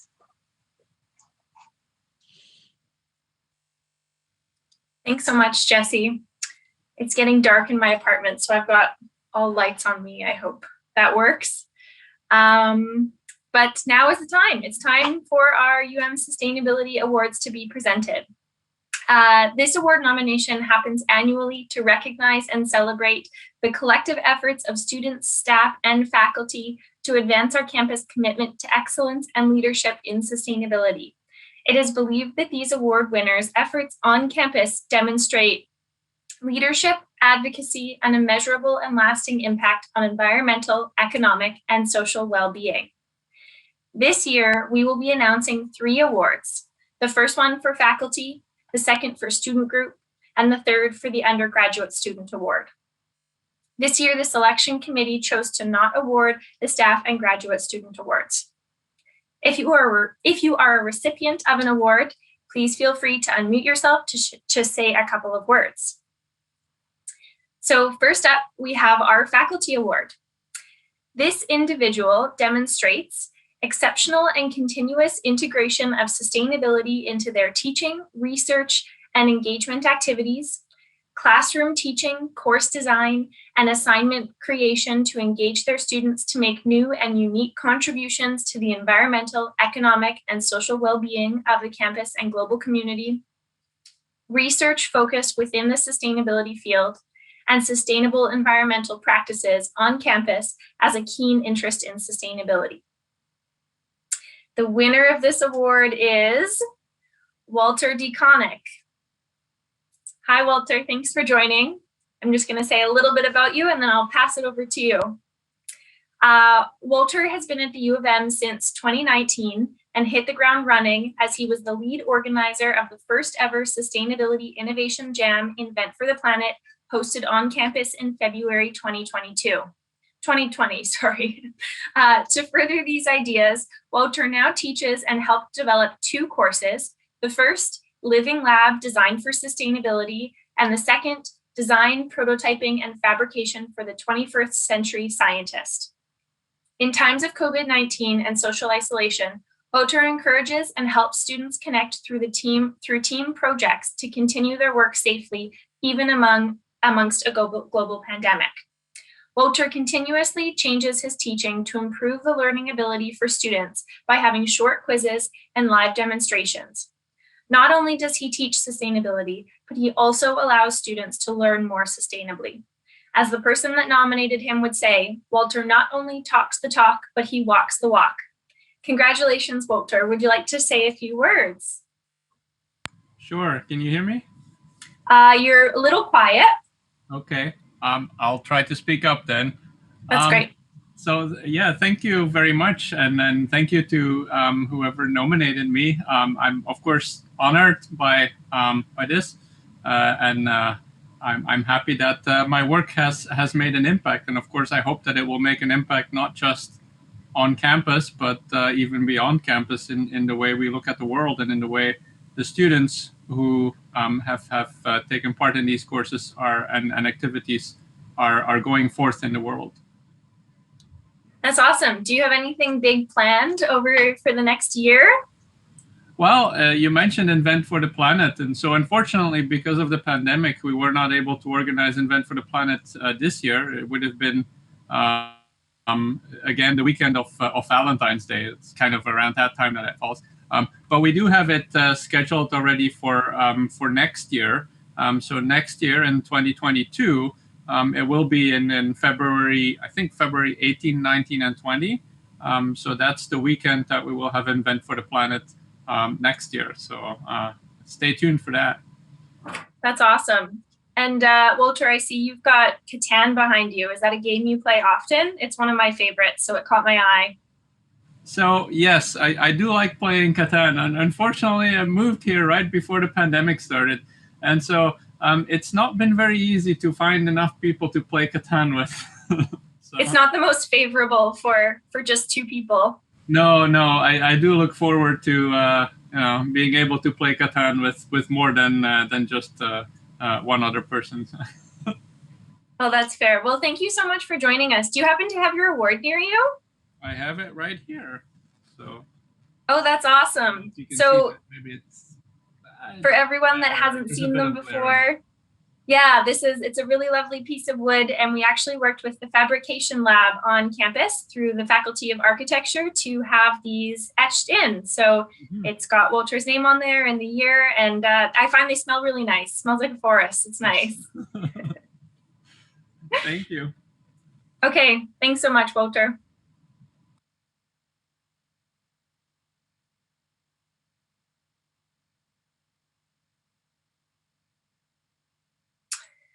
All right. And so our next award is the Student Group Sustainability Award.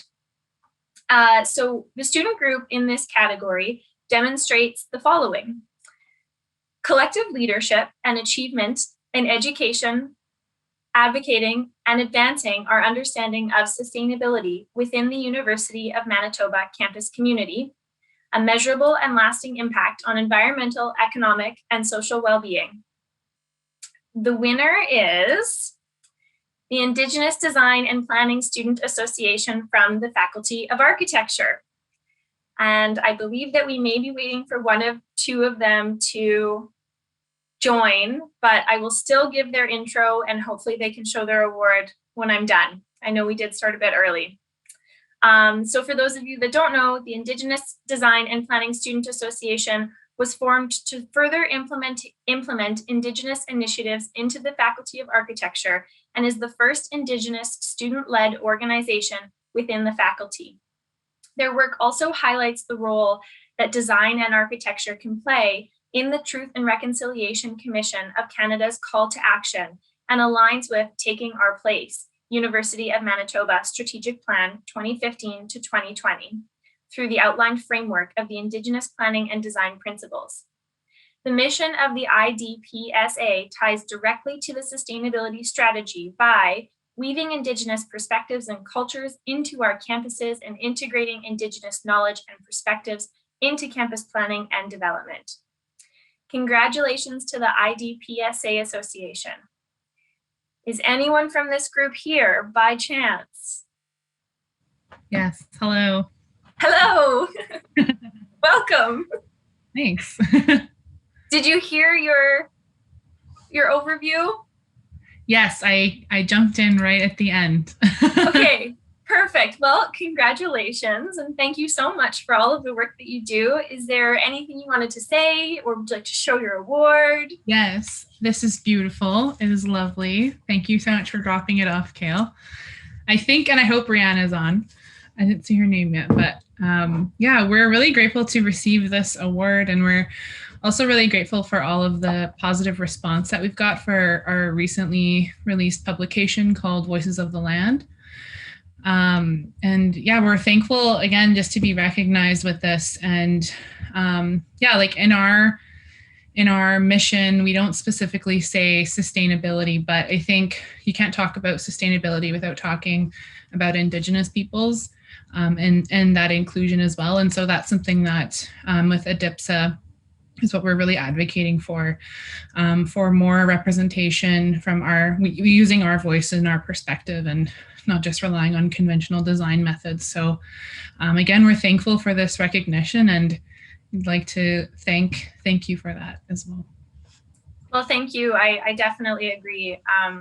Sustainability and Indigenous perspectives go hand in hand, and the things that we're doing, they have to happen in conjunction with each other. So thank you for the work that you are doing. And I did get my copy of the publication, which is on my coffee table, and I love it. I highly recommend everyone getting one of those. We do have a couple of other representatives from the group. Was there anything you wanted to add that? Yeah, thank you so much for recognizing us in this award. It was very unexpected. Me and Naomi were talking, and we were just so grateful to receive this. And one of the initiatives that I want to talk about is our speaker series that's still happening this year, which is called Honoring Our Mother. And it's really to just discuss how we should have collective responsibilities and how we should design and how we should plan and how we should create our built environment. So it's an ongoing discussion with us, and it's not just something that starts with the idea of design and planning. It could be transcend every single field within the university. So we're just glad to be part of this conversation and to receive this award. So thank you. Well, again, thank you so much for the work that you do, and we'd love to collaborate with you in the future. All right, so I am going to move on to the last award of the evening. Let's grab my notes. Okay, so the last award of the evening is the Undergraduate Sustainability Award. The student in this category demonstrates the following: leadership to educate, advocate, and understand the sustainability in the campus context, sustainable environmental practices on campus and a keen interest in sustainability, and the link between environmental, economic, and social well-being and sustainability in their studies and or campus activities. And the winner is Trina Semenchuk. Congratulations, Trina. Trina is in her 5th year of studies at the U of M and currently is the president of Earth, which is the University of Manitoba Efficiency and Renewal Technology Hub. Trina oversaw the implementation of the Green Wall in the new Stanley Paul building, and she also founded the Student Energy U of M chapter. Here, she led the team to build a solar cooker for the people on the Ivory Coast of Africa to replace the use of fire and kerosene. This project helped some of the most impoverished people in the world by reducing costs for fuel, preventing deforestation, and reducing the use of toxic kerosene. Furthermore, she helped organize the Sustainability Town Hall 2 years in a row, even during a pandemic, which brought in speakers from industry to discuss their roles in climate change and how students can get involved. If all of this wasn't enough, Trina even finds time to ski, play rugby, run, and show her peers that a healthy lifestyle is essential. Congratulations, Trina. Is there anything you would like to say? Yeah, thank you so much for the award. Here it is. It's very beautiful. I'm going to put it up on my wall. And I actually have a copy. Your book is so beautiful, IDPSA. I'm so happy I have a copy and to learn from it. So the one thing that I did want to say to everybody here is that I feel like one of the bigger challenges to getting us all on board to sustainability is building and maintaining positive energy. I feel like too often, people really doubt themselves on what we can accomplish as a community or whether or not we can even come together. And I just wanted to take the time to say we can. And if you ever find yourself doubting whether or not we can overcome climate change or whether we can come together to build sustainability, just stop those doubts and just think, you know what? No, we can. Or if you're a skeptic, then think, okay, maybe, start somewhere. Maybe if it's even with baby steps. And then the last thing that I want to say about positive energy is, if you have it in yourself, if you have a little bit of energy in you right now, please give it to somebody else, even if it's just a stranger on the street, waving hi to them, or complimenting someone that you don't know, nice mask, or even messaging a friend, and telling them something great about each other. Because right now I feel like we really need to help come together and lift each other up, since there's not a lot of positive energy in people right now. But I believe we can overcome it. I believe we'll come together, and I'm so excited to see what we do together as a community in the future. Okay, yeah, but that's it. But thanks so much to U of M Sustainability. Thanks, Nick, for the nomination. And thank you, everyone, to being here. Thank you so much, Trina. That was such a nice positive note to end on. And I agree, there are some really cool masks out there. So that's a good idea for a compliment. There's some really cool ones. So thank you for that. So congratulations to all of the winners and nominees in these categories. Honestly, the work and effort you put in on campus and off campus does not go unnoticed. Sustainability is a collective effort, and we appreciate all that you do, truly. This wraps up the 2021 Sustainability Day. It's been a long day, but I would once again like to thank all of our presenters, our esteemed guests, and all of you for attending to make this day great. Normally, we would invite you all to socialize with wine and cheese in the lobby, but saying we hope to see you next year at Sustainability Day 2022 will just have to do. So stay well. Thank you again. Merci. Miigwech.